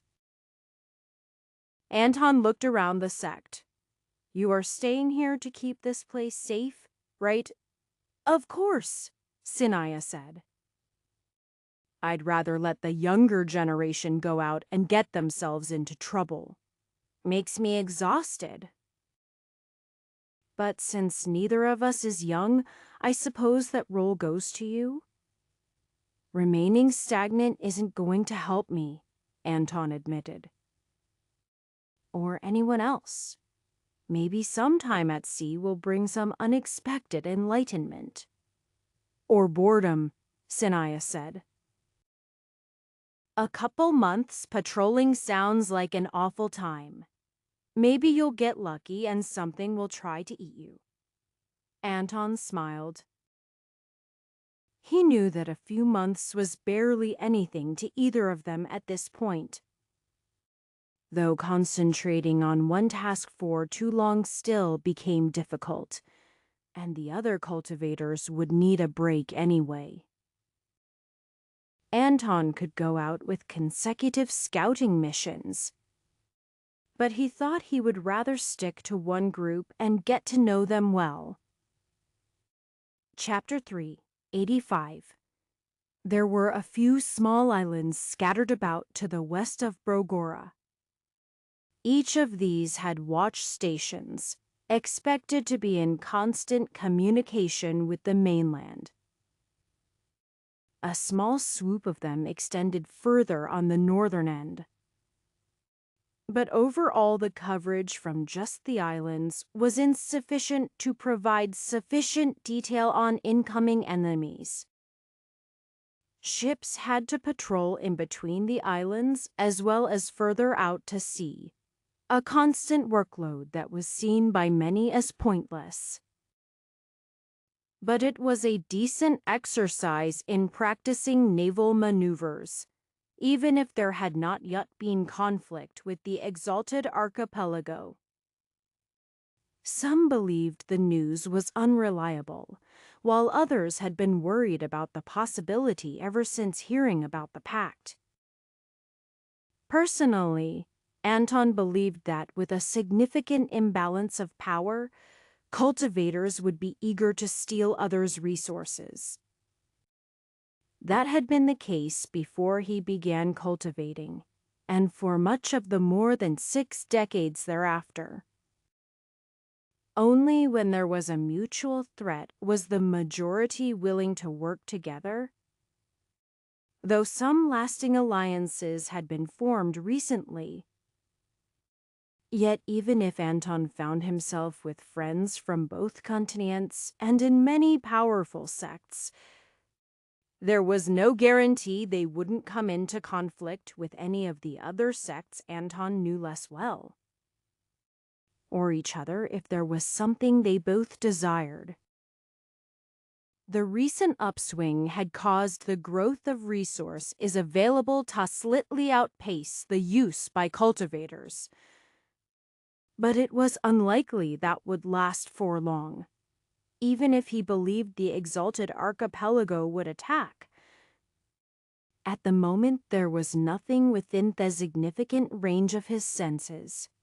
He was searching for ships, of course, which allowed him to simply sweep the surface of the water.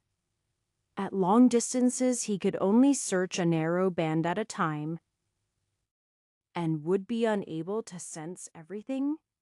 He took some extra caution with extending his sense is somewhat under the water. He didn't have any reason to believe that the exalted archipelago had ships that could sail underwater. But if they were concealed by some sort of formation, they might not hide the ripples from underwater. It required him to sweep about twice the area, but that was something he could sustain. With a cycle of strenuous monotony, the crew could have easily been overcome by a lack of caution, since it made no difference if they kept their eyes out or not. They might as well just laze about. Even attacks by sea beasts were rare, and those were not particularly subtle about their approach. But Anton would not allow whatever crew he was with to become idle. There was a time for rest and relaxation, and everyone was entitled to their breaks. But during free time not reserved for rest and times where they were on duty, Anton wouldn't allow them to go too far off course. He was aided in his goals by those who knew him, and specifically one of those who had specifically requested to be on the same ship as him. Nathanda had been his student in the first training tournament.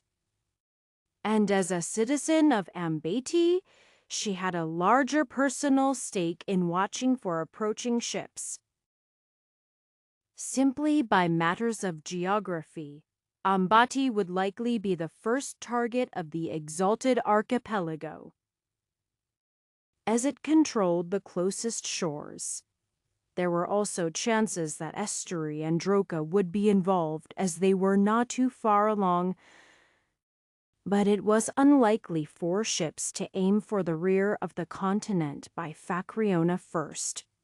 That was much further, and would make it easy for the attackers to be isolated and cut off from supply lines.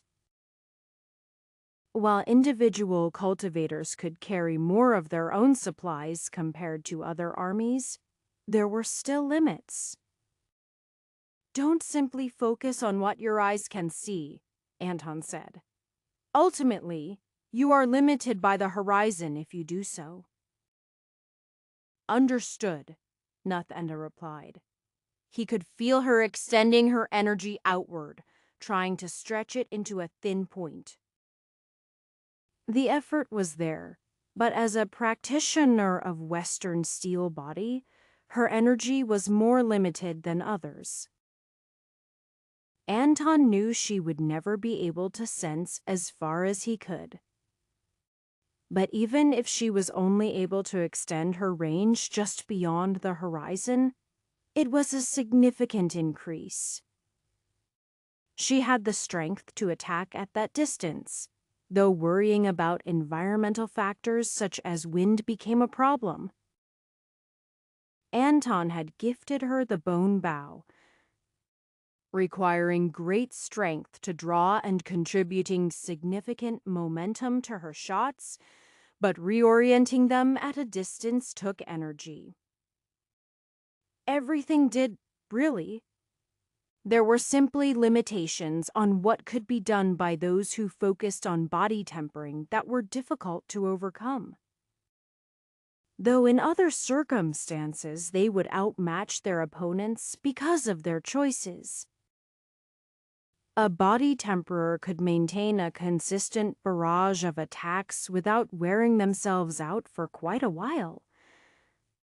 And the defensive strength of their skin, muscles, and bones meant that attacks beneath a certain threshold were unable to damage them.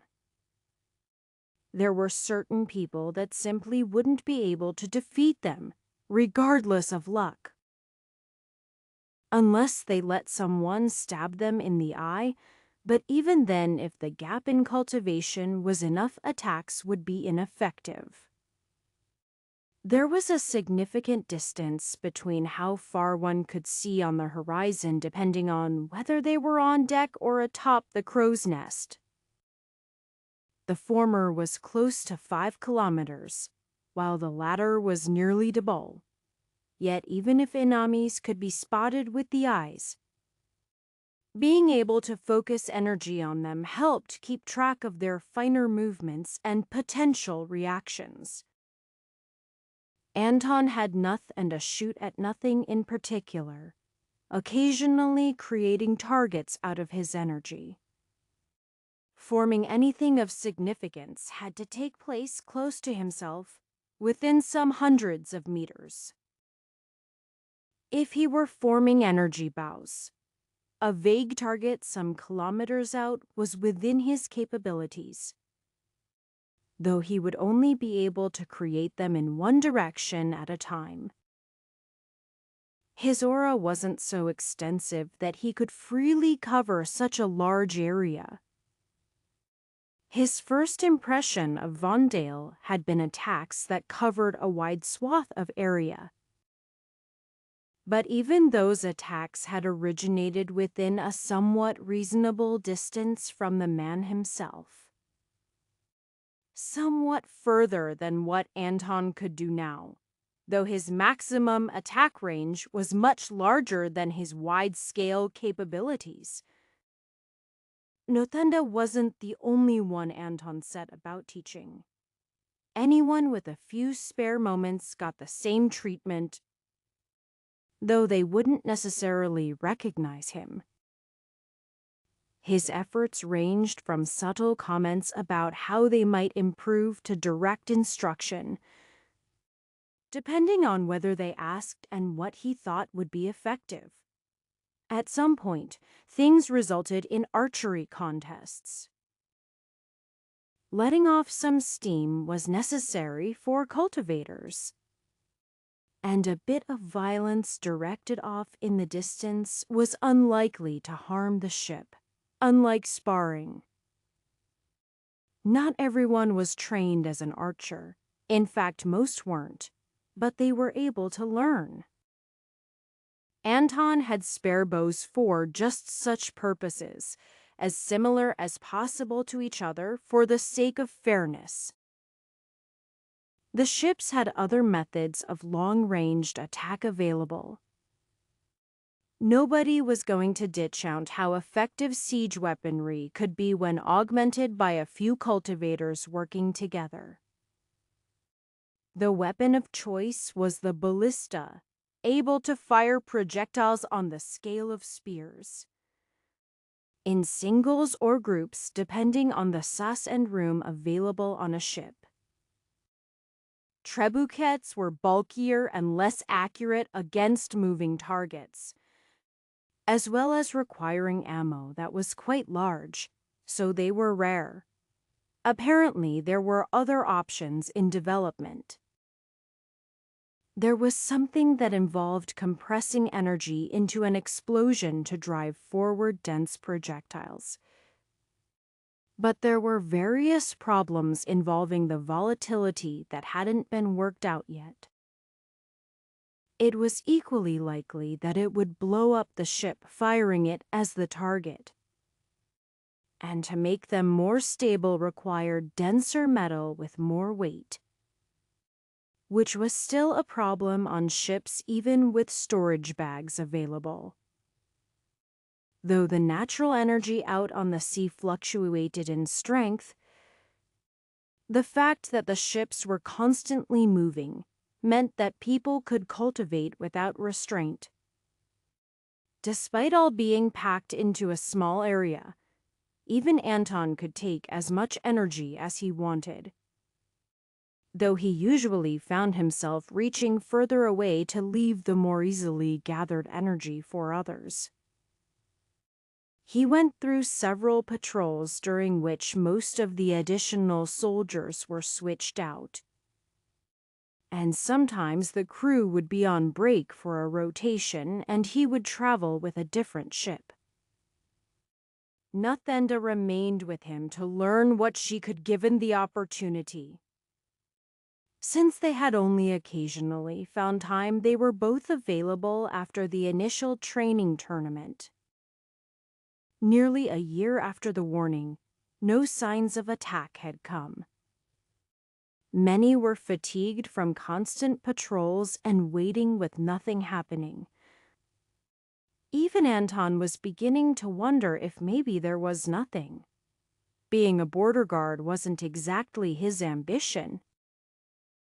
Then he spotted someone. It was not strange that Anton would be the first, given the wide range of his senses. "Something to the northwest," Anton told the captain. "Can we turn closer?" Captain Othman was a man in his middle years and a cautious fellow. "How close are we talking?" "They're currently at the very edge of my senses." "I would feel more comfortable confirming details if we got within 80 kilometers. "Ha!" "You'd think you were talking about a mountain to spot it from so far? We can go somewhat closer, for certain." "You think?" "I can't say yet," Anton shrugged, "but it feels like a ship." "I don't know of any patrols we should be crossing paths with here yet, but it could be from Brogora." Anton kept silent about the actual details he had. which involved more than a handful of life transformation cultivators present. It was difficult to distinguish them at such a distance, but when they got closer, he was able to confirm some things. There was some sort of formation on the ship, blurring his senses, but no hiding anything. Specific details were lost, but the general amount of power was still clear. And having traveled across both continents, Anton could firmly say that the practitioners aboard that ship were not something he recognized.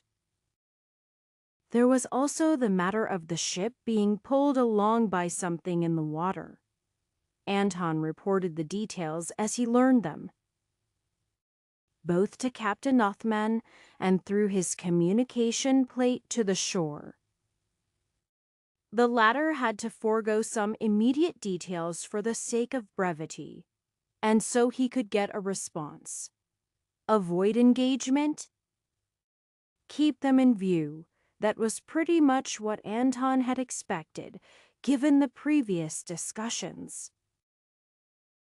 While they fully anticipated a war, provoking one was not what anyone wanted, especially not Ambati, who would take the brunt of the initial assaults. Captain Othman turned to sail parallel to the ship. "They making distance," Anton said. "Still sailing on the same trajectory, but they'll pull away if we keep this speed." "It's expected they outspeed us," Captain Othman nodded. "But we can narrow that difference. Rowers, 2 positions. Steady pace." They were nearly a day of travel from the mainland at their normal pace, somewhere around 10 nautical kilometers per h-hour. At their increased pace, they were twice that and barely keeping up. Yet it was enough for them to be somewhat close when the ship arrived at Tiarhogo landing, one of the largest ports on the western portion of Ambati. Most of the ship was well out of the range of affecting any potential combat, though Anton was within his maximum range. But while the port had a clear tension hanging over it when they arrived, no conflict had erupted. Before they were able to talk to anyone, Anton took note of what had been pulling the ship: a giant turtle. Though compared to Paradise it was nothing, it was still 10 meters from head to tail. Anton saw anchor points drilled into its shell where he presumed the chains on the front of the ship would attach. Once in port, Anton learned that the ship was from the ponderous Turtle clan. They came with a small complement of 10 life transformation cultivators, purporting to carry demands of the exalted archipelago. The initial encounter was over, as they clearly had no intent to negotiate. They simply stated demands meant for the entire continent. From what Anton saw, the demands seemed to be between 10 and 20% of basically everything: ores, herbs, food, special materials of all sorts. He imagined the demands would not be well received. It would be one thing if the exalted archipelago offered anything in return. A promise of protection from future invaders might be acceptable even with such steep demands. But so far it appeared there were no concessions. He was unsure if they were expecting to get immediate capitulation, or if they wanted a war. It was difficult to say. Chapter 386. By some definitions, the demands laid down by the representatives of the exalted archipelago were reasonable. They were given 1 year to comply with the demands, which was sufficient time to organize whatever needed to happen. The amounts of wealth demanded were rather extravagant, with between 10 and 20% of any particular resource listed. The exact amounts depending on unknown factors. Further inspection revealed that those numbers were intended to be levied on yearly income, while a smaller portion of current wealth was targeted. Thus, the demands were reasonable as far as them being technically achievable. "I am going to burn them to ashes," Sarka said, her palms doing a fair representation as she melted a protective layer of ice from the table in front of her. The intertwined glorious flame palace and frost mirror sect had a conveniently central location for people to meet for discussions such as this. The way the sects balanced each other out also made others more comfortable than staying in the territory of either as individuals would have. "As much as it would be appropriate," Adelina countered, "we must discuss the feasibility of the matter. We must also consider the benefits to Brogora." "What benefits?" Sarka snorted. "Nobody dying," Matusek pointed out. "I am sure everyone here can surmise how much will be lost if we go to war with the Exalted Archipelago." "It is bound to be far more damaging than this." "So what?" Sark crossed her arms and glared. "We just roll over while they leech us dry, if it would result in the best potential outcome?" "Yes," Adelina said. Before anyone could object, she continued, "If that were the case. But we cannot trust that would be the case. This document outlines a strictly one, sided agreement with no promise from the Exalted Archipelago about further actions. It is not a negotiation, but a declaration. It spends quite a long time on the specifics of what they desire, but without even a mention of the consequences if we do not accept the obvious threats." "So what?" "You think it's a bluff?" Sarka asked. "Absolutely not. We are aware of their power. We have just recently returned to stability here, and would be hard-pressed to fight against them. I am not sure we could survive defying this. But we absolutely can't accept it either. So much is missing. We have no guarantee they would not immediately follow up with greater demands that we would be less able to handle. And there is one very important thing. Nowhere in this does it mention Iseneth." Adelina looked around the room. "I will admit that I missed that detail. I had a scholar of the law, one Kohar, help me look over things. She was not able to be present here, but there were more concerns." "Do you think they made a deal?" Adrastia asked. "We can't be sure," Adelina said. "But if they did, it was kept tightly under wraps." Elder Tola of the Infinite Wisdom Forest added her own thoughts. "I would imagine this is intended to drive us apart. The two continents, or even simply Brogora. If some of us choose to capitulate and others do not, everyone's positions will be weakened. This is not a situation where following the majority will provide the best possible results. We must be unanimous in our decision-making.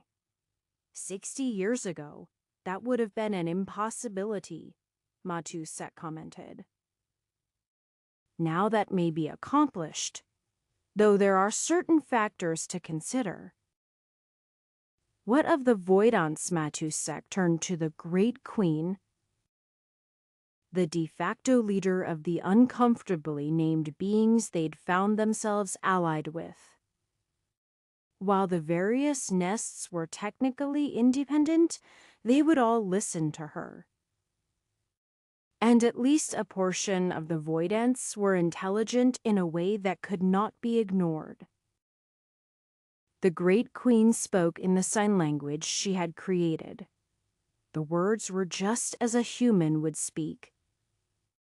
Though as the language was meant for communication with them, it was expected. Anton translated. We have no collections of material goods such as humans do.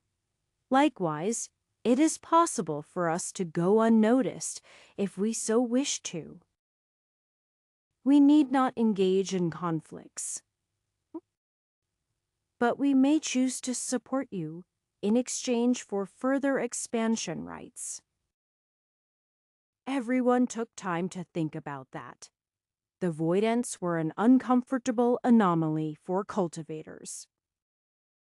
The ability to resist energy made them dangerous to cultivators, in numbers if not as individuals. Though a few of them, such as the Great Queen herself, were dangerous on their own. Likewise, the alien nature of insects made humans uncomfortable. Yet so far, they had been peaceful and even helpful neighbors. Nobody could say they took up too much space or too many resources. Even if they had the potential, they didn't scour an area of resources, but instead took careful steps to maintain things for the long term. They were exactly the sort of thing people would want around if they were humans.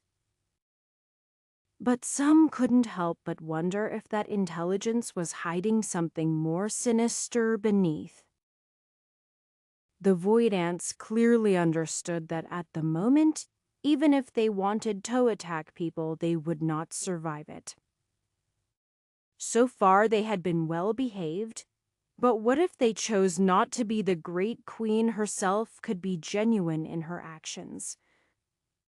But what if some of her descendants went rogue? Having more nests made things unpredictable. And at least some portion of people couldn't help but be hesitant. Yet it was entirely natural to want to expand and grow.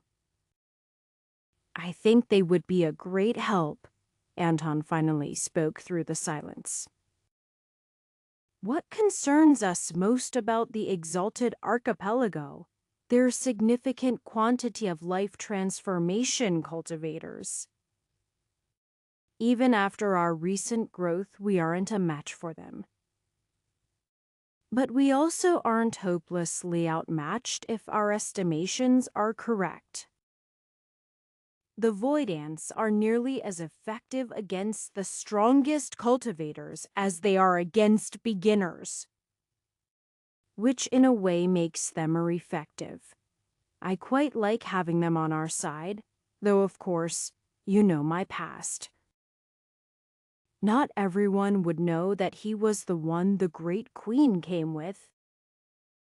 But they would be aware that he ultimately ended up being one of the first to interact with them, and on friendly terms. It was simply that the same traits that made them valuable made them a threat, making it difficult for people to balance their understanding of the Void Ants. I think that it would be wise to accept your assistance, Adelina commented, if we ultimately go to war. I do not think this is just a bluff, so if we reject this offer, I have no doubt that will happen. But before we can decide, there are too many unknowns. We must act quickly, as there is some possibility we will need to go along with this agreement for a time, or at least appear to. We cannot delay overly long. The key point seems to be Iseneth. Then Matusek followed up. If they have received a similar demand, made some sort of agreement, or have been entirely left out, all of those will influence what we might do. If they would help us stand against the exalted archipelago, our bargaining power improves. It's not quite the same as the invaders, but it's also not exactly different, Sarka said. The exalted archipelago still has some connection to this upper realm where the invaders came from. Just because they are a different faction doesn't make them any better, especially when they lifted not a finger in our defense. And if they come against us simply because there is no longer an agreement NATO, does it make them any different, unfortunately? Yes, Adelina replied. We have to live with them. Surviving a war is feasible. Eliminating them is not. Even with the involvement of Vaseneth. She shook her head. And while their core is less unified than the front they portray, they would likely stand together against a counterattack. Under those conditions, it is difficult to do more than fight them to a standstill where we both ultimately lose. Then let's go. These questions should be easily answered. Unless they are working together with Aseneth on some level, Adelina pointed out. There are some I would trust to convey that information, Anton commented. And how will you safely get in touch with them? Adelina asked. Message plates could be compromised. And while recent news seems to indicate their borders are still open, would you teleport into their midst to find yourself weak and surrounded? If I could go directly to those I trust, it would not be an issue. But intercontinental teleportation is more limited than that. Anton shrugged. But I trust I can understand the communication patterns of some. I am sure all of you know of Swordmaster Cheeker, formerly from Brogora, now a part of the Million Sword Vault, Adelina said. I have a communication plate in case I need to contact her. You can all watch as I send her a message and receive a response. We can judge the situation without being particularly suspicious. Fair enough? Go ahead. Anton placed his palm on the communication plate. It was simply a way to trigger as many of the letters as possible, indicating he wished to begin communication. There was no response for several awkward moments. There were any number of reasons that could be, but in the current circumstances it was concerning. She might be asleep. It should be the middle of the night there. He lifted his hand as he felt a response. The letters flashed by. Strokes of a finger lighting in a sympathetic glow in rapid succession. Forgot how to use this. Hi, Anton. Knowing his name was not terribly difficult if the communication plate was marked. The enthusiasm would be harder to know unless they'd pried information from her. But Anton knew just what to say to get a read on her. Tell me about number 1. That isn't suspicious, Sarka asked. Asking about a code name, there was a short pause. Number 1 is the best, obviously. Another pause. Okay, now I am down to 5 opponents, so I don't need to use my arms. What followed was an unnecessary amount of detail about a sword and how it felt to wield it. Anton prompted a few times to get her to reveal other details, but he honestly didn't know most of the answers. What Headed know was Chicker's enthusiasm for swords and how she would respond. "It would appear she is uncompromised," Anton said. "She could be held hostage." Adelina said, "But they would have had to be waiting and very well prepared."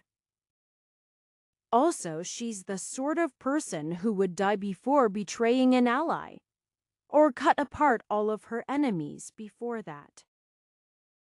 Anton took a careful look at his plate, holding it up. "Katerina, how does the sympathetic link for this work?" "What part of it?" Katerina asked. "For example," Anton gestured. "These grooves that were not there before. Would that be because something happened to the other plate act?" I told her to be gentle. Katerina looked at it. I don't see any pattern. It just kind of looks like she cut it." "With her finger?" Tola asked. "Here is a good chance she was writing with a sword," Anton admitted. "I wouldn't expect her to cut something on accident. Though, actually, that might be me fault," Katerina said. "It might have misinterpreted her sword aura." "Maybe hers isn't cut at all." "I suppose we can ask," Anton said. "But I am as confident as I can be that it is her." Writing unrestrained. So we can ask. The end result was the most underwhelming. As far as she was aware, no communication had been made from the exalted archipelago. And while that was not fully comforting, she was also able to go speak to others from the Million Sword Vault who might be better informed. That meant they were in an awkward middle zone, unless individual sects had been secretly offered something on Asenith. There had been no moves made against them. That meant they shouldn't be enemies, but they might not be allies. Following that came the most difficult part: weighing lives against resources, and against the potential futures either could bring. Sarka wasn't a fan of that.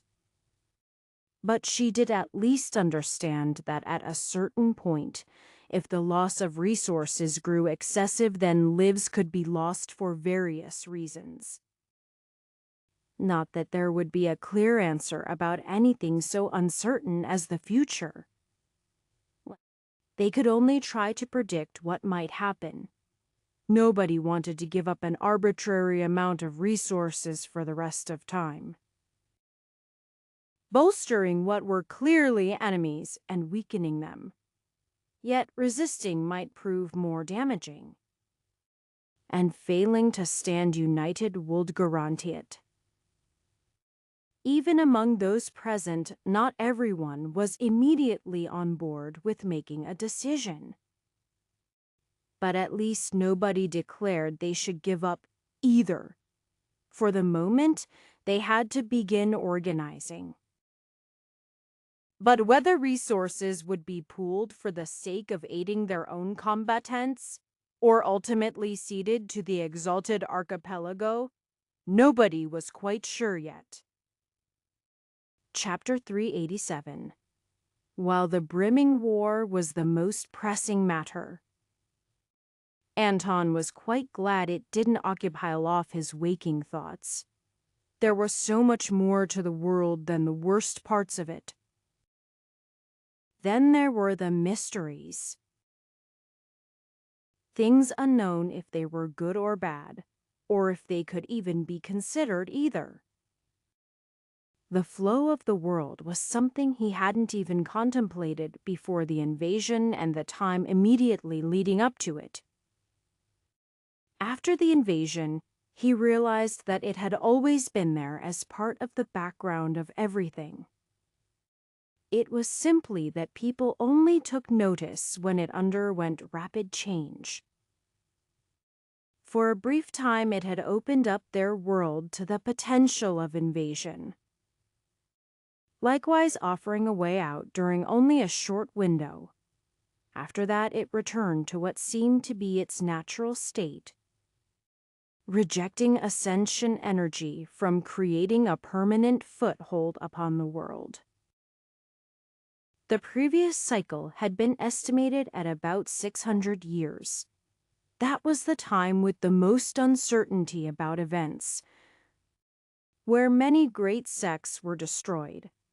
Now it was known that that time was due to the previous invasion, though some of the results were more indirect. The time for the invasion seemed to have been somewhat longer, stretching over multiple years.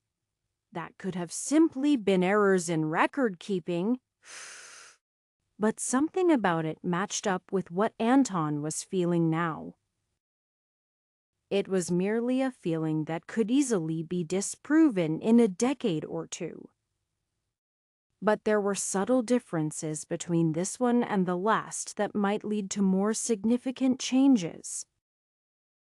Could the cycles change in length? They only had barely preserved information from a previous one, intentionally muddled. Before that, there was nothing on the topic. Very little in the way of old records, and if they existed, they focused on the power of the prominent cultivators and sects in a given time period. If Anton was right, this cycle might be significantly shorter. It had been 2 decades already since the invasion, and things could still change. But he felt that this cycle might only last half the time or less. He could be wrong, of course. Nor did he imagine he would be around to see it regardless. He might manage to live to 300. But 400 or 500 years old were out of the question. Not that he could usefully think about what it would even mean if he was right. The timing would be different. And that might result in some living people with grudges about the last time, but he wasn't sure if they would want to or even could return. That part was still unknown. Like most things about the upper realms, great shipments of ores and herbs as well as finished goods like weapons, armor, and medicines were making their way to Western Ambati. It was impossible to miss, though not everyone knew what it meant. An unusual number of wagons made their way, along with ships coming in along the coasts. Storage bags were sufficient for a cultivator's personal equipment, but proper transport was still required for bulk goods. Along with the goods came cultivators protecting them. Despite a time of relative peace and prosperity, Brogora was not without its foul elements. Hidden sects acted as bandits when they could get away with it, attacking the least protected caravans. There were always dissidents who thought they were above the law for one reason or other. And in truth, they could get away with it for a time. It was impossible to fully eliminate the fraction of people that would choose to take their wealth and power from others rather than through more legitimate means. Individual sects also had their own conflicts, largely left alone for those sects to sort out if they didn't involve others. After all, it was possible for both sides to have legitimate grievances against others. And negotiations to resolve disputes didn't always work out. But compared to when Anton had first begun cultivating and become aware of the events of the wider world, it was nearly incomparable, except for unavoidable incidents like the invasion from the upper realm. Lives of common citizens and dedicated cultivators alike had improved greatly. It was nearly the end of the year allotted by the exalted archipelago.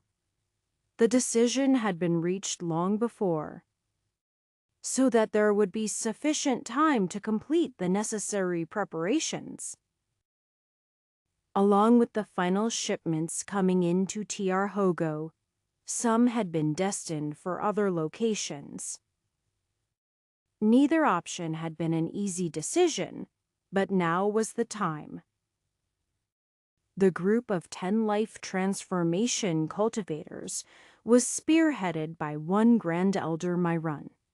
He was an old man not far from peak life transformation. He stomped his way into the council chambers of Tiarhogo, which had representatives from all over Ambeti working together to ensure the smooth operating of Ambeti's largest port. Myron seemed to disdain everyone around him, even others in life transformation. He had the personal strength to support it. And flanked by 8 others, there were few who could make him acknowledge them, though he ultimately had to give respect to one much younger than himself. Even in her 70s, she was already in midlife transformation, and as the young mistress of the clan, her position outweighed his own. The aura of authority Sirica projected around her was drilled into her from birth. None of the council members could meet her eye. "You are finally ready, then I hope you have prepared enough for the first shipment. Our demands are not to be taken lightly." "As I am sure you can tell," responded a middle-aged woman with her hair tightly braided to her skull. "We have been making preparations for some time, but actually, we have decided to renegotiate the terms." "What?" Sarika stepped forward, her power bearing down on the woman.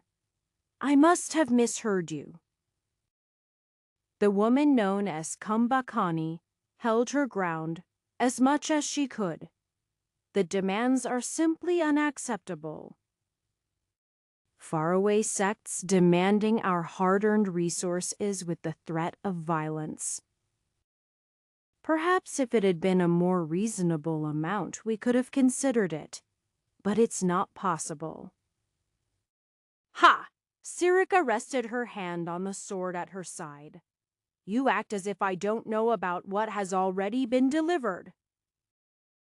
You simply wish to keep the resources for yourself, but the exalted archipelago would crush you no matter where you fled to, and would still require the appropriate payments from the rest of the continent." She drew her sword, leveling it at Kumbakani. "Did you think we would have pity on you just because you find our demands too much?" "I am surprised," Kumbakani said. "You seem to believe yourself invincible. Is that because of your diplomatic guise? Or personal arrogance?" Grand Elder Myron's eyes and sense is flitted around the room. Sirica might not have the proper seasoning to sense that something was wrong, but he could tell. It wasn't just a guise of bravery on the woman's part. She actually felt secure.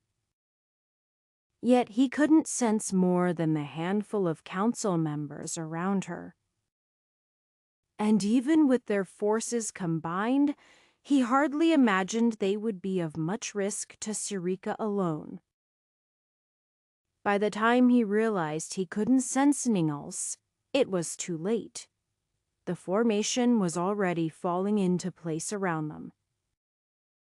Sirika instantly reacted to the change, charging forward towards Kumbhakani, but her sword reflected off of a barrier. "With that attack," Kumbhakani said, "I am pleased to be able to announce the official revocation of whatever diplomatic protection we might have given you. Though that was already the case when you drew your weapon." A large number of other figures appeared around the room, standing just outside the barrier. "Don't worry. We will be providing your ship sufficient supplies to return to the exalted archipelago. Perhaps you will even be fortunate enough for them to be interested in paying your ransom." "Are you crazy?" Sirika took another swing at the barrier. "This means war. Don't pretend there was ever another option," Kumbhakani glared. "You would have drained what you could before invading to take what was left." "That's..." "And not even smart enough to deny it. As promised, the exalted archipelago was supplied with food and water and sent on their way. Without their leadership. Unless something went terribly wrong, they should arrive intact, and while leaving them without the top end of their fighting strength made that more likely that would have to be good enough. They were still mostly composed of essence collection cultivators. And there was no way that Brogora was just going to let the life transformation cultivators go. The ransom offers were actually quite reasonable as well. Not that it would make any difference either way. This particular maneuver was simply to cause tension between the sub-factions in the exalted archipelago. The ponderous turtle clan would want their cultivators back, and especially this young mistress of their clan. It was unclear whether they had been sent as some sort of honor or because they were expendable. But either way, the tactic should provide some fruit. In the worst case, they would be able to kill 10 life transformation cultivators instead of having to fight them on organized battle lines. It was unknown exactly how many the exalted archipelago would have, but 10 would at least give them pause. A significant amount of resource went into raising each life transformation cultivator.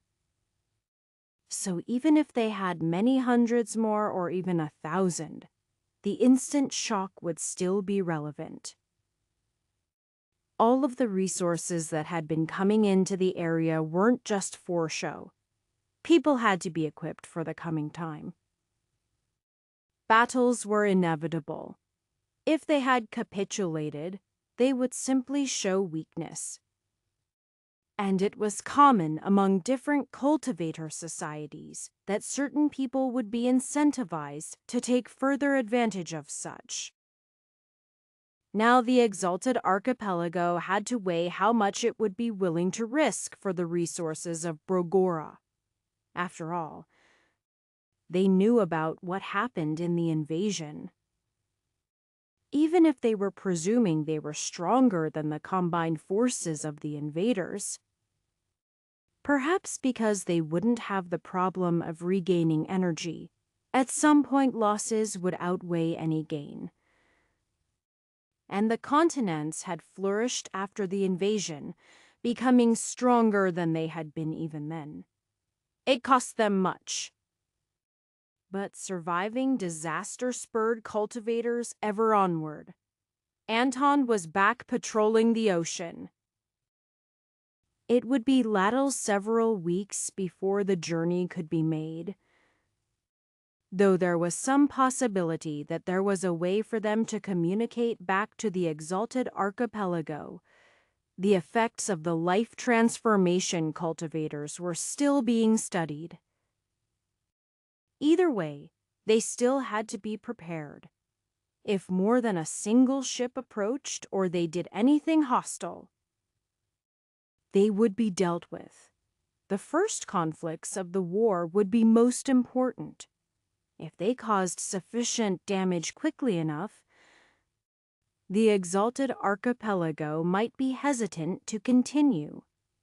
It would give away some of their power, but hiding their strength wasn't necessarily going to help anyway. "Why are we on a boat again?" Chiker asked Elder Vasu. "I thought that had been made particularly clear." "The Void Blades are likely one of the more aggressive sects among the exalted archipelago.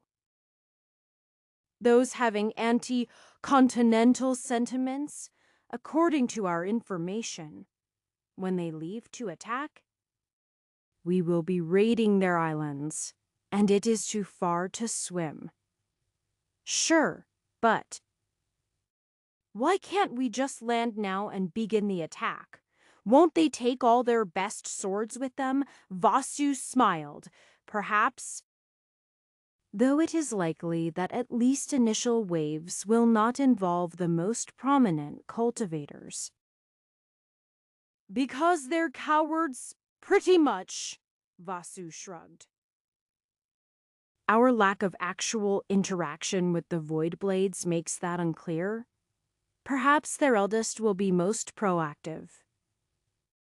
But even if they have the honor of battle in them, there is merit to allowing the younger generation a chance to gain experience in battle." "No way," Chaker said. "I am already here." "You are part of the younger generation, you know," Vasu reminded her. "And we did happen to bring everyone we could fit." Warda mentioned something about the vault nearly being full. "Won't we just build more vaults?" Chiker asked. "The point is reaching an important milestone." "We won't actually have 1,000,000 swords for a long time, but 1/10 of that is not bad." "Are you kidding?" Chiker said. "That's not even 10 swords each." She glared at the ocean in front of her. "How's anyone going to get a good collection going?" "We'll manage somehow, I am sure," Vasu smiled gently. Now it was only a question of how long they had to wait for a message to come in. They could very well be directed to somewhere else, but for the moment they had to hang far back.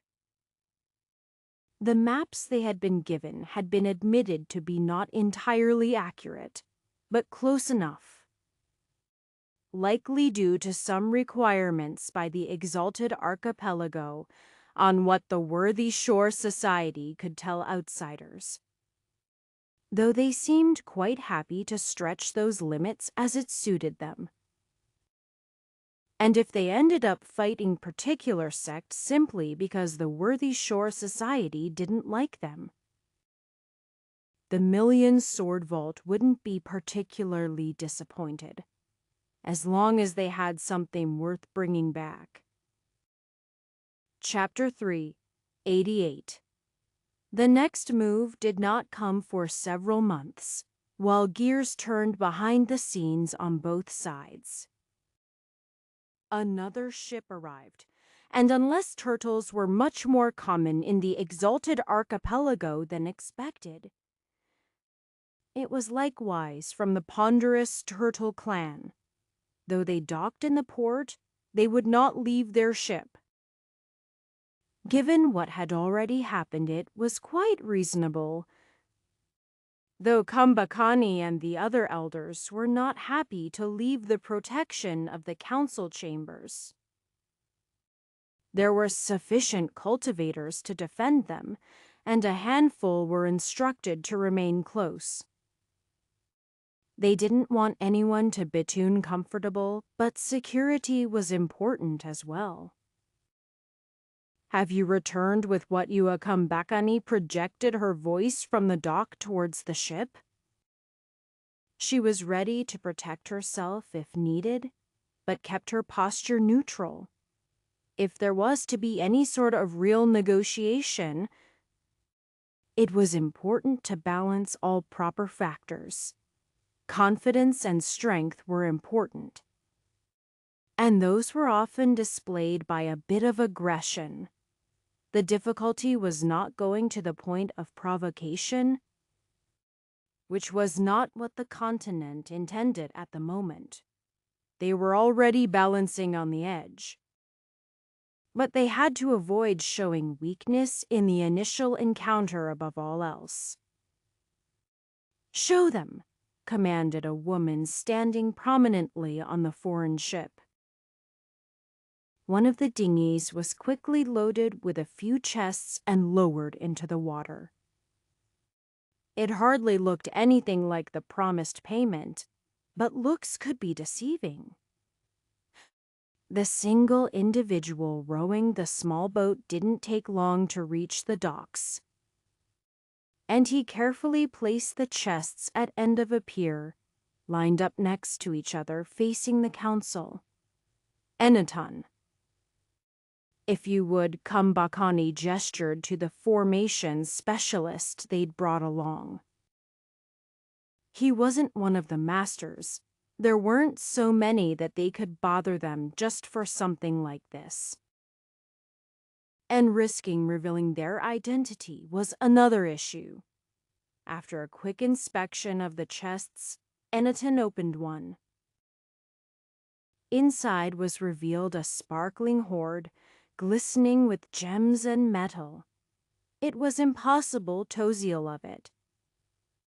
But the senses of those nearby revealed how much more there was inside than just on the surface. These chests carried much more than a storage bag would, though their bulk clearly made them less of a convenience. Enaton reached in and pulled something out, perhaps to verify what he was seeing inside. He opened the other chests to reveal similar bounties, from which he ultimately presented some samples to Bakani. "It does seem to be legitimate." "Very well." Bakani had no doubt that her words would be heard even if she didn't project her voice, but it was simply polite to do so. "Is this it? You think we will believe that the ponderous Sturtle sect has so little?" She kept her voice as steady as possible. Technically, she did not know how much wealth they had, but there were estimates. Indirect estimates from decades prior. But enough. This is merely sufficient to buy the freedom of your Grand Elder at most. For everyone? Or even the young mistress of your clan? Bakani shook her head. The woman from the ponderous turtle clan gave away very little, but the subordinates around her revealed more whether they wished to or not. "It is not easy to consolidate our wealth so quickly," the elder replied. "But you will not wring us dry so easily." "This is more than sufficient to buy the freedom of Grand Elder Myron, as well as 4 of the others." "Good." She was willing to negotiate. And she wasn't so foolish as to pretend that the young mistress of their clan was worth anything less than the price of all the others put together, even the Grand Elder. "This portion is barely enough to cover the Grand Elder himself, but perhaps we can include one of your other subordinates." "Him and 3 others," the counteroffer came. "The quality of our offerings has escaped your eyes." She could go with that offer, but she could do better. Myron and 2 others. I could throw in another half. but I imagine you wouldn't see that as a greater number. Nergis must be among them, the woman finally replied. Kambakani was trying to determine why this Nergis was valuable. Was he more important than she thought? Or was it simply some connection to the negotiator? Or a favor for someone, perhaps? At least they had the option available. Very well, Kambakani agreed. The council might have concerns later. But they could not debate among themselves at the moment. Standing behind her as the figurehead was important to portray unity. Go retrieve Grand Elder Myron, along with Nergis and any of the others. Though of course the young mistress must remain until appropriate payment is received. The process of retrieving the prisoners was not quick. Many security measures were in place. And even with the word of the council, there were many people who had to check that everything was being done as it should. The actual process of retrieving them would not take that long, except for the walk back. Eventually, 3 prisoners with their hands and feet bound in enchanted shackles appeared. Walking at the pace of a normal body tempering cultivator, it was almost excruciatingly slow. But they could hardly go any faster without access to their energy. The actual exchange was quick. 2 of the chests were retrieved, carried off into the city while Myron's shackles were unlocked. He wasn't foolish enough to try anything when he was released, though he flared his aura in defiance as he arrived on the ship. The final chest was retrieved as the 2 others were released. They quickly made their way onto the ship as well. They had no need for the dinghy. As any life transformation cultivator could easily support themselves on the surface of the water. What of our equipment? Myron quickly took on the leading role as he stood aboard the ship. It will take some time to retrieve, Kambakani replied. We did not find that placing it convenient to the prisoners was wise. We can have it for you next time you return. Or within a week's time. All of the equipment had already been inspected. It was high quality, valuable, but not singular in its existence. It was reasonable enough to return it. Given the payment they had received. We shall wait, Myron declared. The attacks came in the night. The ship was carefully watched by combined forces of several sects. More than 40 life transformation cultivators were in Tiarhogo or nearby, ready for something to happen. Yet they weren't ready for the way things happened. Simultaneous attacks descended on the prison as well as the storehouses where the chests had been delivered further inland. Both were well guarded. Even if the prisoners had no access to their energy, they were carefully watched.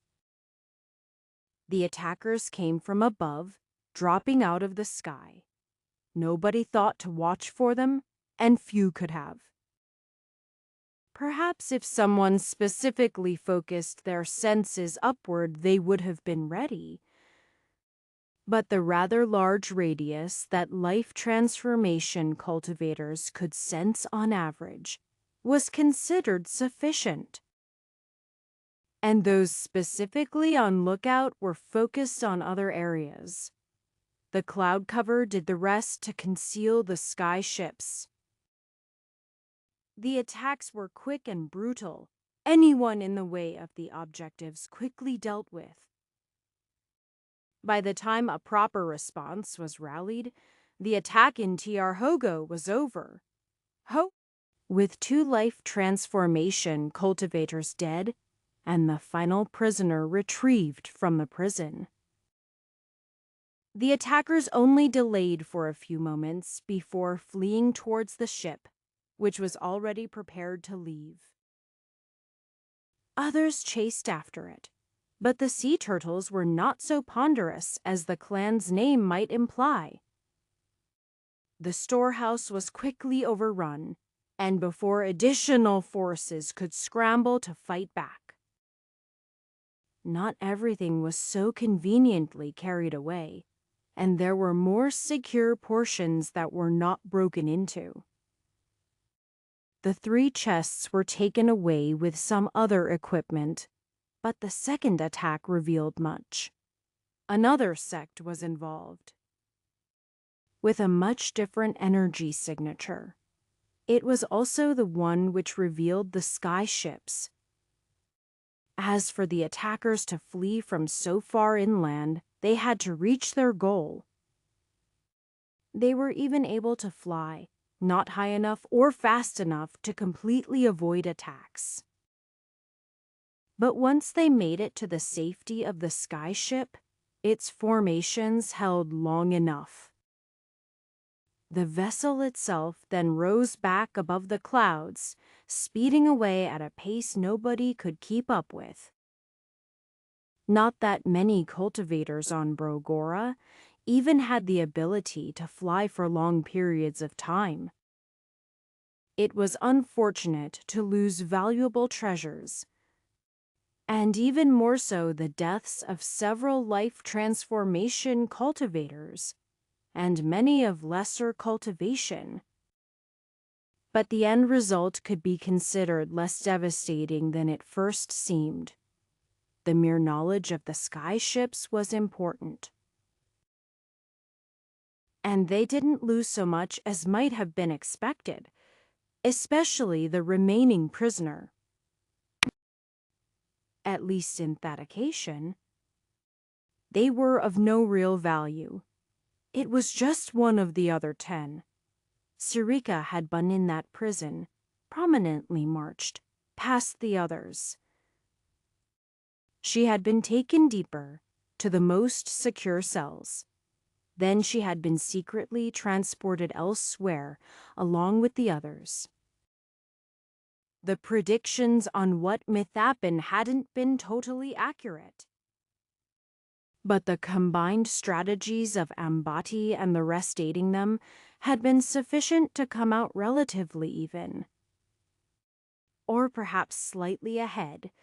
That would depend on whether they considered the relative or absolute losses. That would be the Soaring Air sect. Then Kania frowned as the order gathered together. A shamanton was out at sea. Though even I usually do not send so directly upward. It's only a few kilometers, but with sufficient stealth capabilities. She nodded. The question now is what to do with the rest of the prisoners, Matusek said. We have them very well secured. It is unlikely anything but an assault by a full sect could break through here. But we don't know how many sky ships are available. Or other relevant details. I can't believe the Worthy Shore Society didn't tell us about sky ships, Katerina complained. I could have been preparing so many useful formations against them. Grant and the engineers will need to know as well. Preparing weaponry that can attack so high might be difficult, but we should at least be able to make a few. No indication of if the ships are built for combat yet, but any failures in their functionality would be significantly worse for sky ships. We'll have to wait for the final information to come in, Sanaya agreed. These message plates are great, but they don't make long conversations or detailed explanations easy. I wonder if they had some way to track those chests? Absolutely, Katerina said. Now I wish I'd rushed over for the inspection. I was going to do it later. Blay, what was that? 5% of the sex wealth? Maybe. Certainly not more. Perhaps somewhat less cess. They asked for 10% total, but obviously there were shenanigans involved. What about the council? Matusek asked. Were they safe? We didn't hear anything about that, Sinaya said. Won't take long to ask. She made use of the communication plate in front of her. Council is safe. Good. What does that mean? Though Matusek questioned. Did they not consider it important to retaliate against them as figureheads? Or could they not? Are there only to sky ships? Or is this the limit of what the ponderous turtle clan could swing to help them on short notice? There have to be more, Sinaya said. But not that many. I can't imagine it's inexpensive to fly those things. She looked to Katerina. That would depend on the quality of natural energy in the area. High up. Well, Tahir is no way it maintains stable power all the way across the oceans. Large portions of that keep the natural energy primarily down in the water. We'll have to coordinate with the others about the prisoners, Matusek said finally. We have no easy communication method to even make demands, and it might be better to show our sincerity. The ponderous turtle clan has shown they aren't willing to be reasonable. Chapter 389. Ambati was ultimately given the choice of the fate of Sarika and the remaining members of the ponderous turtle clan. It was their territory that was violated, and much of the damages fell on them. The loss of the ransom was not as significant as the other factors. Merely being able to track the path of the second skyship as it fled was a frustration.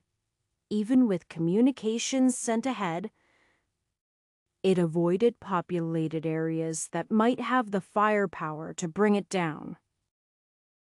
It didn't matter if the enemy's objectives were not fully accomplished. Damage was still done. Ultimately, the council decided the way to respond to the assault with the same methods they might employ among themselves. Along the main docks were arranged the heads of the 6 cultivators, prominently displayed in a rather gruesome fashion. Preservation formations were used to ensure they remained clearly recognizable. It would get the point across if anyone should approach. As there was no easy way to get in contact, that was all they could do. Even if they had wanted to risk sending a ship to deliver the message, which would likely result in the death of everyone on the ship, there were other matters to focus on. Attacks had begun shortly thereafter in various locations along the coasts. For the most part, sky ships had not been involved, solidifying the idea they were in short supply. As soon as the first attack had happened, word had been spread that the continent was at war, and any ships from the Exalted Archipelago were to be assumed as enemy combatants from that point onward. That had been quickly justified as battles and skirmishes abounded. The patrolling ships sometimes engaging enemy vessels at sea, but more often simply providing intel and moving to reinforce local areas after enemies made landfall. It was unsurprising that the Exalted Archipelago had better ships, as such would be more important for them. Yet they were not so much better that if they actually fought, they were guaranteed to win. That still relied on the strength of the formations and cultivators aboard. And though Mbeti would not have been able to match all of the assaults on their own, cultivators drawn from the inner continent were bolstering their numbers. The first attacks had all been probing, measuring resistance. Anton was certain of that. Unlike the invasion from the upper realm, there was a directionality to the attacks and no inherent commitment. Thus, casualties were lower on both sides. Truthfully, most of the losses from the previous war had come in the first few weeks, and they made the losses so far seem marginal. Not that anyone was happy about their losses. Anton wasn't willing to accept any more, especially with the way the Exalted Archipelago was going about things. They thought they were justified to just demand whatever they wanted, or to take it when those demands were refused. That was the worst side of cultivators. And the fact that it happened so naturally once they weren't restricted by the pact meant it was always within their intentions. There were rotten apples among every group, but the Exalted Archipelago seemed to be overrun. So far, more than a handful of distinct sects had been confirmed to be participating. This included prominent forces such as the Ponderous Turtle Clan and the Soaring Air Sect. And notable did not include the Worthy Shore Society or others that they had previously indicated were neutral towards the continents. And neutral seemed to be the most friendly they got, though perhaps that was tempered by the understanding of the others in the area. Wouldn't want to be thought to be conspiring with foreigners? At the moment, Anton found himself chasing down a ship headed around to the south. So far it seemed they hadn't been detected, though that couldn't be certain. Either way, they remained close enough to the shoreline to angle inland and group up with reinforcements. Cultivators were standing ready according to the updated positions, and though communication to arbitrary locations had to go through several steps from Anton and back, it was still nearly instant stunt. The ship they were trailing was either being conservative with its speed or simply didn't have the capacity to go as fast as the sea turtle-powered variety. It still required making the most out of the ship they were on, with rowers working in shifts to keep their pace up. Nathanda was of great help in that regard, though her position required a specially made or to withstand her strength. She was able to do the work of an entire bench on her own, leaving more free to rest or stand guard or balance her on the other side. Truthfully, her personal strength was not as important as her inspiring power. Nobody was willing to be outdone by a woman relying just on her body to row a great oar. Not that they actually had a choice. Anton contributed himself, though of the life transformation cultivators present, he was perhaps the least useful for that job. He had the longest senses and thus needed to keep track of the enemy ship. But it was good to do something with his hands. And though the muscles worked weren't exactly the same, both rowing and archery involved back muscles to a good extent. It was technically a waste of his energy, but it seemed the most fair. Anton continued to do it, even if he hadn't slept in the last few days. It was simply a matter of necessity. The enemy ship was continuing further and further. At this point, it was fairly likely they were gunning for Draka's coastline, if not further. There were cultivators ready to fight wherever they might land, though most of the ships were concentrated on the west coast. It was already too late for another ship to cut them off, and it was unclear if it would be a wise idea. One thing the exalted archipelago definitely had was an abundance of life transformation cultivators.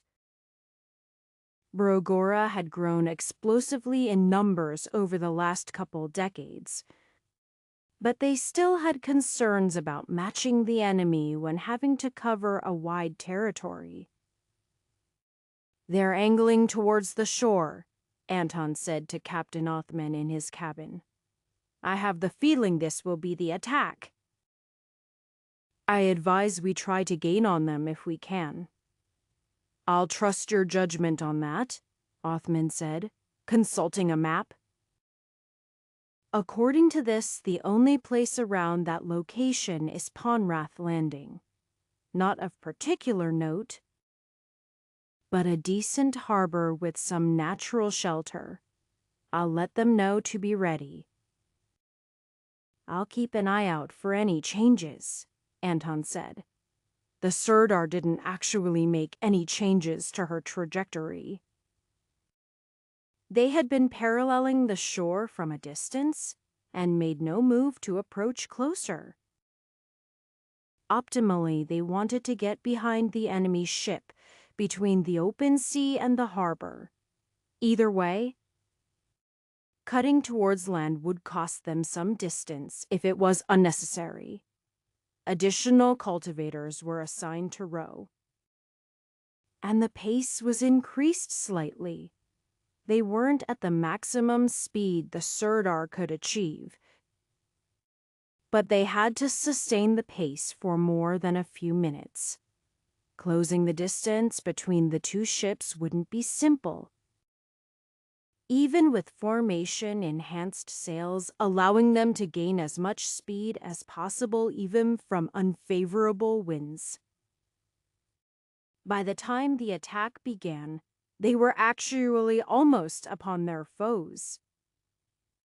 Either they weren't paying attention behind them or chose to ignore them. But either way, they were within a reasonable range for any cultivator to sense them. And since the attack was beginning, Anton wasn't going to hold back. His first few shots targeted the ship. If he could pierce the sails or even destroy the masts or rudder, he could cripple them for any attempt at escape. He didn't really expect it to work, since the enemy ships had been shown to have strong defensive formations. He wasn't surprised, except by the exact way his arrows were negated. The spirit arrows didn't just shatter upon the formations, but actually reflected back towards him with equal power, no longer under his control. They even picked out his actual trajectory instead of shooting directly back on the angle they came in from.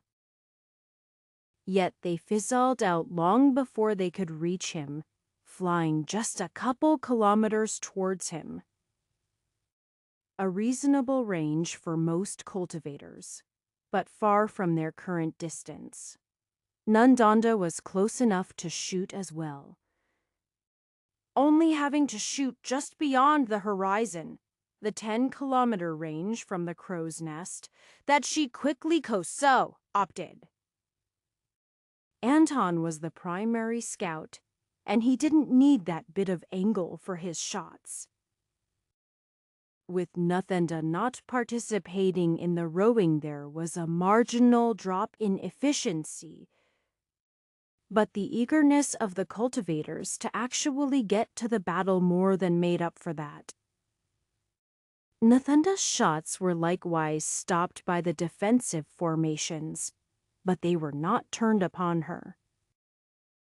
For one thing, a formation physically spinning an arrow would have to more than overcome its momentum. And there was barely a spark of energy to trace back towards her. An interesting insight into the formations, to be discussed with Katerina later. It wasn't long before groups of cultivators, 2 or 3 life transformation experts, as well as a plethora of Essence Collection subordinates, started making their way to the docks of Ponrath Landing, where they were met by the local cultivators. When the fighting began, Anton felt something inside of him. It was not odd for him to feel a sense of righteous anger when cultivators attacked each other for the sake of plundering wealth. But it auxiliated more towards the side of indignation than actual fury.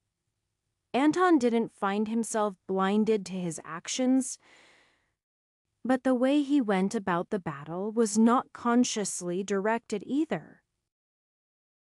Instead of targeting the strongest cultivators to throw them off balance, Anton instead summoned as many energy bows as he could handle. More than that, perhaps.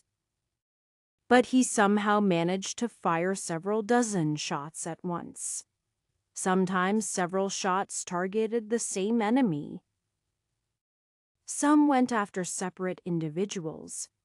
The underlying reasoning was not something that could be plumbed in depth during a combat. All that mattered was that it was effective, and it was. Nathenda almost stopped shooting her own bow as a rain of arrows poured from Anton on deck below her. Every time she tried to pick a target, it felt like a moment later that target was slain. The main bow Anton held in his actual hands was made from some mysterious tree, even the string. Nathenda felt the enchantments empowering those shots. And while those indeed felled many, it was but a portion of his total effectiveness. The strange bladed bow was sometimes more effective, slicing through several weaker cultivators with the bladed shots it produced. Even if it didn't kill someone, the free-falling boughs formed purely of energy added their own to the attack, finishing off injured enemies or at least incapacitating them. When Nathenda finally decided to just pick random targets instead of anything priority, she found her time being more effective. Somehow Anton was reading the flow of the battle well enough that he was picking out pretty much every good target. It was true that the life transformation cultivators were not directly affected by the barrage of arrows, but they were left relatively unsupported for the local defenders or Nathanda to target. And the ship was close enough that the rest of their ranged combatants as well as the shipboard weapons were getting within range. It seemed the enemy quickly realized their mistake, how they had underestimated the resistance they would face. Droka might not have many resources, but its cultivators were like anything else that lived in their country, prickly and hardy. Once they had taken noticeable casualties, the enemy began to pull back to their ship. It only took them a short time to maneuver it around to face out of the harbor, but that was long enough for the Sirdar to reach them. Captain Othman had a good head on his shoulders, but as anyone who had survived the invasion, he was a bit aggressive about how he liked to deal with invaders. Instead of trying to maneuver around the enemy ship, fighting ship to ship, he simply headed straight towards them. The ships crashed together, formations straining against each other in interesting ways. The enemy vessel had the unfortunate problem of its power being divided, as local were leaping onto it from the docks, and Anton's arrows bombarded it from the sides. The latter of those resulted in dozens of arrows reflecting right back towards Anton, but somehow he seemed to not care. While barely moving his feet, he shuffled around with arrows whizzing past him, and the rest of the crew close by. Before everyone gave him more space, they quickly lost momentum beyond him, dissipating into nothing. While his attacks didn't do anything to break the formation, they certainly occupied it. Only so much energy was available at once, and it only had to collapse for a moment for the enemy ship to be boarded from both sides. The enemy continued to struggle for a time before realizing that even their formations wouldn't save them. There were moments of decision where several of their experts made different choices simultaneously, turning to flee, standing firm, or attempting surrender without regard for the others. There was one man who seemed to be trying to give orders, but it was already too late to salvage. He ultimately didn't surrender, and found himself with quite a few holes, from arrows to swords and spears and whatever else. At the end of it, Nathan realized that Anton had broken through to the next level. That made him one of those, but she already knew that. That was why she stuck with learning from him even though he wasn't a body temperer. He was among that strange brand of geniuses that was at the top of this most recent generation, even if he didn't visually fit among them. Chapter 390. An explosion of energy tore through the area, rocking the building around it. Katerina looked at the pile of scrap that had once been an interesting device and was now just slag in her hands. She'd been trying to avoid this situation, but unfortunately she had failed. That was too bad. So far, they'd barely obtained any communication devices from the Exalted Archipelago, and they hadn't been able to co-opt any of them. She'd picked up some information on how they worked, though. This latest one had come from her grandfather, more or less. She hoped it would be the one to finally let them break through. But it was another failure. At least she had ideas for how to secure their own communications. The easiest one was simply keeping careful track of who had what. They only linked to one other communication plate, and traditional code phrases and passcodes could be used to provide some security. That wouldn't always be enough.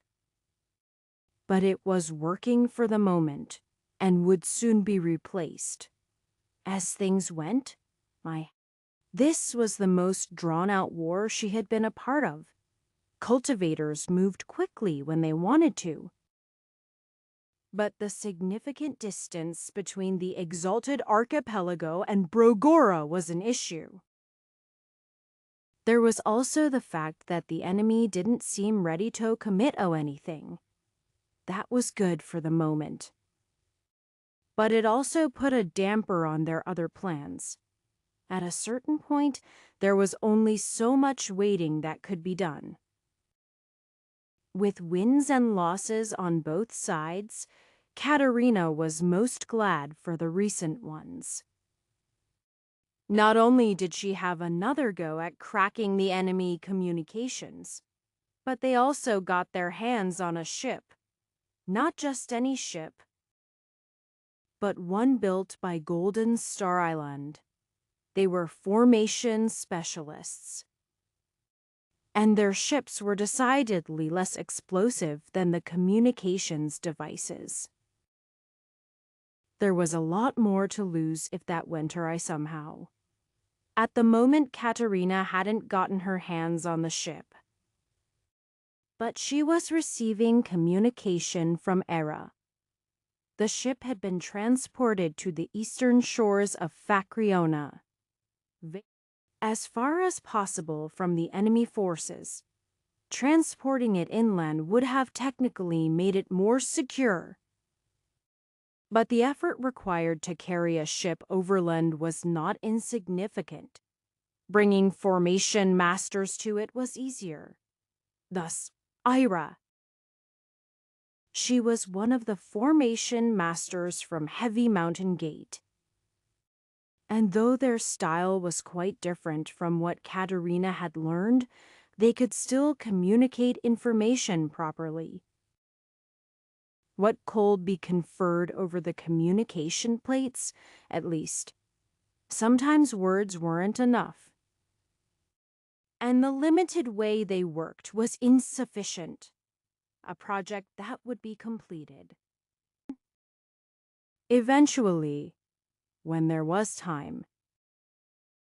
Some time later had found Anton on the other side of the continent, the north of Estuary. There had been some indications that the Exalted Archipelago would try and attack there next. And various scouts had confirmed that. Now the enemy was close enough that he had confirmed it with his own senses. They were less than 100 kilometers out, but he could already sense several different categories of energy. Multiple sects working together, and more than just a couple handfuls of life transformation cultivators involved. This was something serious, and they had to be ready for it. Anton also didn't forget to check the skies. Though he had to cover significantly more area, sky ships disturbed the air and natural energy in a way he was beginning to recognize. There were 2 he had spotted so far. Hopefully, the local defenses were up to the task. Grant and his crews had finished some options for shooting down sky ships. But it was unsure if it would be enough. Anton would try it himself, but he didn't think he could overpower one.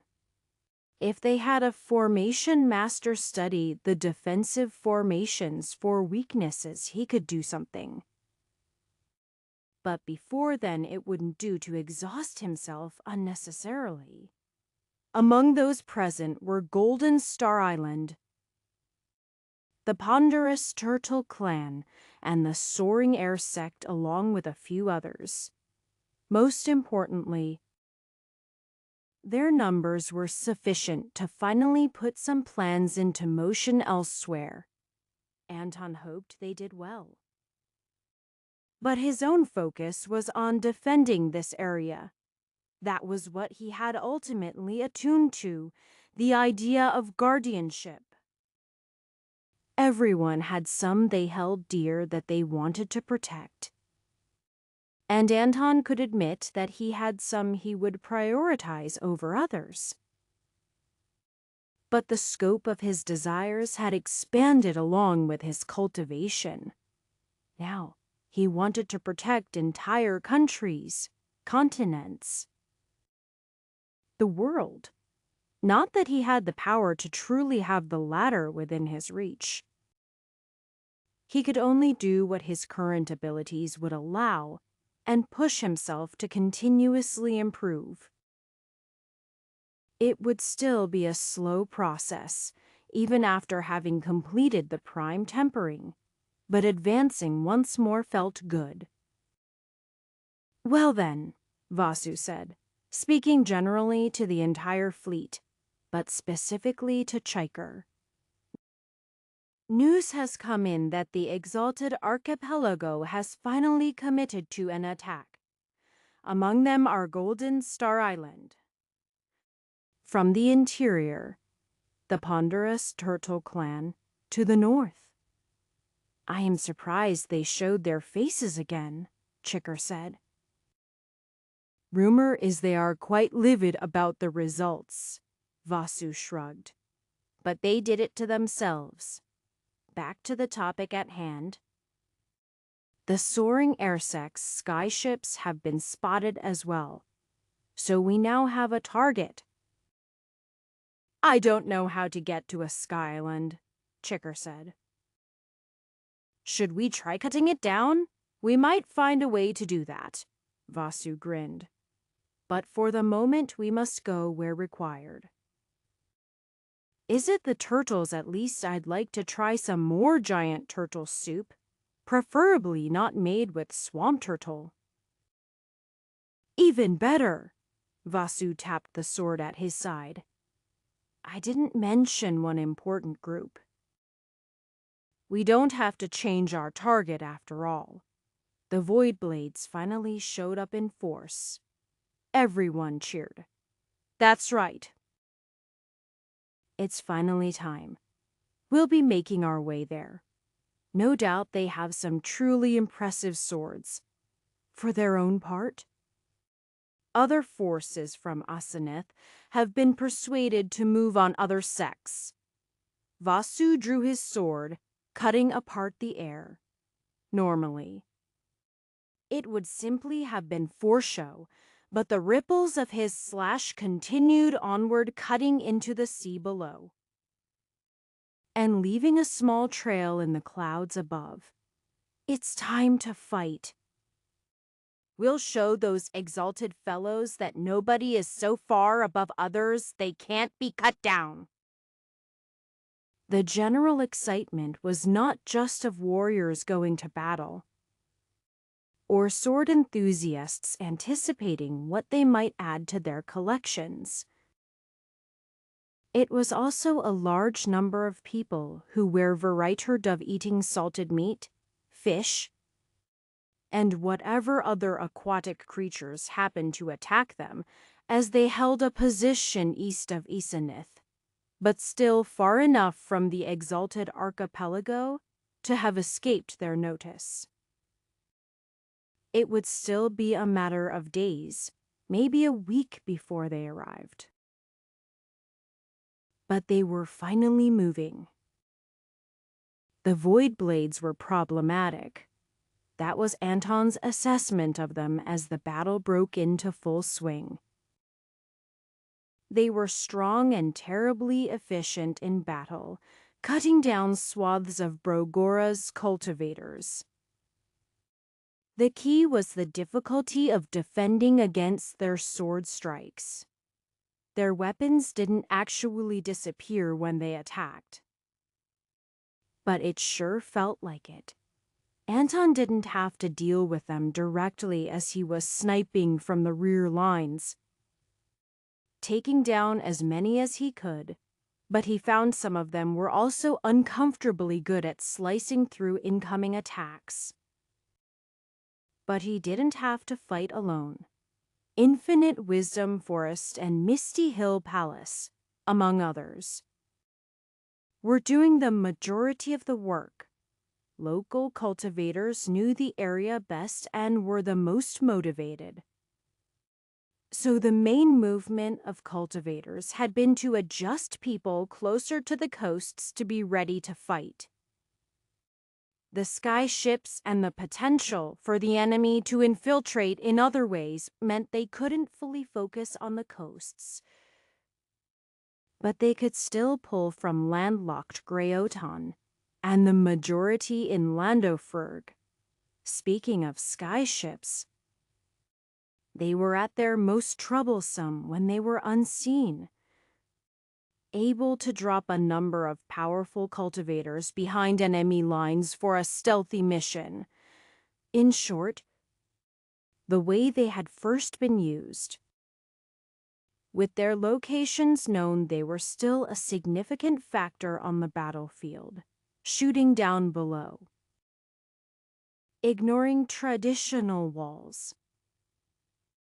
Even formation barriers were generally weaker directly above since fewer attacks were expected to be able to reach the area properly. Grant's modified weapons were nothing particularly groundbreaking. There were ballistae that could be angled almost directly upwards, as well as trebicats that could do the same. The latter were generally less effective since they were fighting gravity with heavier attacks, while a ballista dealt with less weight, and the power was made up by cultivators combining their energy together. If the enemy got too low, the trebuchets could be quite devastating, and the ballistae were sometimes able to puncture the defensive formations of the ships. But nothing could hit the sails or whatever mechanisms existed that made the ships fly. Yet now that the ships were over the city, aiming for the back lines like Anton himself, the next form of attack came. At first, they appeared no different than a ballista.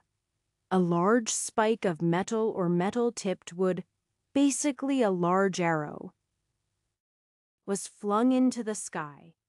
Some pierced into the enemy's ships, while others passed uselessly over or under. Or so it appeared. Those that fell short of their targets couldn't do anything, but going over still actually had a value. For one, it allowed the ropes to dangle over the enemy ship. Making ropes of any sort over 1 kilometer in length was an expensive project, even by cultivator standards. Only a few dozen had been made, and they had hurriedly been shipped to this location when it was clear a battle was happening. And it was reasonable to make the mistake that there was no rope at all. There were other options for something strong. But the element of surprise was something special as well. Ropes made entirely of diamond silk. The nearly invisible webs of the diamond silk spiders, tough enough to be used as armor with only a thin weave, practically unbreakable when formed into rope. Elder Charing had been one of the first to recognize the value of the void ants. But even some time before that, he had been working to expand the farming of diamond silk spiders. The order wasn't solely responsible for the production necessary for these particular ropes, but they were certainly a large contributor and had sparked the idea of taking care of the troublesome arachnids. The issue, of course, being that the spiders themselves were likewise nearly invisible and requiring special care. So there were a few ropes. In harpoons, or the equivalent at least. Those that pierced the sky ship's formations and stuck in the bottom of the ships were the best suited for what they wanted. But those that went over and got entangled on the outside of the formation were good enough as well. One sky ship took several hits, and soon was being dragged towards the ground by 100 people below. When the crew of the ship above tried to cut the ropes, they found quite a bit of difficulty. Diamond silk was tough, and they didn't expect to have to reach beneath their ship to cut ropes. They had some balconies for archers to shoot from, but they still had awkward angles, and when they tried, Anton would counter their shots with his own. Climbing down the surface of the ship wasn't any better, as they would be outside the defensive formation of the ship, and it certainly wasn't made for anyone to hang on. Even so, a few of the ropes were eventually cut, only to be replaced by additional harpoons targeted at the same ship. It was rapidly pulled low, below a few hundred meters, with people climbing the ropes towards them to not only add weight but potentially board the ship. The dangling harpoons that went over the ship had not all been removed and were grabbed onto as well. At a certain point, the ship suddenly gave out, crashing into the ground away from the intended backlines. And though they had life transformation cultivators ready to fight, their plan had been delayed enough for the Continental defenders to reorganize. Chapter 391. Purely defensive formations had the weakness that any barrier they created could be bombarded into nothing with sufficient determination and time. Those that had counterattacks tried to mitigate the problem, but had a greater expenditure of energy, so if they didn't kill people, they were strictly worse. Hundreds of blades moved in sync, slicing and stabbing and spinning to decimate anyone within their reach. It was intended to kill or force back anyone making their way into the area. But instead, a squad of cultivators had taken it as an invitation. As blades came for their necks, they ducked. Thrusts towards their vitals were parried. Spinning blades had their handles caught before they were tossed away from the formation's control. Every member of the Million Sword Vault who had come on this raid was confident. But some had lower cultivations that required them to be more cautious, lingering at the edges. Others dove deep into the field of blades, brushing up against death as they were accustomed. They weren't just able to clear out the formation without hindrance. At the signs of their arrival, defenders came to fight. Even if they hadn't been expecting an attack, high-ranking cultivators would never be completely unprepared. They came to add their own attacks into the mix, cutting down some members of the Million Sword Vault, but only some.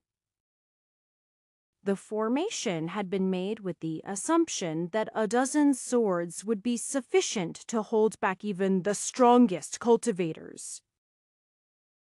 The formation was dynamic in its ability to target the priorities. And with the rapidly decreasing number of swords available, a few individuals were dominating its efforts, one of which was deflecting the swords with an equivalent number of her own blades, while keeping her hands free to grab any available hilt, or the blade itself, where there was one. "Are these technically swords?" Chiker commented as she pinched blades between her fingers before tearing them away from the control of the formation and tossing them into a miniature forest of upright blades that Washer collection. "Without hilts and cross guards, I am not sure if they count." "Seikhanbi?" Vasu shrugged. "Their individual quality might replace your 50th and below. Actually, 40 and down are pretty lacking." It could go that high. For some reason, the woman attacking Chiker seemed to take issue with her talking.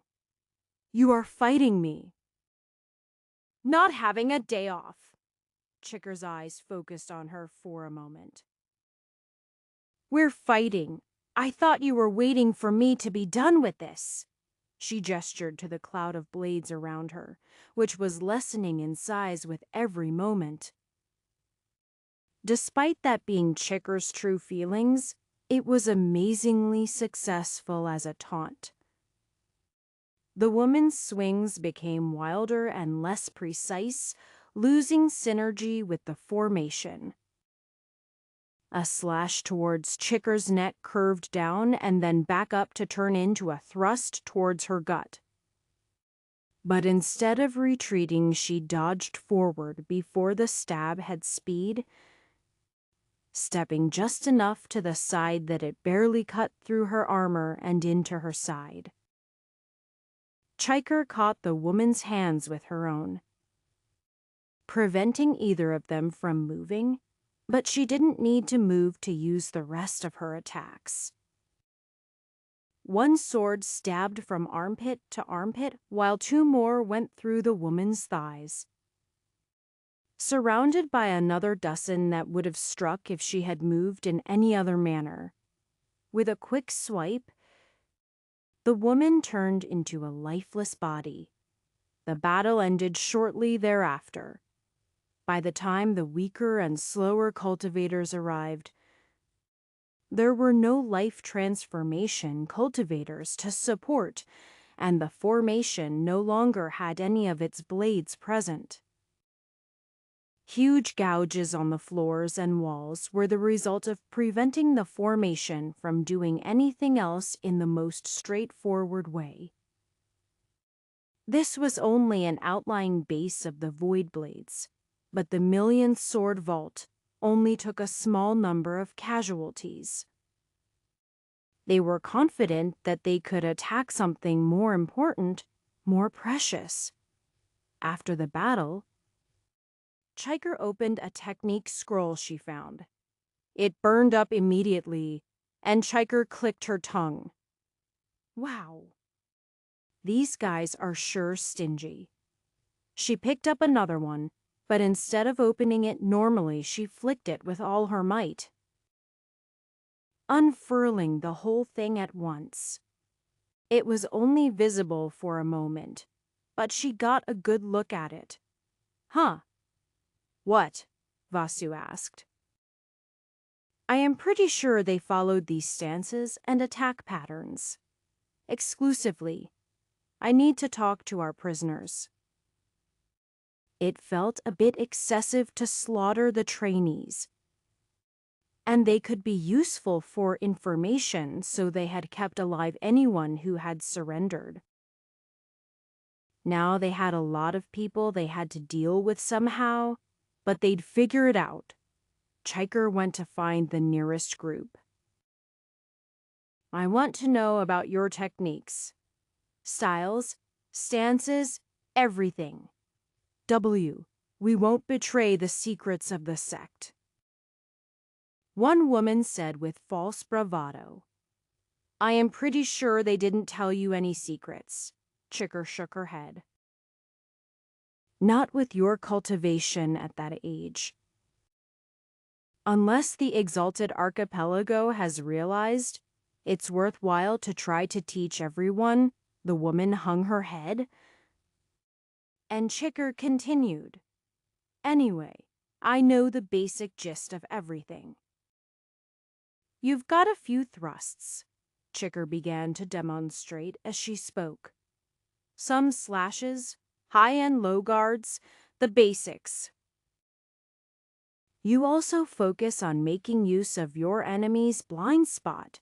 Chiker's sword disappeared from the woman's vision until it was suddenly visible in front of her nose. Maybe you've got some other techniques for concealing the flow of your energy, but I don't care about that. Do you guys just use these forms? Of course we do. These are optimal forms given to us by powerful ancestors. They are perfect. Okay, but how can I explain this? Chiker shook her head, swiping her sword to cut apart the ropes binding the woman. Then she tossed her a sword. Hold on to that. I am going to attack you. Okay. The woman didn't hesitate to try to drive her blade through Chiker's heart. Not that she could have.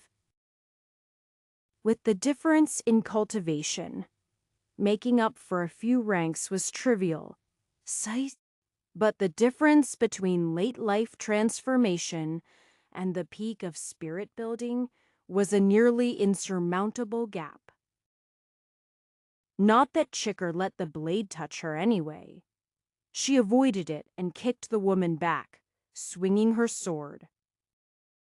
The woman's training pulled through, and she instinctually parried low to deal with Chiker's attack. But Chiker simply flicked her sword up and drew a line of blood on the woman's wrist.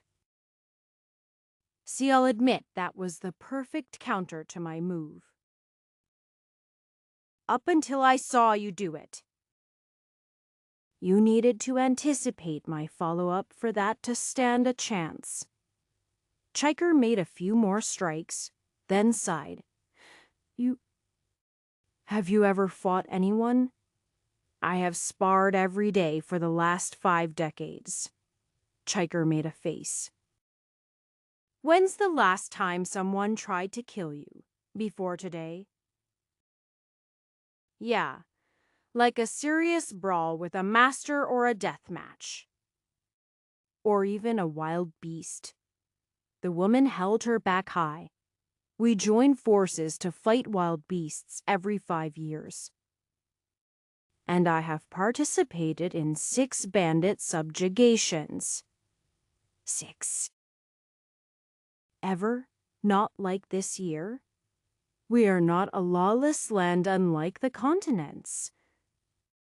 Chiker's sword crept slightly closer to piercing into the woman's side.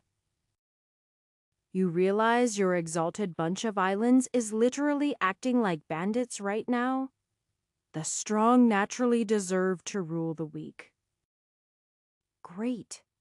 Then all of you deserve this. You don't have true strength. If Swordmaster Netta was here, she would die. Chiker said the word with utmost conviction. Like this one here. She gestured to one of the men on the floor. Swordmaster Netta is incomparably stronger than Swordmaster Sukyr was, the disciple said defensively. This man was a swordmaster. Chiker looked around, reading the expressions of those around them. You need to raise your standards. He was maybe in a dozen real fights, tops. Hopefully this Netta is the real deal. Now then, what should we do with all of you? I would rather die than serve you. You don't really have a choice, Chiker shook her head. But also we don't need slaves or anything. So we'll just leave you here. One skyship was felled, and the rest of the enemy forces had to retreat when they could not overcome the other defenses. Their weaker cultivators were called quickly, leaving only the strongest to face off against the best from the continent.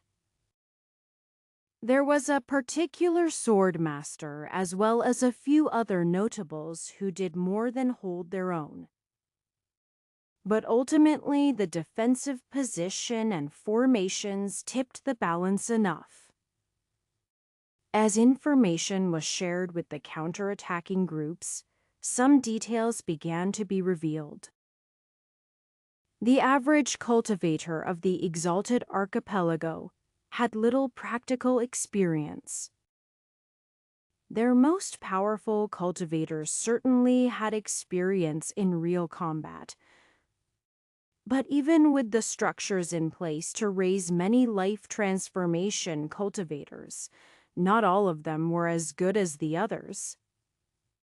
Likewise, it seemed that those with experience didn't pass on their practical learning to others as well as they might have. The continental forces couldn't say that defeating groups from the Exalted Archipelago was easy. Only madmen and battle maniacs like the Million Sword Vault would make claims like that. However, for the quality of techniques available and overall cultivation levels of the attackers, they were unimpressive. Then again, there was a generation of cultivators who had gone through the full brutality of the invasion from the upper realm. Everyone who survived had been strong before and only developed even further afterwards. All of their life transformation cultivators had been involved in the war, or at least present for it. The same could not be said for the exalted archipelago, who had been basically at peace for forever, possibly. Though it was likely there were internal conflicts that the covered up. Beyond bandits like had plagued the area near the Worthy Shore Society. Though Anton could have been convinced those bandits had the backing of other sects, after the battle had settled, Anton considered how future battles might go. Though they had been underestimated at various points during the last months, it was unlikely that would continue. It was simply a question of whether the exalted archipelago wanted to keep fighting. Would they become more serious, angered by the counterattacks? Or would they decide it was not worthwhile to keep fighting? Maybe if they had been able to kill more of the leading figures, they would be more inclined to give up. Anton also thought about his own actions in battle. Though a portion of his focus had been on the skyship and critical matters there. Before that point, he had split his attacks between as many targets as possible.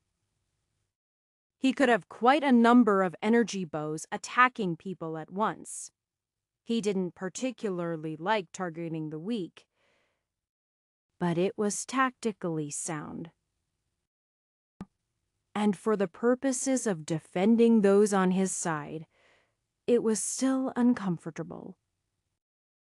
But he would rather not be entirely comfortable with killing people. It was necessary to survive. And he couldn't say he actually regretted it, but he was reminded that nobody would have died if the war had simply been averted. The exalted archipelago didn't seem to really give them the option, but the sooner they could achieve a resolution, the better. After all, they had to live in this world together. The exalted archipelago hadn't been so resolute about wiping them out as the invaders seemed to be. Skyship, skyship. I have a skyship, Katerina sang as she walked around the impressive construction. She'd only begun to inspect it. But she was impressed. I don't know that everyone would agree that it's yours, Timothy commented. Though I have no doubt you could build one. I could set up the formations, Katerina corrected. But it requires a great craftsman to create the body. This isn't the sort of thing that you can skimp on any part of the construction either. It needs to be strong and light and compact. It's interesting, though. It's a different style of formations than Golden Star Island, and the other ships are different as well. Isn't that normal? Timothy asked. I thought every sect sort of had their own styles. Well, that's true to an extent, but on the continents, everything sort of stems from one place, which is Everhart. Nothing I've seen from the exalted archipelago has those signs, though, except for one thing. Remember that puzzle box that the Worthy Shore Society had? You talked about it quite a bit. I remember. It had his signs. Which means someone from their aped Everhart style for some reason, or... He left that there. You said there was always another larger box inside. Do you think he was just screwing with people? Everhart is always just screwing with people, Katerina commented. Fair enough. So about Everhart's style. Does that mean their styles are better? Not really. In fact, it seems like Everhart stole all of the best stuff from them. It's kind of about what someone can actually use. Though I'll admit that the Exalted Archipelago has a much more steady and consistent style. Everhart is fond of using something once and then never again. So, do you have any insights into how to break their formations lots? Katerina nodded. The other formation masters and I have come up with various options. Some will require our presence, but others can increase the efficiency of taking them out the old-fashioned way. Grandpa will be quite pleased. Though I don't think he'll be taking down skyships alone anytime soon. He might be able to drive one off, though, if they feel it's risky. Chapter 392. Humans were odd. That was what the Great Queen had come to understand in her time interacting with them. Yet every feature they had seemed to come from some sort of sensible origin. For example, the desire for privacy was a protective measure that came about from the inability to trust other humans, especially when their vulnerable anatomy was uncovered. The way they were organized made it difficult to keep track of them all. And their autonomy meant they could never fit into the organized structure of a proper hive. Their individual strength was significant, and their size was a great factor in their success. Tool manipulation was also important. The Great Queen understood that her own kind were limited in how they could construct their homes due to their anatomy. Though with a bit of cleverness, they were able to accomplish much. Cultivation was another strength they had. The ants, void ants, according to the fearful cultivators of the upper realms, simply could not cultivate as humans could.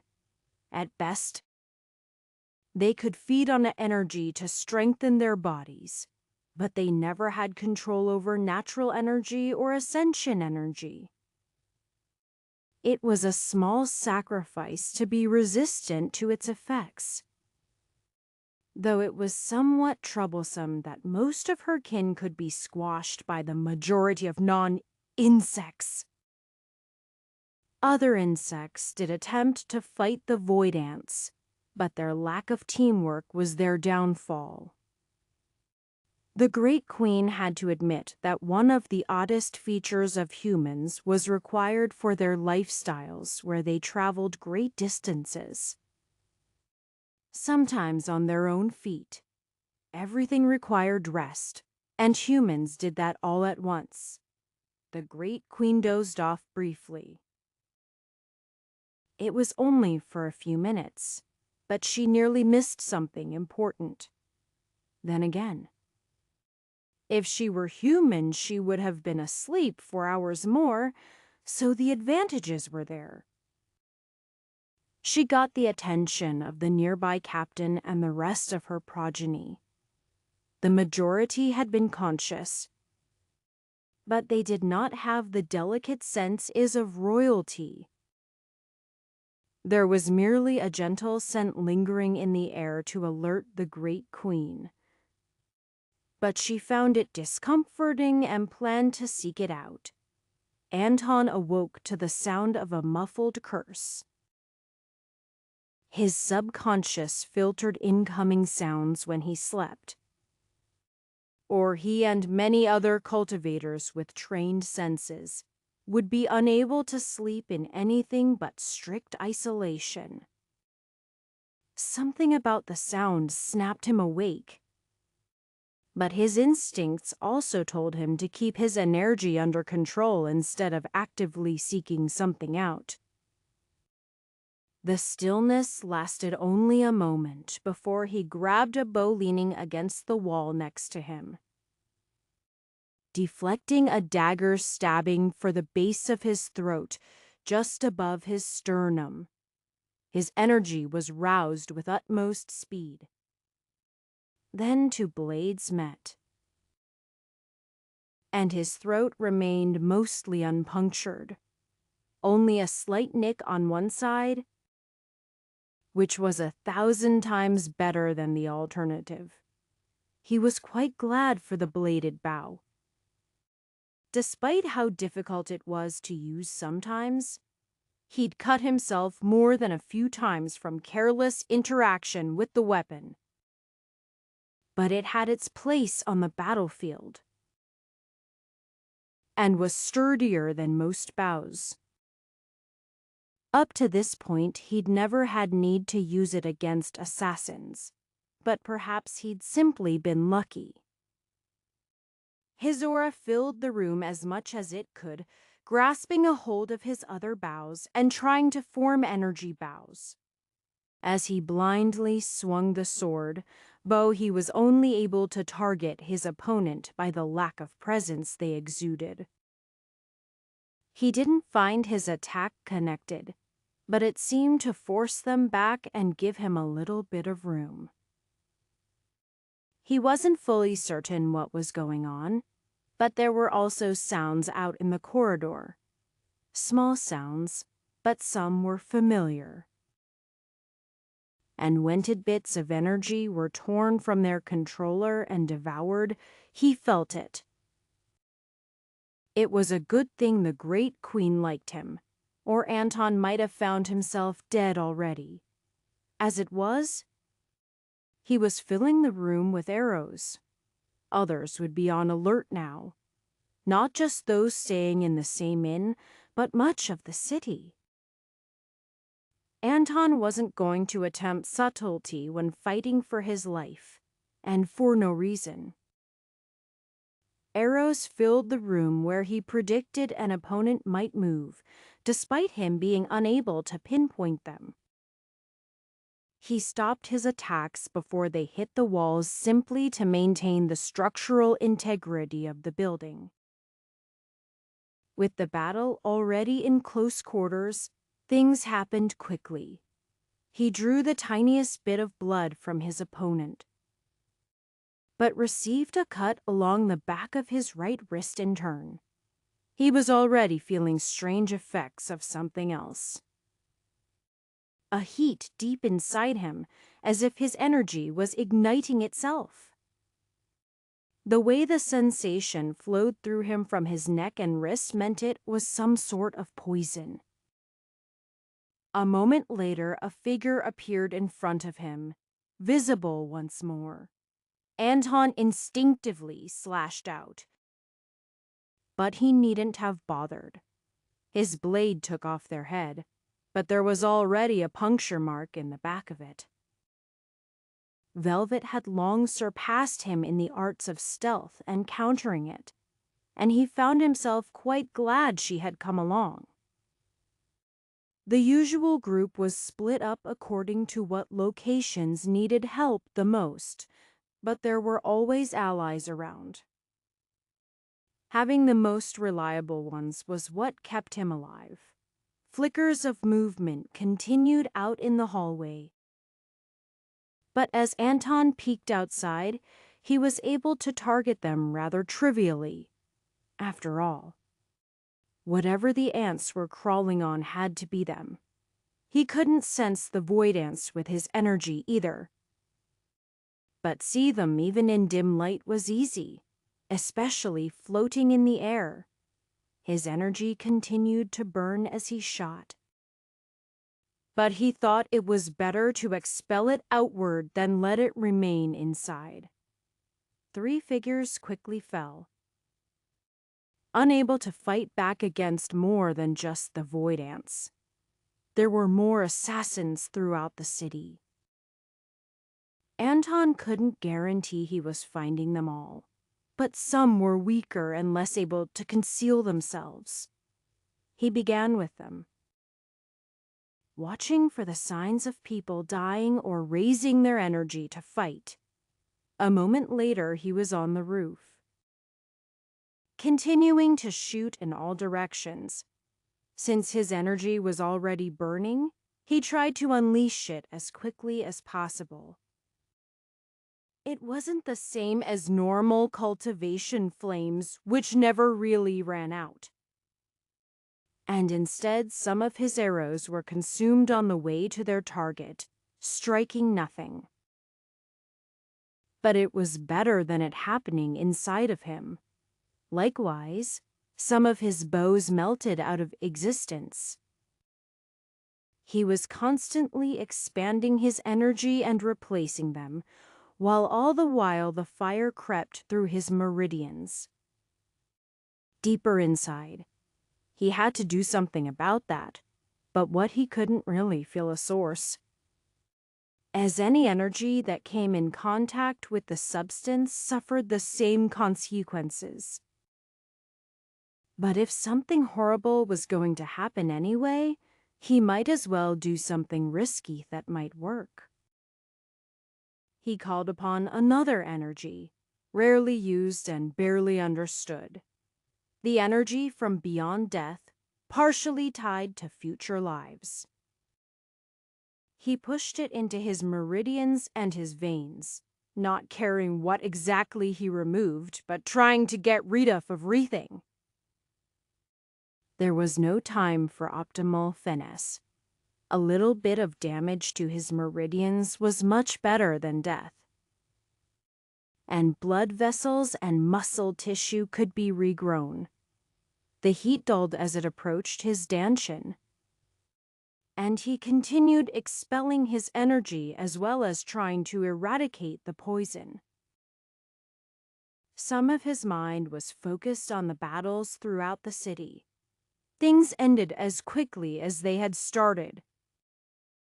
Anton found himself tapped out, dredged of energy and with some internal injuries, but ultimately whole.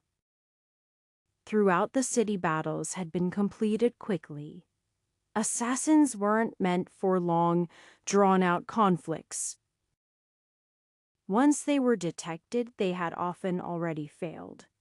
And there simply weren't enough of them to take on a whole city. Or even a reasonable part of it. "Thank you very much," Anton said as he found the Great Queen. "I doubt I would have survived without you." The Great Queen signed her response with her forelimbs and antennae. "It is the purpose of friends and allies to defend each other. We are glad to be of assistance." Anton would have done an internal check on himself, but he was utterly drained of energy. But at least there was Nani pain. He thought to get a doctor to look at him, but he was concerned what might happen. They'd have to be cautious. "At least we can strike another sect off the list," Velvet said as she partially revealed herself. "I believe this would be the Still Wind erudition. Assassins. Even the Worthy Shore Society didn't know much, but they were referenced in notes others had." Anton nodded. "That makes enough sense. Thank you for the assistance as well. You should see if you can help anyone else." "I believe we're done here." "Are you kidding? Here is no way I'll leave you like that. You seem like you are about to collapse." "I'm actually feeling quite well," Anton countered. "But I suppose we cannot discount the possibility of more assassins about." An hour later, Anton was the next in line to be looked at by a doctor. They had been quite busy in the immediate aftermath of the battle. And since he didn't have any deep wounds and his condition wasn't worsening, he made sure others took priority. "There was a strange poison," Anton said. "Energy consuming, right?" said his doctor. A man who showed nearly as much age as Anton himself. You did quite well to purge your system. Others did not do nearly so well. And based on the vials we found on those bodies, you were targeted with more than others. I was lucky to only receive a couple small wounds, Anton said. They had the skills to concentrate the poison on even small scratches. The doctor held up the blade. See very little residue, with congealed parts near the tip and one part of the blade. I don't suppose these fellows had any antidote on them for the sake of others. Ha! Not from what we've seen? Anton shrugged. He had some knowledge of healing from various bouts of learning. But he'd never gotten to exotic cultivator killing poisons in his studies. He didn't recognize any of the vials that were still full. They seemed to travel very light. Storage bags were nearly empty. Maybe they thought they'd get caught. Or prepared for it, at least, the doctor said, carefully wiping away some blood from Anton's wrist. Here is not much I can do for you at the moment. Just be cautious and let me know if there are any further symptoms. Information about the assassination attempt spread. Several others had happened in other cities nearly simultaneously, with some more effective than others. The continent lost more life transformation cultivators than they killed. But some of the cultivators determined to have the highest standing had come for Anton and stopped by the void ants. Maybe he'd just been one of many potential targets, or perhaps they didn't like the way he'd been shooting at their skyships.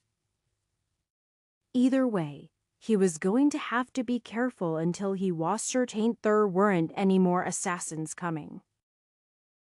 For the moment, most of the counter-attacking forces had retreated to Isenith. They simply couldn't afford to linger in enemy territory, not with their numbers. The other continent could certainly provide a decent match, but they didn't exactly have the ships ready to cart over their entire population, even if they wanted to. The war hadn't yet spiraled out of control. The total death toll was still manageable. But there was no clear advantage on either side. Hopefully that would make the exalted archipelago decide to give up. But there was some doubt about that. Yet they also clearly tried to avoid losses, so the continents simply had to keep fighting. At some point, they could have peace, or at least a truce. An unsteady peace seemed to be the best that the world could hope for. And Anton found that very upsetting. Yet he didn't know how anyone might get the power to change that for the better. Though uniting groups one day at a time had been making progress, he could imagine that in a couple centuries, well, someone else having to convince a whole new set of generations not to pointlessly kill each other, but maybe there could be peace. Chapter 393. Some fluctuation of energy woke Erin in the middle of the night. That was not something she was used to, as her life had been relatively peaceful. She still found it difficult to believe she was the head of a sect, but that was how things were now. In truth, the position mainly involved management rather than leadership. Keeping things organized and people content with limitations. Things were peaceful. So what had awoken her? She didn't feel anyone fighting. Yet she wouldn't wake up for nothing either. There was something strange that she couldn't place, or perhaps she simply had a nightmare. Her senses had scanned all around the island, finding no problems among the sect or the guests. Not that there were many of the latter at the moment. With a war going on, fewer people were passing through on ships. Speaking of ships, when she pushed her senses further, she sensed it. After finding the first ship, her senses soon picked out the next. Then one more, further around Paradise. In total, there were 7 spread out evenly, starting towards either shoulder and going around the sides with one in the rear. Paradise was still drifting along casually, apparently unconcerned. But why would he be? He never reacted to humans except the invaders, and had grown quite used to them. Erin had to do something. She couldn't tell what was happening, but there were subtle fluctuations of energy from the small fleet. If they were guests, they would have simply landed. There were attendants on hand at all hours of the day. Miklov. Erin directed her voice to extend to the vice head. She didn't bother focusing it so that her words wouldn't spread. Soon enough people would hear, and if nothing was happening, she'd simply feel silly. If there was a real problem, waking as many people as possible quickly was important. Gather everyone you can. Here is some sort of attack. Or similar. Go to the left and make sure to include our guests. This is a neutral zone.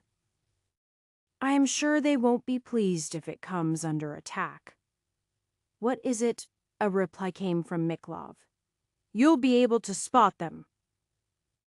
Ships in formation around Paradise.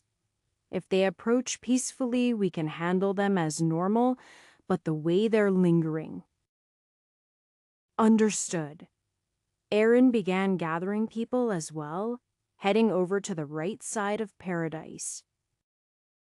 Proper nautical terminology would perhaps call the left and right port and starboard, but Paradise wasn't a ship. He was a turtle. When she arrived at the guest houses, she found a group from marvelous Rabbit Mountain waiting for her. An old woman lead them. Elandhead, what is the cause of all this commotion? She simply raised her arm towards the nearest ship. Something abnormal. Either guests who somehow don't know how this works, or enemies. I find it difficult to imagine anyone from the continents is unaware of the protocol here, not if traveling by ship. The old woman turned off towards the ship. I think I can sense something there, in front of the ship. Ah, yes. Well, that settles it, Erin nodded, as she felt a turtle attached to the ship. This is an attack of some sort. The ponderous turtle clan has some gall, coming here. Though she said that, there wasn't much she had that could back up her words. They had only a few life transformation cultivators. Counting the guests, no more than 10. What could they do against an attack? Even the closest ship had 5. The fluctuations in energy became more obvious. They're unleashing a technique. Help me to counter it. Erin didn't know exactly what she needed to do, but she called upon her own energy and the energy of Paradise, trying to sever the line of connection they were forming. The group from marvelous Rabbit Mountain and the other island tenders lent a hand. but the attack was ephemeral and difficult to tie down. It wasn't like blocking a fireball or something simple. Around the island, there were 6 more strands meeting in the middle like a strange net. Miklov was trying to fight one off, with less success than Aaron. Aaron tried to stop the final strand from properly connecting, but with a sudden shove she and the others were bowled over, and the connection formed. Dozens of additional lines webbed between the 7 connections, and the effect collapsed over the island, binding it. The ships began to move in closer, the web tightening. Then a flipper slowly rose out of the water between the front to pairs of ships. It seemed to take forever, even though it was moving with quite some speed. A torrent of water poured off of it, not quite completing its journey before the flippers slammed down. Instead of creating great waves, the flippers sunk into the water and created a great vacuum. Along with a tug of energy, it pulled water inward. There was a sudden tide of monumental force that pulled the 2 ships together. At the same time, the tail in the rear flipped upward. It was far enough away for it to be hazy in Erin's senses, but she could see it when it rose above the height of the 13 hills, the shell of paradise. It wasn't just the front to ships on either side that were pulled into the sudden void in the ocean, but also the ones by Paradise's rear feet, the back corners of the formation. The water rushed for a few moments, ships being pulled down. And then the water crashed. Over the next several minutes, the surface of the water stilled. But Erin could feel something further happening underneath. Even if she hadn't been specifically attuned to the natural energy around Paradise, it was quite obvious to anyone how the power flowed from its back and middle down its sides. After a few minutes, the water stilled, and the ocean returned to its vaguely calm state, but with no ships, except the ones anchored in the small docks, technically atop Paradise's shell. Either Paradise avoided causing turmoil around himself, which was quite possible, or he had intentionally avoided what they constructed. It didn't matter either way. It was clear that Paradise had made known his opinion about whatever they had been trying to do. Controlling Paradise? Most likely. Then there was another disturbance of energy. "Here is something happening at the head," Erin said. "Come along." She stomped rather quickly as she moved. As far as she was aware, she hadn't been able to do anything. It was clear that Paradise didn't need defending. But she'd thought that maybe she could do some things. Clearly, she needed more work. If she could just tap into more of the sea of energy Paradise kept, as long as he didn't mind, because if she angered him, there was nothing she or any of the others could do about his response. Erin had been worried there might be survivors congregating. If Paradise had left some alive, they might be strong enough to take out the island tenders. But it was clearly not humans that remained there. Instead, it was a handful of turtles, 6 to be exact. That would be all of them, except the one by the tail who had been flung who knows where. Paradise had raised his head out of the water as the turtles, which would have been quite impressive at 5 to 10 meters in length anywhere else, circled around below. They seemed to want something from Paradise, but after a short few moments he simply lowered his head, snorting into the water. This raised waves sent the turtles scattering, but clearly didn't cause them much actual harm. Some of them lingered nearby regardless, but a few more snorts and they gave up. Well, at least Erin could now report on the result of the attack. She had communication plates for some groups on either continent, and she'd warned of something that looked like an attack to both. Now she could report and let them know that the ponderous turtle clan was down. Something like 30 or more of their best.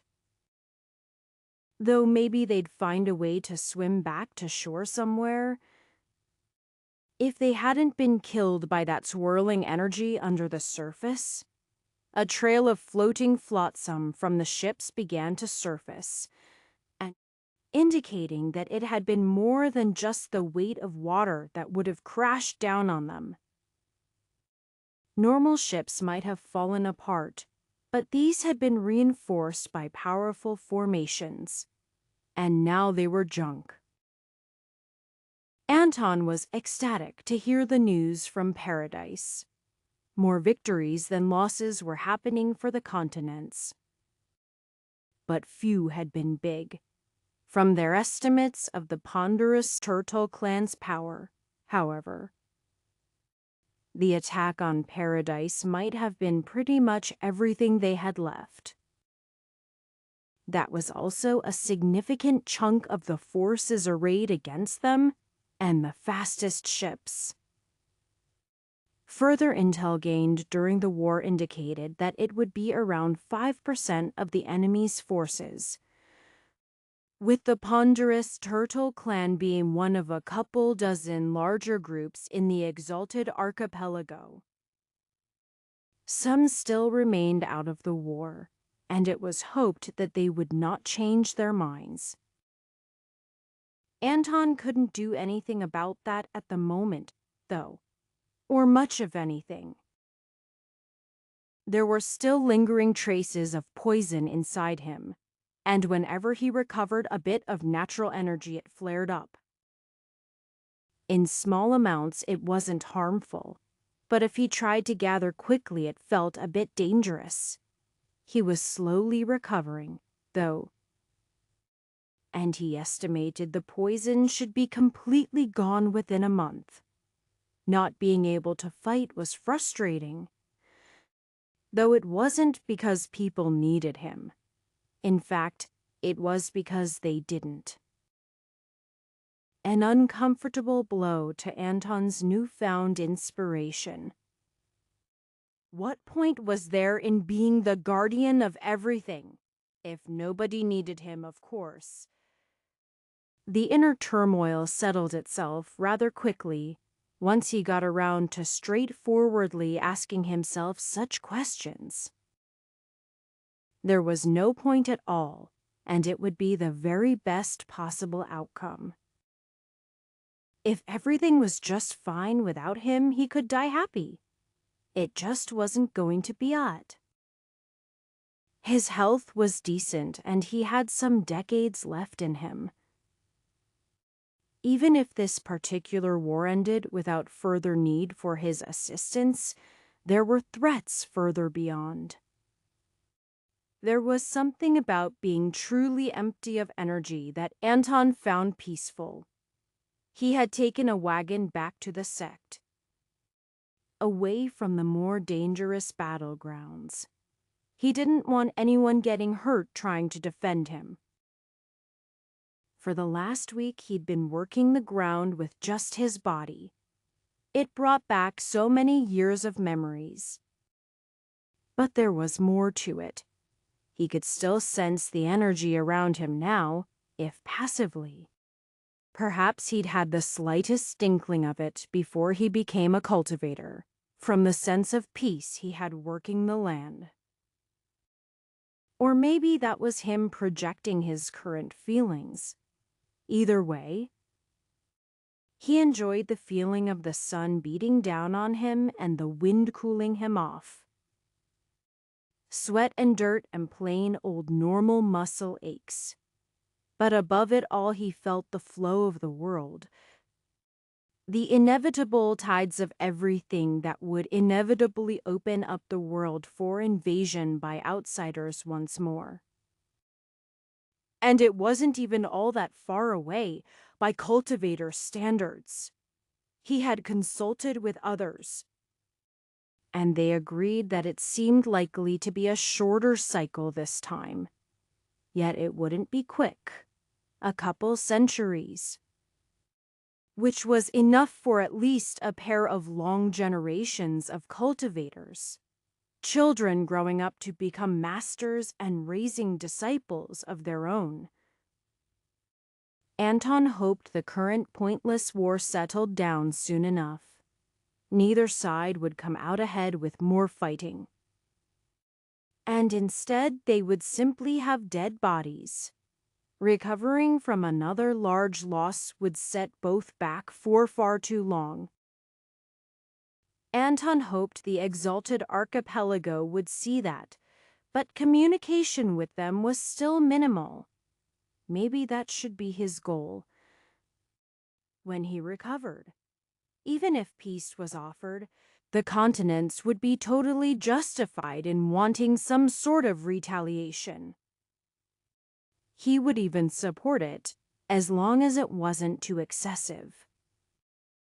And if he was sent as a diplomat to the exalted archipelago, and they killed him, what would the world lose just him? And though he certainly valued himself to some extent, it was better him than those he loved, or anyone with a long future. He'd have to bring up the idea soon, so that people could have time to properly process it. Chapter 394. I can't believe I let you talk me out of staying behind, Chicker complained. From what I heard, that Swordmaster Netta was pretty strong. That's the point. Vasu shook his head. What? You think I'd lose Chiker vaguely, slashed a sword towards him, which he sidestepped without effort. The members of the Million Sword Vault had already returned home with their spoils, though some were eager for another excursion as soon as possible.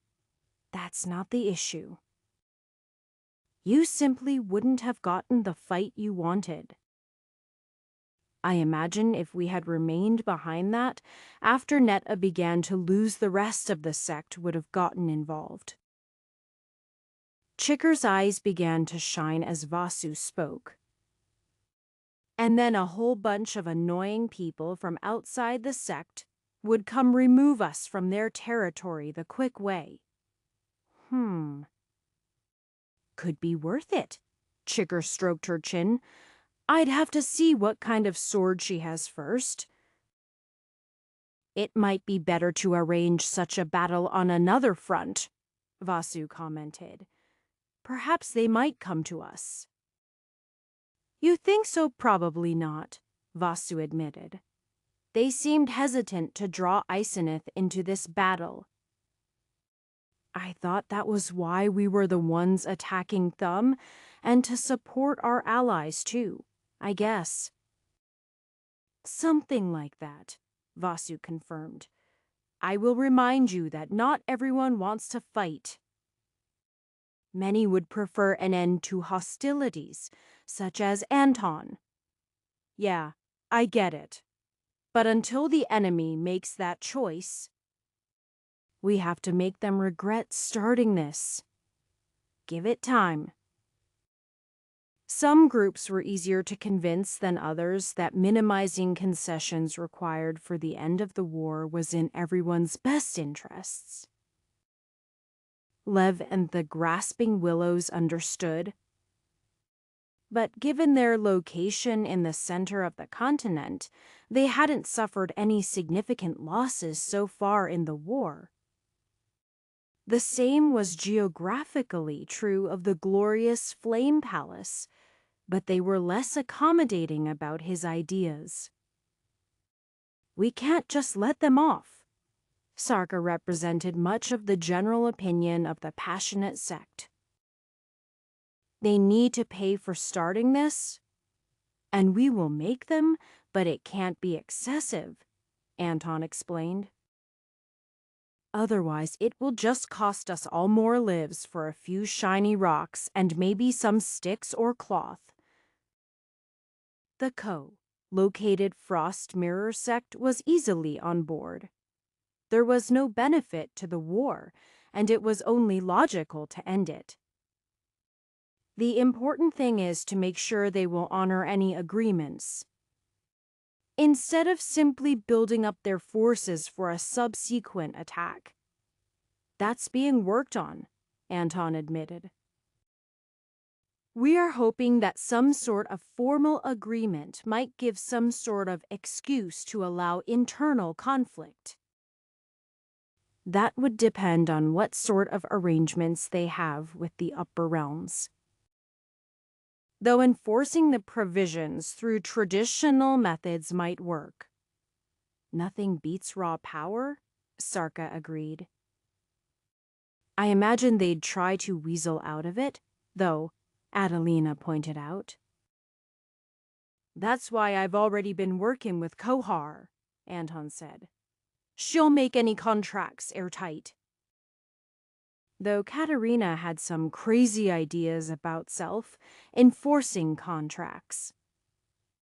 That doesn't sound like something possible to achieve with formations, Adelina frowned. Well, it's imperfect. But certain broad conditions might be achievable, such as the destruction of certain structures when meeting certain conditions. Self-destruction is well established. Everhart, Adelina sighed. Right. He was a genius, Anton grinned. Anyway, she said something about setting those up in a few places. It wouldn't be perfect, and they could probably be removed. But removing them without triggering some sort of alarm would be another level of difficulty. I don't know all the details, though. I find it unlikely that they would allow us to set up formations in their territory, on their sect grounds, or anywhere important, Adelina pointed out. It's difficult, Anton admitted. But if we can assert enough dominance, we might get something. At the moment, the exalted archipelago is sort of floundering. If we could take advantage of it somehow, he shrugged. They sent a lot of ships to the Middle Sea, Sarka said. Very circuitous-like. Seems like a good time for a counterattack. But we also can't know if they'll attack either continent from there. It's likely they're flailing, trying to cut off our support for each other, Adelina said. Though they'll likely learn about the teleportation formations one way or another, I am surprised they haven't already. Maybe they think it's a deception? Anton asked. If they don't have something similar, it sounds unbelievable. Some of them went to the moon, though, Adelina pointed out. They experienced it. Not that many of them, Anton pointed out. They're rightfully suspicious of Everhart's tombs.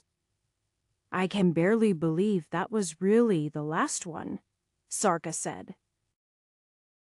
But it's not likely here is somewhere else he could put an even bigger, more impressive tomb. Right, nobody commented on that.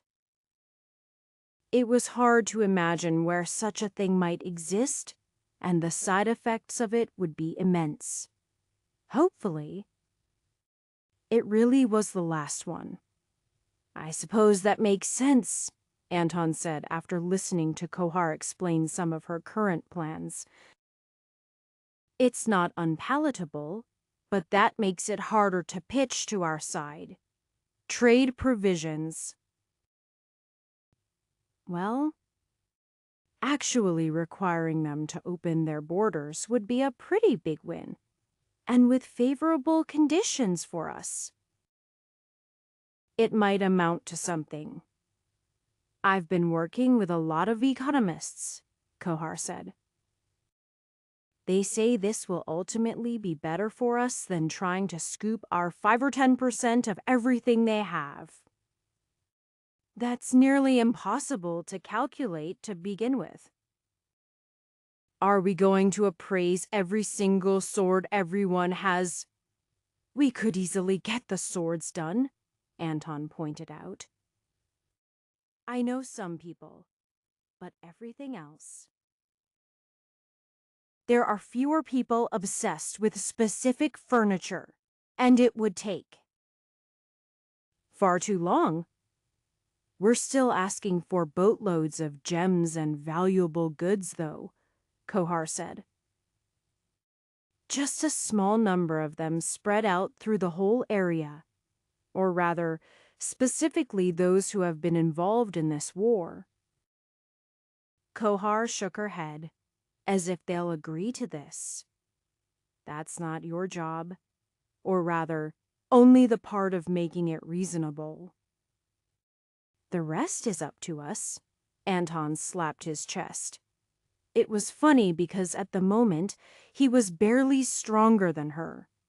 Or at least, his quantity of available energy was quite similar.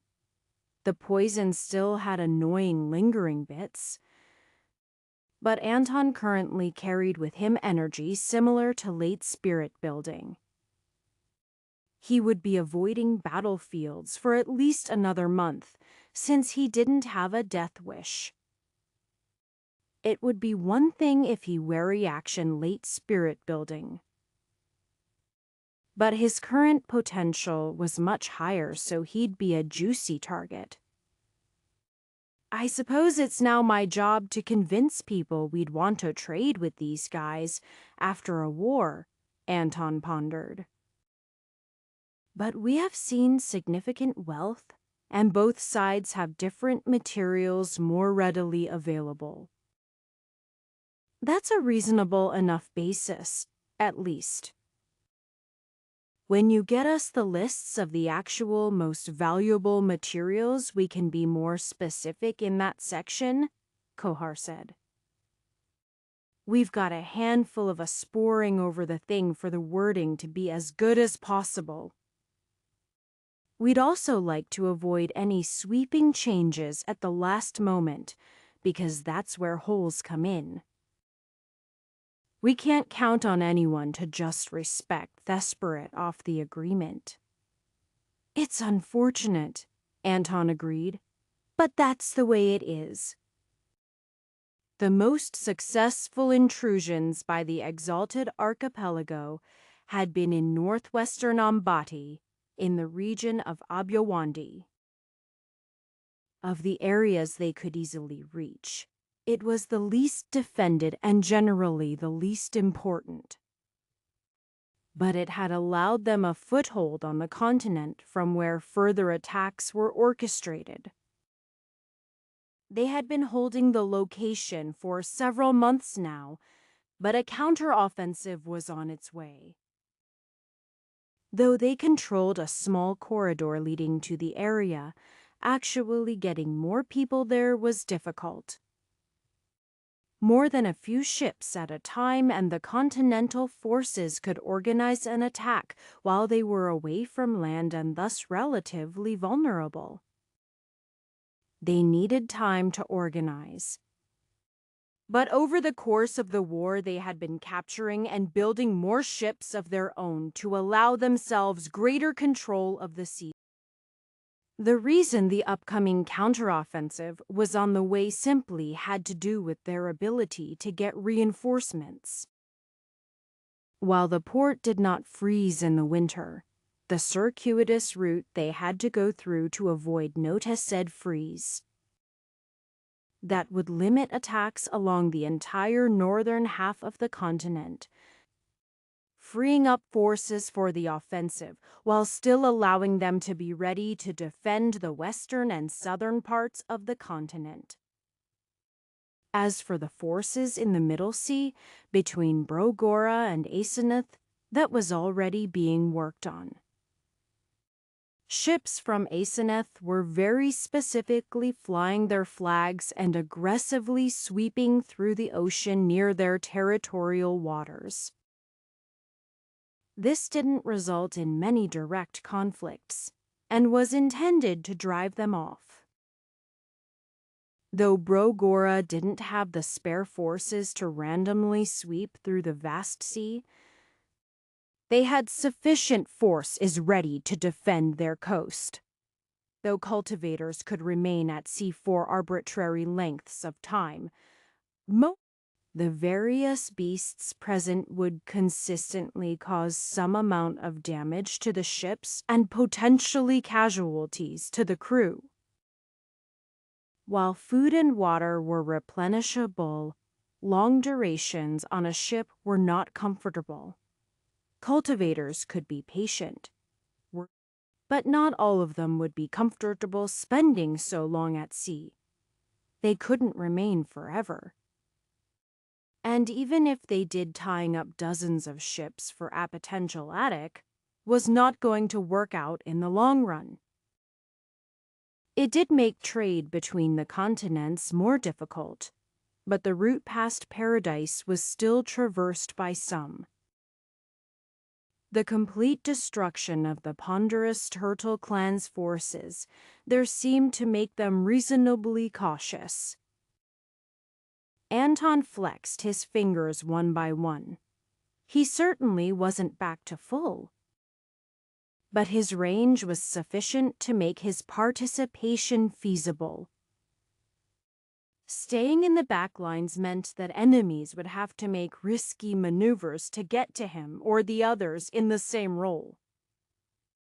So the fact that his total energy was still suboptimal didn't make him feel particularly vulnerable. If anything, he was still far better off than most fighting on the front lines. Doing his best to support them and make them safer was better than doing anything foolish like moving forward himself. This was the first battlefield in a while where Grand Elder Sinaya was also present. For the moment, the center of the continent was deemed safe, so more forces had been shifted outward. Even if it was only temporary, assassins might still appear, but that simply meant people had to stay in groups. Everyone was present, really. Hoyt, Velvet, Timothy, Katerina, Devin, Alva, Lev. All right. It was mostly the Order and a few others, plus local forces from Umbeti. There was nobody from Asenath at the moment, which also meant no Chiker, even though she was originally from Brogora. Asenath was helping with keeping other areas secure during this assault, with the Million Sword Vault specifically trying to provoke the Void Blades into fighting them. Some were here around Obwandi, but the strongest were not present. The last few days had been slow-moving, not because jungle terrain was strubbly difficult. In fact, with members of the Grasping Willows and the Rolling Bush sect, the underbrush practically bowed out of the way on its own. The problem was when formations had been set up. That was why Katerina and other formation masters were present, keeping an eye out for traps. Some were so simple that Anton could spot them from kilometers away, but others were more devious. Whether making use of proper formation materials or augmenting a natural formation, there were sufficient dangers to the bulk of the army if the traps went undetected. Void ants were also helpful in detecting them.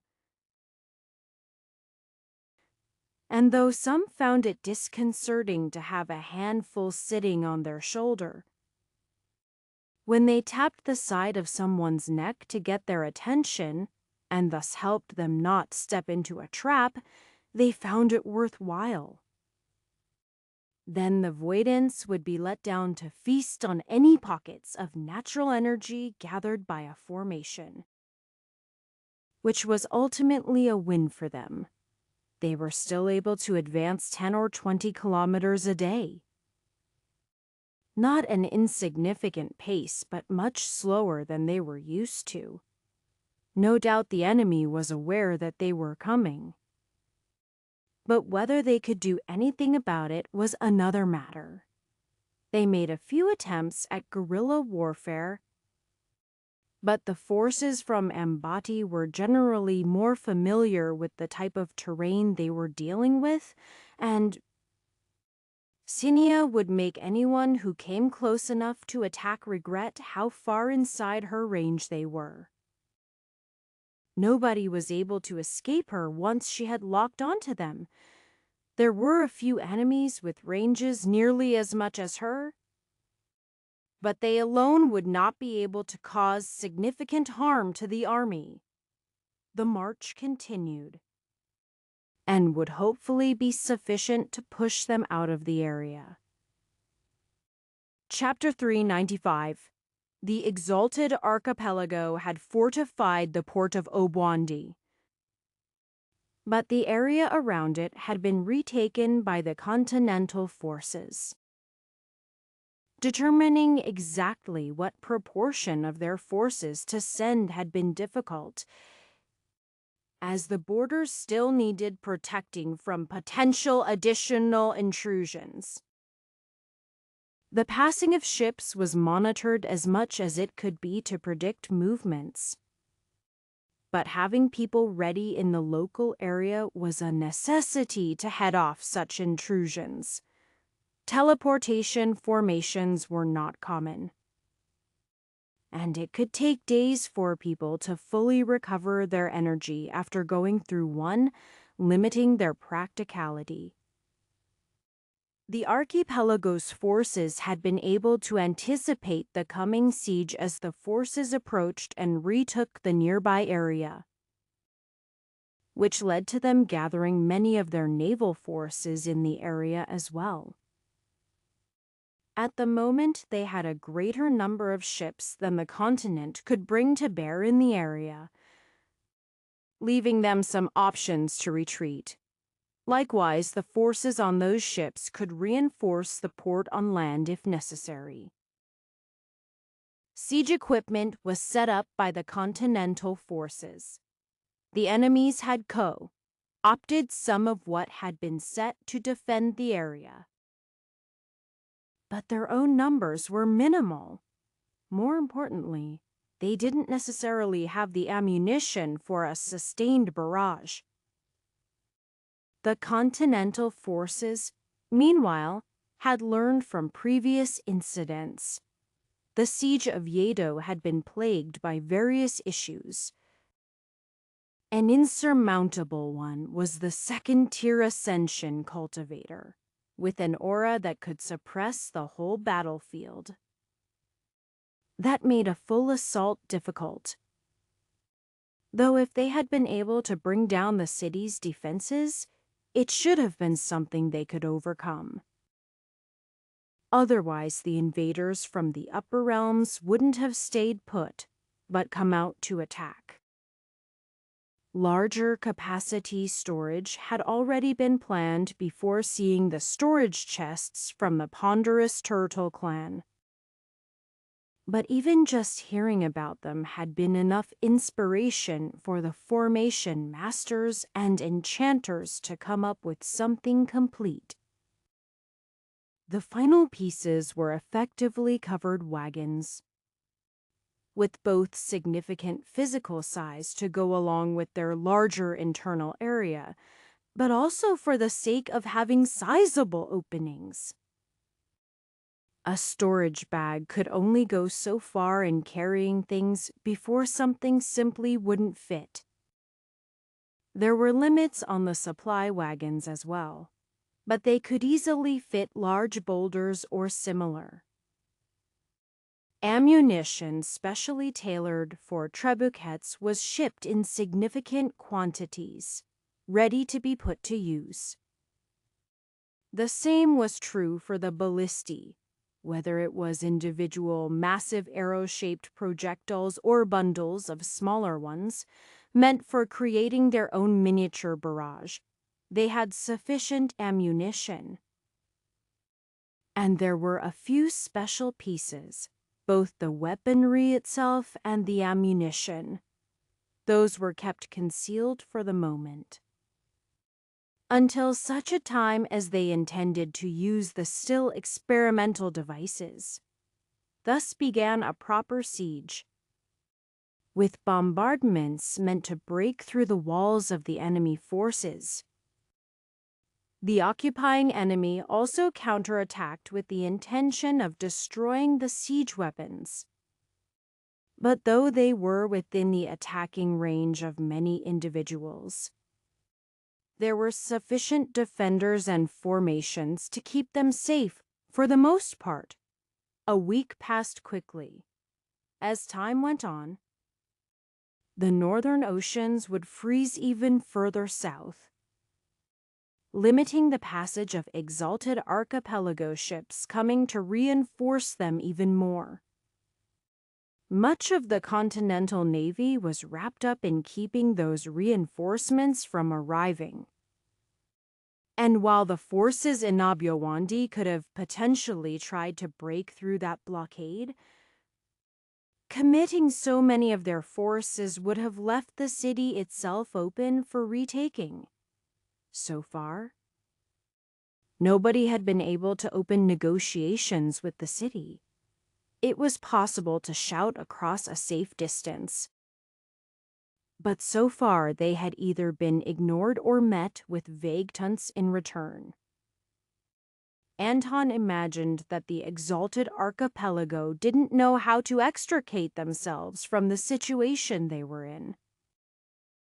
They could simply pack up and leave, but that would be some form of admitting defeat. And they clearly thought themselves superior. Maybe they had been some decades previous. Now, they were at least not overwhelmingly powerful compared to the continents working together. Their losses had consistently matched that of the continental forces in proportion, with the defenders having some advantages. Maybe there was some secret plan they still had, some way to get a massive victory that would make everything worth it. Maybe they had a specific goal in mind, a specific sect they wished to conquer, but there weren't really any signs of that. They'd simply looted and plundered what they could, which was made exceptionally difficult when they had to contend with the forces of cities and not just sects or clans. A few thousands or tens of thousands of lower-ranking cultivators was quite troublesome to deal with for an armio financi. It was possible that they would never admit surrender, though they were cognizant enough of their own lives to avoid confrontations they didn't think they could win. That made negotiations more difficult, because any agreement of a ceasefire sort of depended on some reparations from them. Simple peace would ultimately be better for both sides. But Anton knew the mindset of the continent wanted revenge. Their counterattacks didn't count. They fought for those victories and what they had taken. They weren't reparations for an unprovoked attack. It was unfortunate. But it might take the war dragging on longer with more losses before people were willing to accept a ceasefire with no additional strings attached. Even Anton, who understood they would do that, wasn't fully supportive of the idea in his heart. But if the wars were to continue and losses were going to happen, Anton personally wanted the enemy to suffer the majority of them. For that sake, he was part of a small squad of artillery shooting past the city. Not at it. A couple life transformation cultivators bombarding a city-wide defensive formation wouldn't make that much difference one way or another. Past it, to the most vulnerable part, the harbor, and the ships there. During their initial assault, they'd deal with every ship that didn't have proper defensive formations covering it from rudder to sail, or barring that a crew willing to block the incoming attacks. The latter was significantly more risky, and had generally been abandoned except for the sake of augmenting existing defensive wards. The enemy had enough forces to man the ships, so of course they could defend any individual ship from a few people as well. But not all of them could always be on high alert. With Anton and Sinia working together, they could target pretty much any ship whenever they wanted, and a few kilometers here or there wouldn't make any difference. Pulling the ships out of the harbor was useless, unless they were willing to go at least 50 kilometers away, where there was a noticeable drop-off in offensive power from the archers. And even then they could still attack the ships. It was only when they were close to the 100-kilometer mark that the passive replenishment from surrounding natural energy would easily keep up. So people were defending the ships in shifts, with Anton and Sinai searching for weaknesses. They didn't have to sink ships all at once, as a little bit of damage to the structure or a punctured sail or two was sufficient if they could slip something past the defenses. There were some cultivators who could counter their attacks as well. But with Anton firing a large number of shots at once, and Sinai focusing on individual powerful attacks, it was quite difficult to counter. And they didn't just have to attack the ship. If they could take out one of the defenders, that was a reasonable target as well. Even with incremental successes on their part, the siege wasn't progressing quickly. There was currently no intention to rush. But keeping the whole continent on alert for so long was tiring everyone out. Waiting for whatever the exalted archipelago tried was also not something they wanted. A huge tube of metal sat in front of Grant. He certainly couldn't call himself the sole inventor of the device. But he had been one of the first to work on mechanical solutions to cultivator problems. Enchantments and formations were all well and good, but they could only augment things so far. A sloppy wall with formations holding it together was a house of cards waiting to be awed. But walls were actually fairly set in their construction, as technique had improved slowly over time. The same was true with weapons and armor, and honestly Grant could hardly fathom ways to improve them. Not for use by individual cultivators. The first step had been making siege weaponry that was immediately aumentable by the energy of multiple cultivators. No matter how heavy a rock was, against a barrier of natural energy, it ultimately was wasted effort without some sort of change in how it worked. 20 years before, he'd already had designs in place, and over those decades others had helped him improve them. This metal tube was another step along the way. It had some confounding factors that made it difficult to use. As a base, the cannon took explosive powder to propel a heavy ball of metal. The greater velocity this achieved meant the individual shots didn't have to be so heavy like in a trebuchet. Yet at the speeds that could be achieved through mechanical power alone, it could only cause damage to unaugmented walls. Devoid of defensive formations. Denser metal for the casing and higher power explosive powder might eventually overcome that. But such things became prohibitively expensive. Taking advantage of the mechanical strengths and adding a cultivator's natural energy was better. But the cannon itself had some peculiarities that were difficult.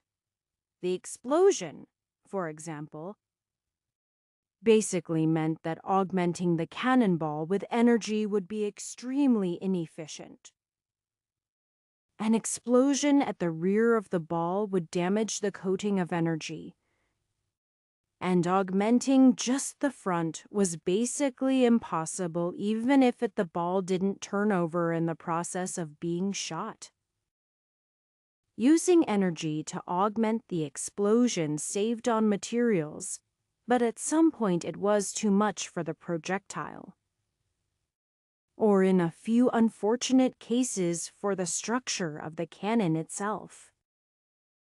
The cultivators on those projects had been lucky that they always had their defensive energy in place. So the explosions had mostly knocked them back a few hundred meters from the test firing point. Ultimately, they had developed a system where individual cultivators were responsible for separate parts. Some fortified the barrel, some augmented the explosion, and some provided augmentation directly on the cannonball. There was lost energy still, but with crews rotating out, it was spread throughout more people. And they only had a few cannons to begin with. Grant was taking special care to make sure the one next to him was properly set up. The area around it was just as important given the recoil of the firing. Stopping the recoil was energy intensive, so having it in a proper area where it could roll back and absorb the recoil on its own was their next best option. And though he wasn't an expert in formations, he also had to consult with those involved in that field to make sure their shots wouldn't have to bust through their own defensive formations. It would be a serious mistake if they left all of their other siege weaponry vulnerable on accident, and costly. Deciding that other factors were as good as they were going to be, Grant carefully measured the angle of firing. He had to get some input from a cultivator with long-range senses, because that was much better than guessing the distance and the slope. The first shot needed to be impactful. Before anyone was ready for it, taking a few shots to properly range the cannon would be unfortunate. He took the position of manning the cannonball itself for the first shot. He had enough experience with the position that he could avoid use to muck energy and causing drag on the barrel while still making it optimal for penetrating at the other end. Several others gathered around, all in essence collection. They put their power together. holding the cannon firm and triggering the explosion. Grant knew he would have been deaf without proper energy defenses in place. And even then he had trouble hearing for a moment. But he didn't need to hear to see and sense the impact. The combined energy of the cultivators plus the power of the actual explosion itself provided a deceptive amount of force. The natural energy involved was little more than a late-life transformation expert could gather alone.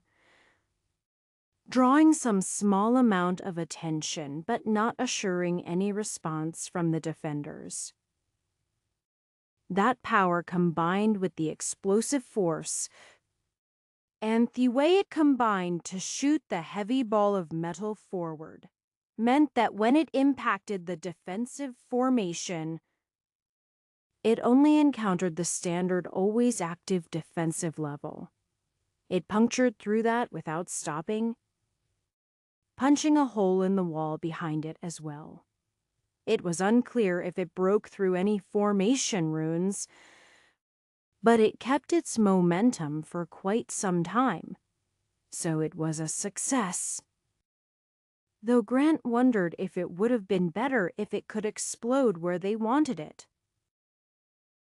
The difficulty with that was getting through the defensive formation first before exploding.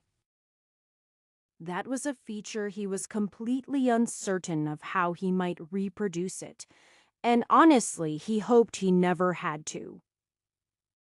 The enemy would likely be ready for future shots from this cannon, or another one, but even if they reacted and took it head-on, the expenditure on their part to defend against it should hopefully be higher. At the very least, they'd have to focus on a couple more groups not made of life transformation people, which would free up some of their stronger cultivators to do more.